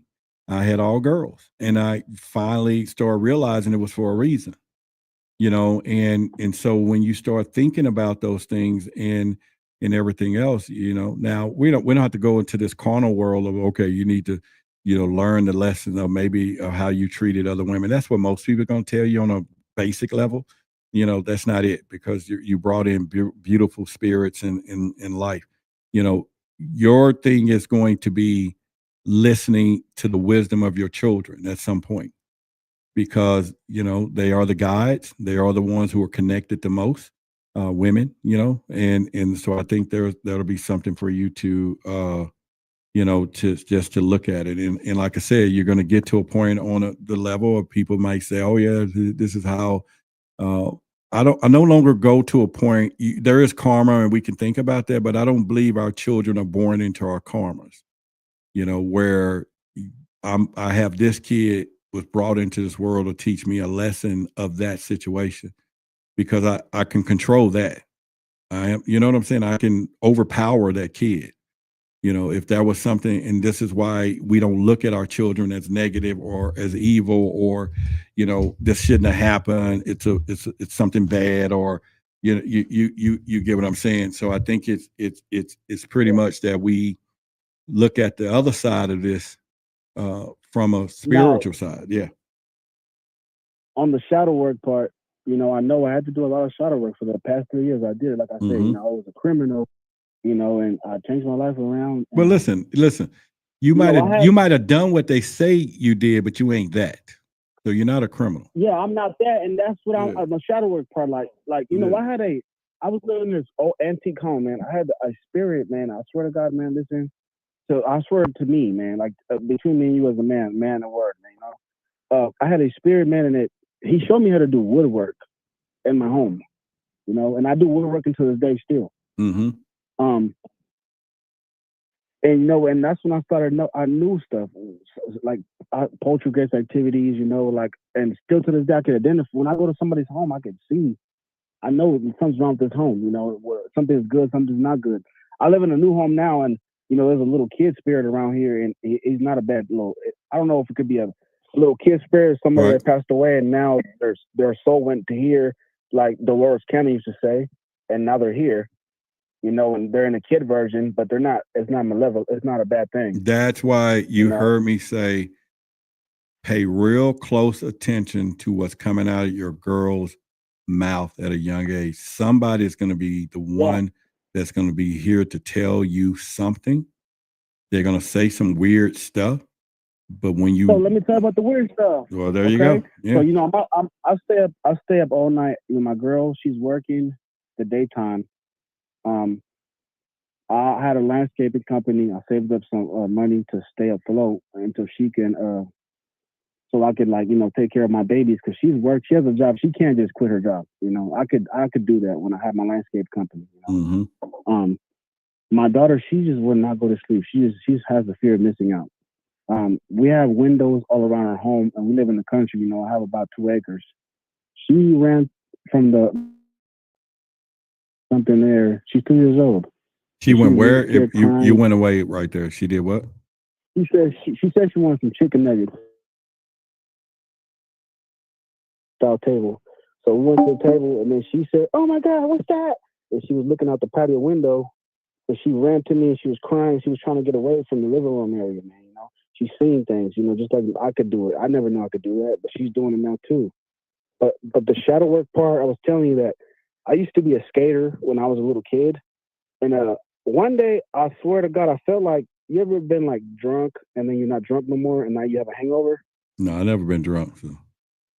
You ever been tired and you get some good rest and now you feel good? You know, I can get with like, that one. I had this feeling when I was like, what have I been doing for 20 years? Like, what have I been doing for this long? And I was like, wait, hold on. This is who I am. It's like I was gone and then now I'm back. Like, it's like I left when I was in 8th grade and now I'm back and I'm like, whoa, quit. And I'm in a grown-ass man's body. And I'm like, you know, and it's a crazy trip. And that was my work. And I was like, I need to be a better person. I need to do this. And I've been doing it, you know. But then, like I said, the astral projection things, man, it's happened at night. It happens every night, you know, and I do it. Sometimes I see things. Sometimes I don't see things. Well, I mean, it's and like I said, you are going or not you're in that part. How old are you now? I'm 31 now. All right. So you're at that point where most of us men from 30 and 40s, we go in what I call the turn. And this turn is a very critical moment in our lives, because you picture it being on a motorcycle going into this curve. And if anybody ever been on a motorcycle, I haven't, but I know the dynamics of it. If two people own it, they have to lean into the turn at the same time. They can't go opposite. And then it crashes. And you at that point where, I don't know the relationship you have with your fiance, but I can imagine there's a lot of things difficult even for her, because you're at that turn. So your self-realization of priorities is going to shift. Your thoughts is going to shift. Your vision of the world, just like you said, I was that. I did what they say I did, but I'm not that. And please don't lose that thought that you were saying, the game you're giving me right now. Who? But like we used to right now, I felt like out of nowhere, I was like, whoa, like, what the fuck am I doing? Like, wait, hold on. I need to do this and do this and do that. You said what thought now? Like, you know, what you were saying right now, I was saying, please don't lose that thought. I was going to tell you, like, I was like, hold on, like, I'm a whole different person. Oh, okay, gotcha. I don't even know. I'm gonna say, like, I'm not who like, whatever I was doing before, like, I felt like I was a NPC during that time. Right. And I knew that's awakening. It has to be awakening. It can't be nothing more than that. Well, I mean, I feel like I was controlled like a video game, because now I'm like, hold on, what the heck was I doing during that time? You know? Well, I mean, that's some people use the term "wake up," but I think it's not even. We're not going to use like that. The woke. Like, I know about the woke like the woke people and stuff like that. But I don't want to be like, I'm a woke person. Like, I'm not gonna say I agree that. with I'm you gonna on say that. like, I went through an experience where I was like, whoa, hold on, like this is what they call woke. Because man, it's really scary. And I was going through anxiety, trauma, you know, seeing like spirits and like now I thought about becoming a damn what do you call that, paranormal investigator. Because of what happened to me, man, listen, man, can I tell you one thing? I don't want to hold up too much of your time. I mean, listen. But Halloween is coming up. Let me say it like this. Like I said, I'm prepared. Tonight you're getting more things off your chest tonight than you had in 100 years. If I'm embarrassing people, if I'm embarrassing your audience, I hope you can just hang up. Embarrassing who? I don't want to embarrass myself no more. I don't want to embarrass myself no more. Who are you talking about? Are you embarrassing them or you? What do you mean? I don't want to be embarrassing myself on here because I know there's a lot. No, I mean, okay, so but here's why I'm taking you down the path slowly but surely, and man to man, it's going to go all the way into the house, right? So because can I tell you about? Yeah. Tell you about the house I moved into, man. This is 9904 Georgia Avenue. Well, let's bag up. You had another story. Okay. You had another one. I want you to be able to get them all out. And it's also a learning lesson for the audience, right? Because it's not that easy to get a hold of you, man. So I have to tell you the most important things like that, the most important stories that I know that you could probably answer because you're really educated on this stuff, man.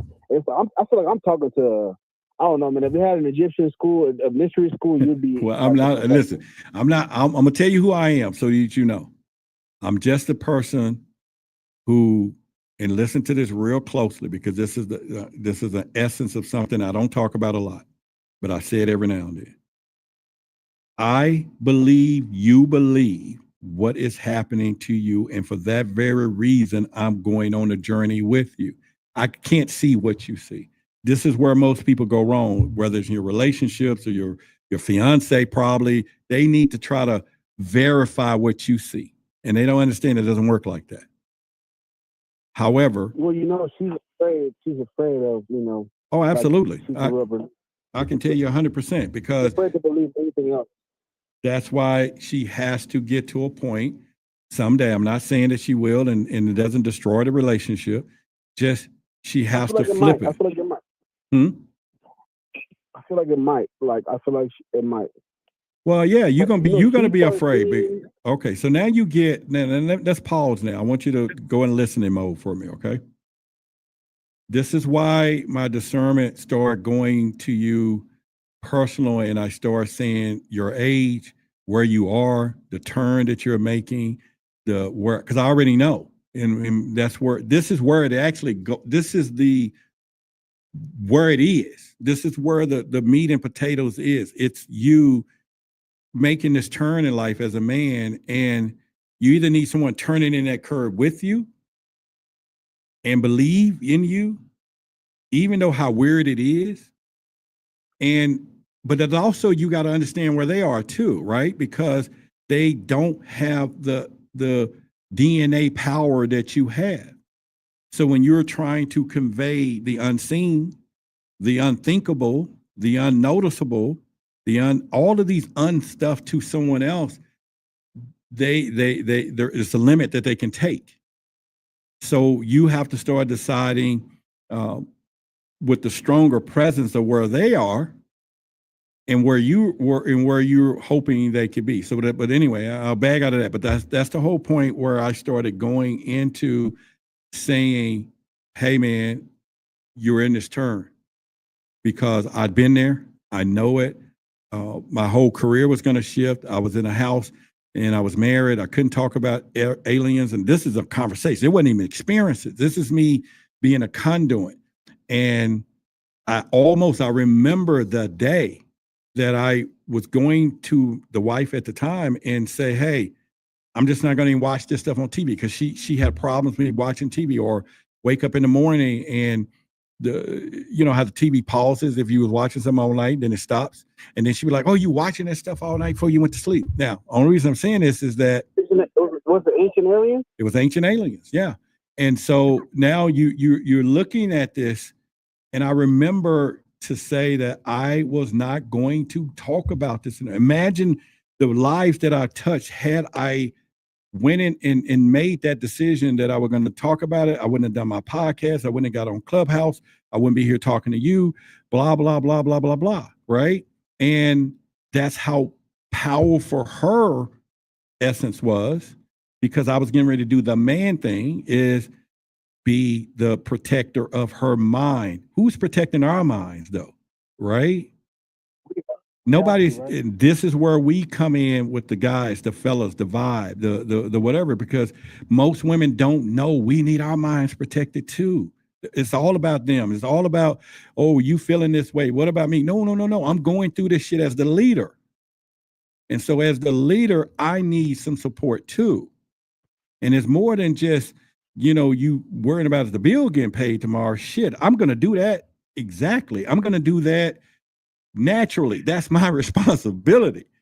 But do you want to have your responsibility of making me feel safe in a situation that I can't talk to nobody about? I can't tell my boys. I can't go to work and they're going to fire me if I tell them. I can't go over here. They're going to look at me less of a man. And you, the one person who sits behind the shield that I fight with, you can stab me, because you can get behind the shield. Nobody else can. And this is where we are in life, right? And this is where I know where you at. You get what I'm saying? So because now you're able to talk all of these things out, and then it's like, oh, I got another one. And I'm like, well, keep talking, because we open up the door to listen.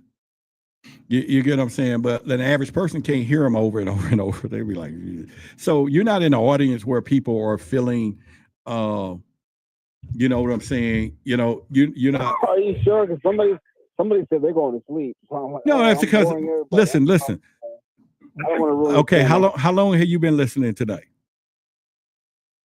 Man, listen. The crazy part about it is I have you on my notify me when you go. Well, I'm just saying, how long have you? I watch. How long did you come in tonight? Or what time? All your videos, man, and every time the Reptilian Shapeshifters stuff pops up, I just decided that, you know what, I'm gonna let him know, like, hey, man, do you remember that one time I called you? Well, I'm just saying, we're right now, we've been on here 4 hours and 22 minutes. So some people got to go to work tomorrow. They got to go to sleep or whatever. So when you hear them say that, they come in going and everything else. But I see what you're saying. So like, some people are tired. Okay. Yeah, they're tired. Yeah, they're not saying it because of your story. And see, again, this is what I want. Okay, I thought it. No, this because I'm bored. But this is because right now. But I'm not trying to be fun anyway. No. You're doing good. It's just I know where you're at, man. I know right now you're watching the chats. You're seeing stuff. You know, this is why we know. Usually I have different moderators. They'll watch different things. A lot of them sleep tonight. They ain't here. So it's just different stuff. But I'm saying to you that before you go deeper into the things that are happening to you, first just understand you being who you are. It's okay. It's okay. You know, you can't control the other side of this realm thing, right? Because you got to experience it. It's been taken away from us anyway, right?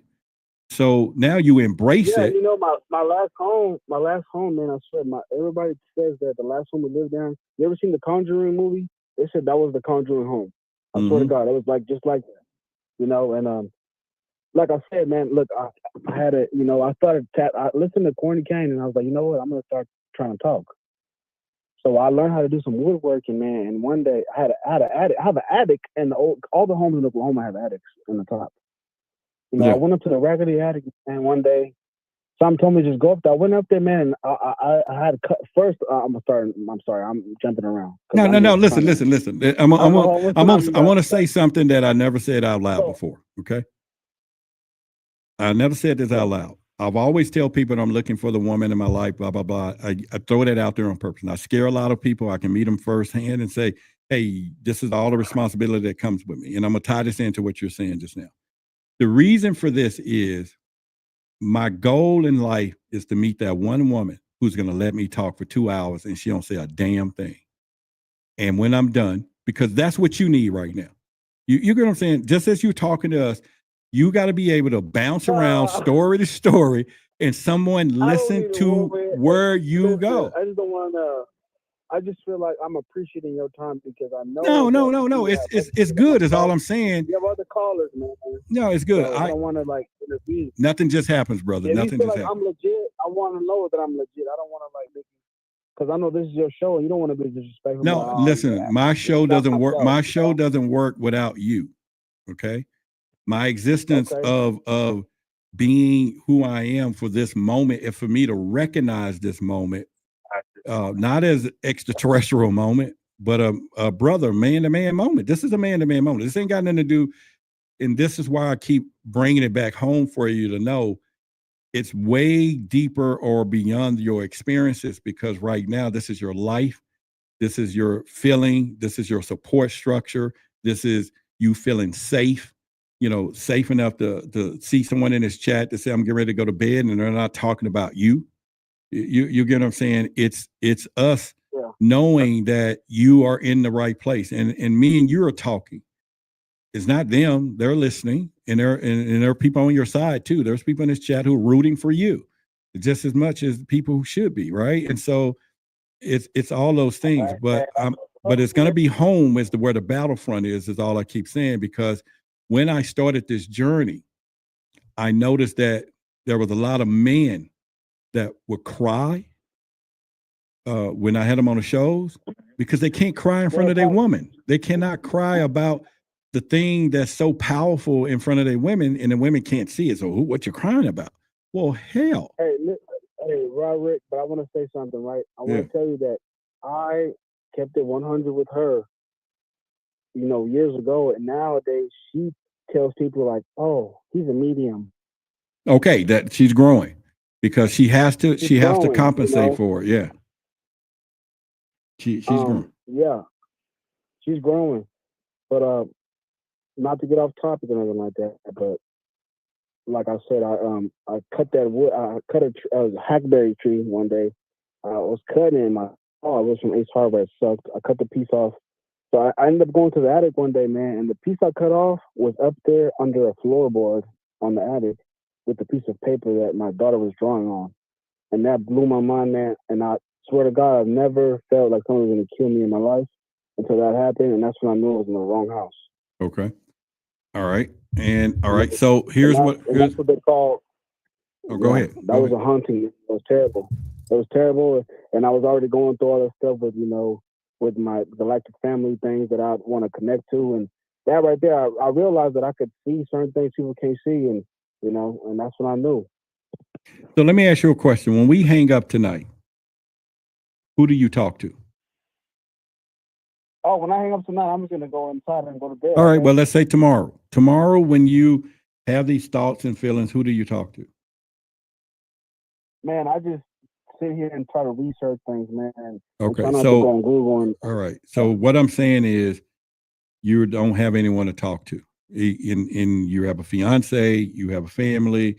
You get where I'm going with this, right? I talked to her about the paranormal stuff and she believes it, man. But as far as like me getting pulled out of the house on the ceiling and somehow the ceiling turned to water, they don't believe me, They don't really believe it. They thought I was dreaming. Well, who is they? I know it was no dream. Who is they? Her or who? Well, she. Yeah, she. Like, does she say she don't believe it, or she just can't understand it? She is like, oh, you know, just having a bad dream. But I told her, no, the ceiling turned into water, and this happened to me in this house, that house, your house, when I was staying in her apartment, and it's been happening to me for a long time, It turned into it looks like jelly, and I come out, and then I feel like I'm on a roller coaster, but I'm going up instead of going down, and weird things happen. Yeah.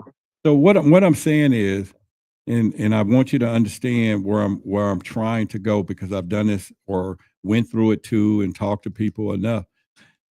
See, the defense system, not the defense system, but the ordeal, the visions, the astral projecting, all the things you're dealing with is going to continue when we get off this phone.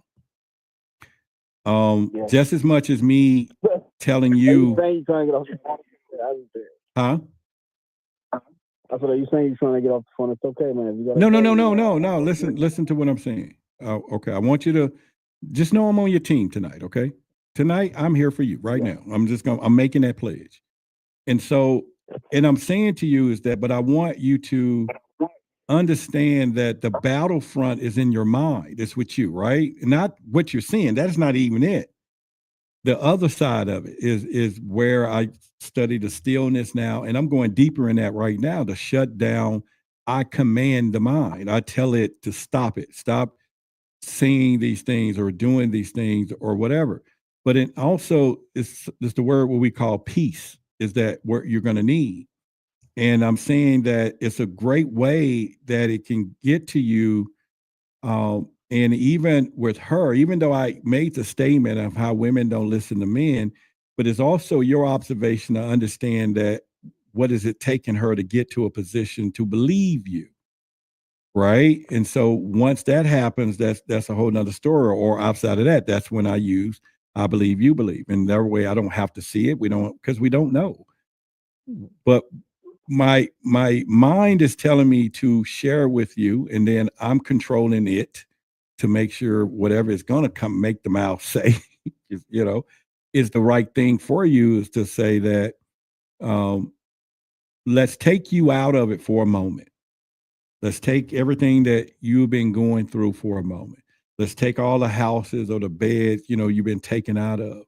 And then we got to start discovering why. Why will take you on the road totally different, and it'll take you out of it. And now your exploration begins a little more deeper, more acceptable, more believable for other people. Yeah, you get what I'm saying? Why is that happening? Huh? Why is it like, you know, I've been having the urge to, I've been having the urge for a long time to go and get me off the grid somewhere and just live there. Well, no. Okay. So you heard me talk about that though. What do I do with my experience? What all right. You heard me talk about that. So I'm glad you brought that up. This is where the problem comes when we get too far into this, not you, but people, this awake thing, because we start trying to explore the world by ourselves and we get off the grid. There's no way you can do that. There is no way.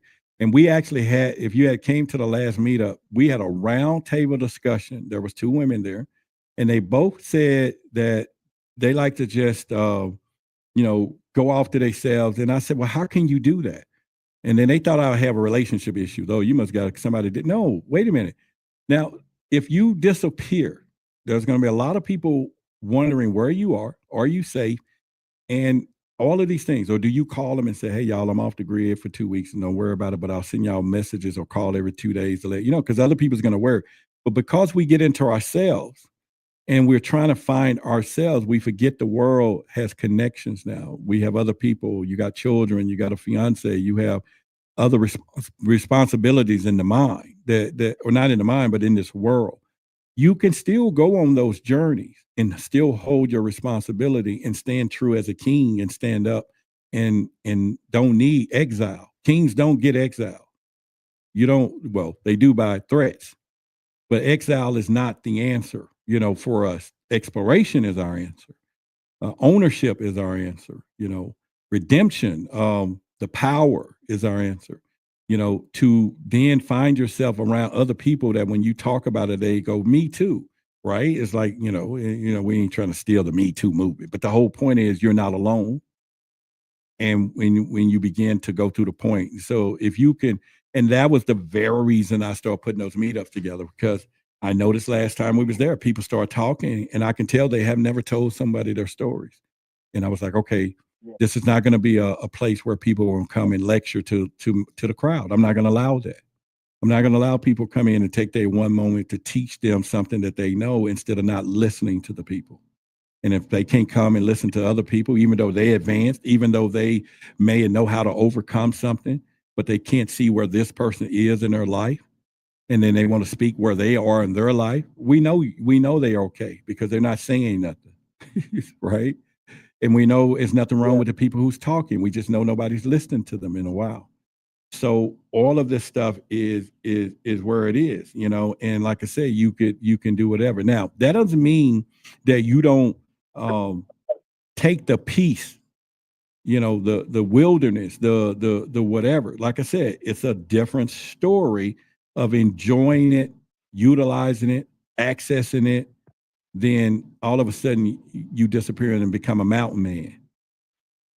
And then one day we read a story. I already knew. You know what I'm saying?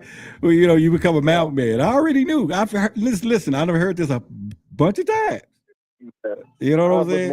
And I watch Mountain Man all the time, and I want to do that really bad. I don't heard it before, and so I'm not saying. I'm just telling you, it's a difference if you have nothing connecting you to the other world, but you do. You do. There's no way. Do you know the impact on those girls' life if you went to be a mountain man? Yeah, well, I was going to take them all with me. Oh, well, now okay. That's a difference taking your family. You give us I was going to take them all with me. All right, taking your family, taking that's a controlled environment. That's different. But if you go, I thought, I'm thinking you trying to go being a hermit by yourself. I'm saying no. No, not by myself. Yeah, I was going to take everybody with me. Yeah, if they're willing to go, you take them. All right, and not take them with you. Just take them on the journey. Take them with you. It's like, hey, I'm going in the mountain. I'm taking everybody with me. You'll have FBI, everybody around you tomorrow. Come on, I know he's a menace to society. So no, I was taking everybody, man. Yeah. So if you don't mind me asking, so when it comes to like the dissolve stuff and stuff like that, like is that stuff right there? Am I going crazy about that stuff? Say that about what now?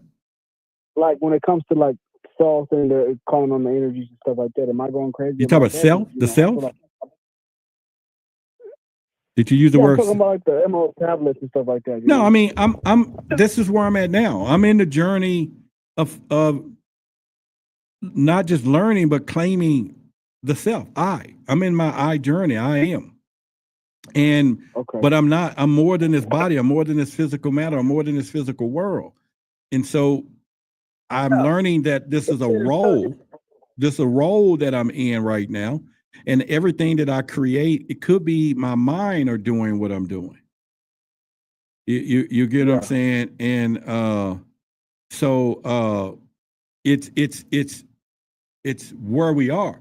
And so now allow me to find who I am as I'm growing now. I can be anywhere. I don't need to separate to not be able to defend myself, handle myself. You get what I'm saying? I can stay right in the middle of their world. And now that I'm growing, and now that I've grown, and I got the power, and now I understand my primal light. I understand the I am. I am all it is, has been, and ever can be. This is who I am now. And I understand that most of this stuff is a role. Cairo mentioned it earlier, and I was going to mention it to her, was why some of these people are getting the same role. That's how life is. It's like they keep throwing, but we can change that. But they can't change it unless others see them different. So this is why an actor do good in a movie and they go, well, I got a part. They're going to make a great part. I want to make make their part. So like Kiana says she want to grow her own food in here. And RN says she's professional and shut down. Yeah, man. I'm growing watermelons right now, man. And I got chickens and stuff like that. And I just I'm trying to do something different. I have the urge to do it. I feel like why are we buying food from Walmart when we could grow them? Listen, you see, you're ahead of me, right? So you're ahead of me. But when I start going through this cleansing, my mind started expanding. And even though I had already tampered with a lot of stuff, so my preparation was already working, I think I just had a better commitment to myself this time. But yeah, man, like you said about the cleansing, like one day I was doing a lot of drinking and hanging out and eating burritos in California. They have the best burritos out there. I'm not gonna say the best, but they're really good. And then one day, man, I was out here and something told me, like, you know what, you need to start eating vegetables. And I ate vegetables, but what makes a burrito, right? I got scared. Why does it call a burrito? Because I don't know, like a donkey. I don't know. No, it's called a burrito. It's called a burrito because it's wrapped up. So you can change. You can change what's in it. You can change the ingredients of the burrito. Yeah, I started looking into the what is that thing, alkaline. I did that, man. You know what? I'm not gonna lie to you, man. I went from 250 to 180 really quick. And, it was kind of scary, and I started feeling kind of weird, and but it was really hard not to eat some sweet stuff. That's the hardest part. It's difficult, and I'm going through it now. But like I said, I found some processors. Yeah. I found people that'll process chickens for $2. You bring your chicken in there for $2.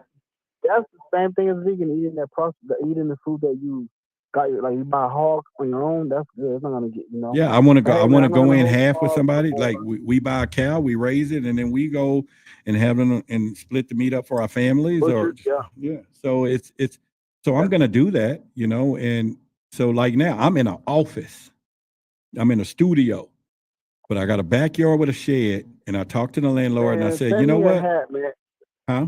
Send me a hat, man, with the owl. I need a hat. With the I need to owl? Give me one of them hats. All right. Well, Yeah, I need a hat with the owl or something. you man. can text. You I can don't like wearing these baseball team hats. I want to wear some truth hats, man. You can text to the number that you call or I called you from, and text me your address, and I'll send you. But I am gonna send you a picture of that place in Horror because he's supposed to be building these rabbit hutches, and so I didn't know. Yeah, man, I want some game rabbits so bad. I live down the street from Ahara. That's where I was gonna live at first, but I ended up finding a place 10 minutes away from Ahara. Well, I don't know if you see the picture on the wall on the screen here, but yeah, he's in Aurora, Oklahoma. Yeah, and he's building. I'm not able to play the video and talk to you at the same time. Oh, that's cool. That's cool. Yeah. So, but anyway, yeah, but I'm gonna in my office right here, and you know, I'm gonna get some New Zealand's and a couple of, you know, I think depending on how much meat I want. And then, like I said, you know, I can find some people that farm raise chickens and I can buy the chicken. Or the economical part is they have farm raised chickens there at that location that you can see thousands. I mean, you just say, I want that one. And then you pick that one up and then they, you know, process it for you right there. And then you take it out with you in a bag. You know, but if you bring one, like some people raising their own, you know, meat chickens, then for $2, and the rabbits $3 right there. And then I need the hookup for that. Yeah. And so you can say, I want 10 chickens right now. It'll be $100.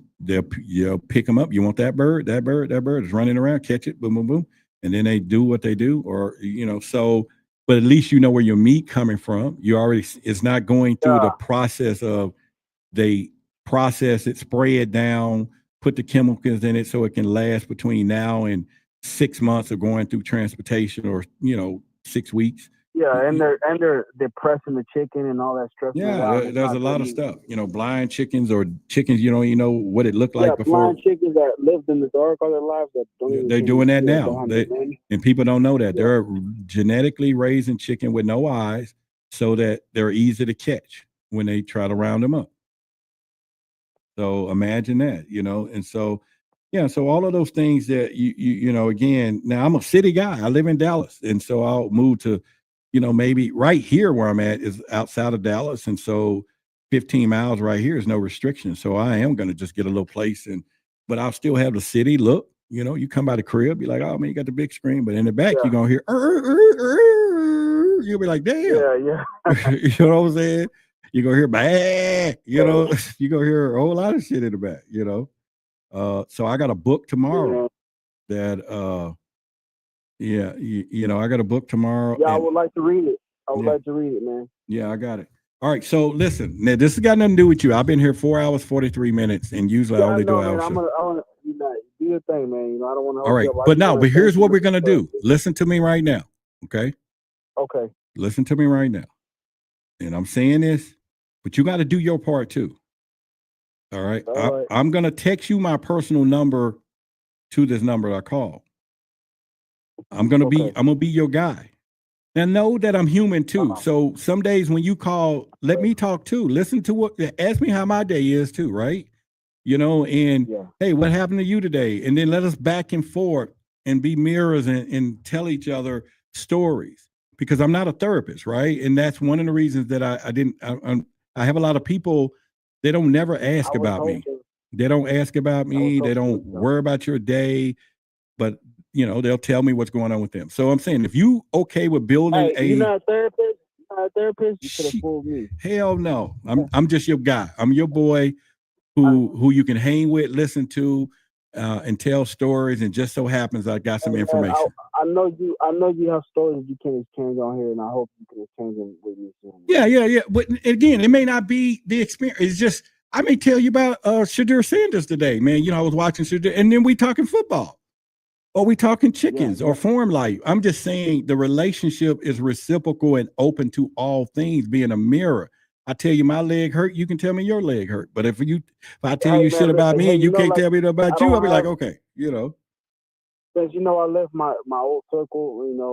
It was a negative circle, man. I have 0 friends ever since then. I'm like, I can't go be friends with them no more. They won't understand me. They're not going to, because the trip got them. Remember that. Exactly.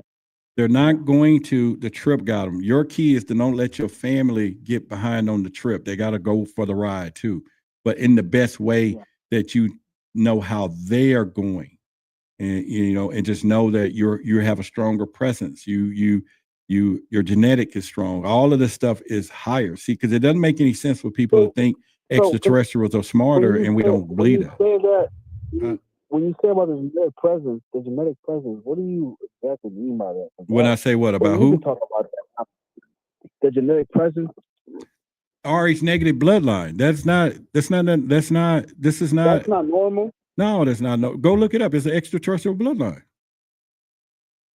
The scientists don't even know what it is. They call it extraterrestrial. Yeah, go look it up. I found out my kid's mother was. I didn't know all this time. When the time, so yeah, go look it up. I'm gonna have to do a lot. But it doesn't. But again, it doesn't make you different or worse. That just makes you explore. You want to explore differently. You want to look for the why and the information a little different. You ever heard about the program for the kids in middle school where they made them hear the little beeps in their ears with the headphones? Yeah, they've done a lot of that stuff, but I was in that program. Yeah, okay, so all right, so here's what you're getting ready to do, and I don't want you to do it, so I'm gonna stop it.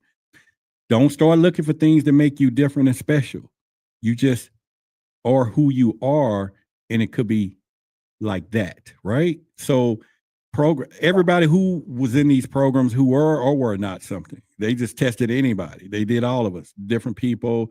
They ran through mind control experiments and all of this. So I don't want you to go back to the past and the only past that I want you to go to is in past regression. That's going to give you more answer than anything else. So I don't want you to go into now, because I just said what I said. I confirmed your suspicion, but I don't want you to take that literally as now it has redefined your past, which is not what we're doing. And now it's going to redefine the present, and it's going to conflict the future. We want the future to be pure potentiality now from this day forward. That's all I want now to open you up. Yeah. So you're telling me I haven't been going crazy. Other people have been. Hell no, you ain't been crazy. They just can't comprehend the outlook. That's all. You know what I'm saying? Okay. Yeah. For sure, man. Hey, man. You know what crazy is. You know, if you go to a crazy house, I don't know what crazy is. Go stop by a crazy home and start singing the song "They Not Like Us" and see what happens. They not like us. Okay. Yeah. Go to a real one, and then there's some people in there who are acting crazy because that's just where they want to be. Wow. Mm-hmm. Wow. Yeah, but there are some people who are just off the marker, and there's nothing you can do about that. But you're having an intellectual conversation right now. That's far beyond. You making choices and thoughts and everything else. So yeah. Hey, it means a lot coming from you, man. I swear to God. Hey, man. Well, you're gonna hear more. But like I said, now you call me, and I say, hey, I'll call you back. And then I didn't. And if it's important, you call me back. Say, hey, man, I really need to talk. And I'll be like, okay, fine. Otherwise, I'm only measuring and whatever. So I want you to see something before we get off the phone. You see this in my hand? Oh, no, you're not looking at the phone. Yeah, you can't see it. But anyway, I'm holding a big thing of fat, but I'm using an example. Sometimes. A big thing of what? It's fake fat, but I, be telling people it's a pound of fat and what it looks like.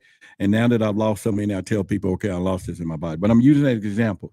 Sometimes people will say something to someone, and when they threw it, it was a big boulder. But when it hit the other person, it was like a pebble. And this happens in our relationship. So you might be watching a game. Your woman may say, hey, I need you to take out the trash. But when she said it, it was huge. But when it hit you, it just went like thump. And so to her, she thinks you don't care.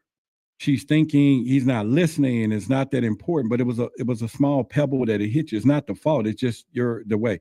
So all I'm alluding to is that there may be days that you need to really say something, and I don't want you to feel I don't care because maybe I didn't call back fast enough, or maybe something else came up. But that does give you, because we're going to be boys, the opening and responsibility. Make the second call, make the third call, just like I would too, right, to you.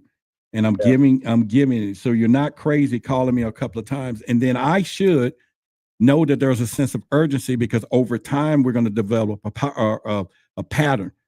Isaiah, man, he's called me a few times. Must be important. I got to go, y'all. I need to see what my boy wants. Other than that, you might just say, hey, man, just hit me when you can. And then we open time up to talk and all those things. So I'm just sitting it out there, and hopefully, you get something from it. But anyway, I appreciate you. And then I'm going to text you my number when we hang up. Okay. Thank you, man. Thank you. Have a good night, man. Yeah, you too. All right. Okay. All right, y'all. So it is 5 hours into it. I want to bring y'all daylight. We're not going to be here, but it is 12:51. I have not eaten tonight, so because it's juice, I can drink it tonight. It ain't got nothing to do with, Roderick, don't eat that stuff and go to sleep on it. I'm gonna go to sleep on some herbs, some ginger, some turmeric, and some kaza, which is some bitter stuff, fruit, and it's just gonna get in my body tonight. My body's gonna be like, appreciate it, bro. Other than that. But I'm glad him and I had that conversation tonight and talked and be able to understand that we men first, and men is gonna stick together and get through this, because it goes before that. That's the foundation that we're in. And so I'll text him in a minute, the number. And in fact, I'll do it while we're on the phone. But anyway, anyone got anything else to say before we get out of here? It's 5 hours. Kiana done went to sleep and came back. So she got her nap in. You're going to see it. So she's all good. And wake up to the wonderful good morning shit. I know, right? Yeah, you're right. You're right. You know what I'm saying? I was shitting jellyfish the other day. Shoes. I was like, what the hell are these jellyfish? Come to find out, it's mucus. So yeah, I was like, boy, you shitting jellyfish. So you want to be careful of that stuff. I was like, man, what are these jellyfish? But anyway, so yeah, it's a lot of stuff in our bodies, and pretty much from there that we have to look at. And so let me text here. All right.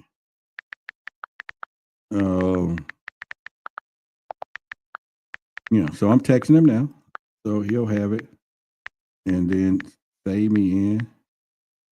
And then when you get this, Isaiah, text me back so I know you got it. On my cell phone, not this number that I'm texting from. But you should have it now. And so text me back when you get it in pretty much. Dang, I missed a good show. Came in late, huh? Well, see, Tina it is 2 o'clock in the morning, 1 o'clock in the morning. And so I'm going to get off here. Roderick, EMI. But I have nursing questions about that mucus. Well, you got my fucking number, sweetheart. You can call and ask those questions. But yeah, I got mucus, man. Yeah. You got my number. I wasn't cursing at you, but I'm saying you don't even have to text through there, right? You got my number. But anyway, so anyway, I love you guys. I love each and every one of you. We won't be back to Monday. I'm away in Monday. So I'll put just a quick 30, 20-second clip when we do our show Monday of the weight that I'm in from the 387 and whatever I'll be then. And we can do, I'm a night owl too. So I'll be up tonight. I'll be home, probably get Carol a call. She stays up late.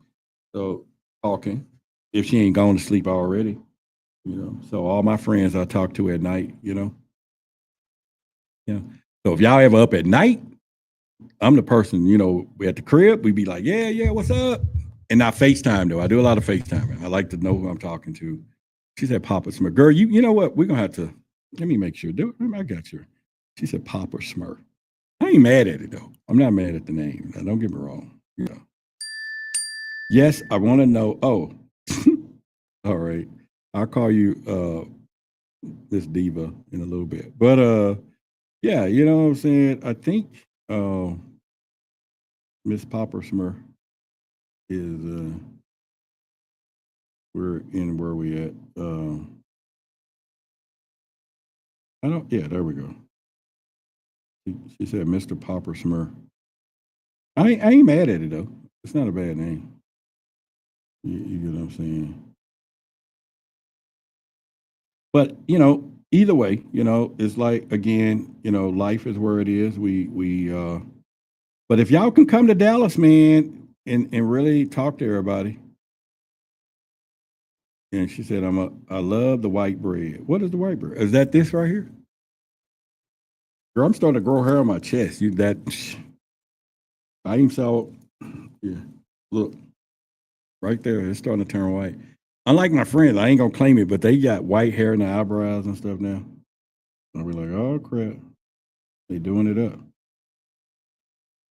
And but anyway, all right. So good night, y'all. We was here 5 hours. I haven't eaten, so I'm gonna go drink my juice and my other supplement, my other stuff. Yeah, but I'm excited. Well, anyway, Isaiah, you got my number, so make sure you text me back, bro. On my cell phone, so I'll save it in. And I text you to the number, so you'll have it. And funny, my man said bread when I first read about your beard too. Now talking about my beard, I'm actually going bald this winter. When I get a few more pounds off, I'm going bald. Now I'll keep the beard, but I'm going bald just for the wintertime. Yeah, I'm gonna go bald just for the wintertime. And yeah, we're gonna. Okay, everybody good tonight? Love you. Everybody good? Everybody? We got to run. In 3 minutes, it'll be exactly 5 hours long. Okay. In 3 minutes, we would have been here 5 hours. So, deuces. All right. Deuces to Tina. Gotcha. All right, y'all. Good night. UFOs. UAPs. Unidentified anomalous phenomena. Unidentified aerial phenomenon. Who are they? Where are they from? And what is their intent? All questions that immediately come to mind with a mention of UFOs. A Pentagon report is detailing a dramatic increase in UFO sightings, more than 350 since 2021. Many of them are explained as being drones, birds, or weather events, but about half of them remain unexplained. There's a whole fleet of them. Look on the ASA. My gosh. They're all going against the wind. The wind's 120 knots from the west. Look at that thing, dude. This video taken by the Navy showing what he describes as pyramid-shaped UFOs flying over the USS Russell off the San Diego coast in July of 2019. The Pentagon has since confirmed that the video is authentic. Headline edition, July 8, 1947. The Army Air Forces has announced that a flying disc has been found and is now in the possession of the Army. Army officers say the missile, found sometime last week, has been inspected at Roswell, New Mexico, and sent to Wright Field, Ohio, for further inspection. Late this afternoon, a bulletin from New Mexico suggested that the widely publicized mystery of the flying saucers may soon be solved. Army Air Force officers reported that one of the strange discs had been found and inspected sometime last week.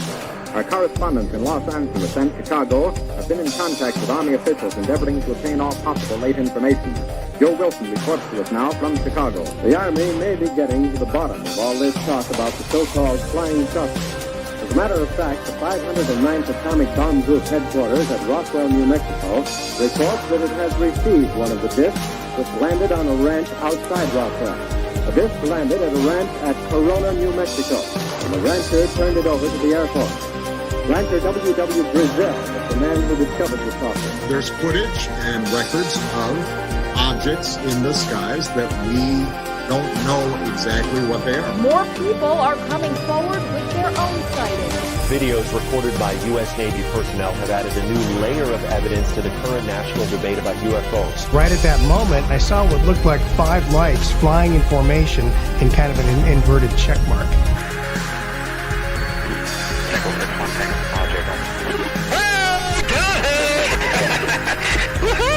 Roger. There's troubleshooting.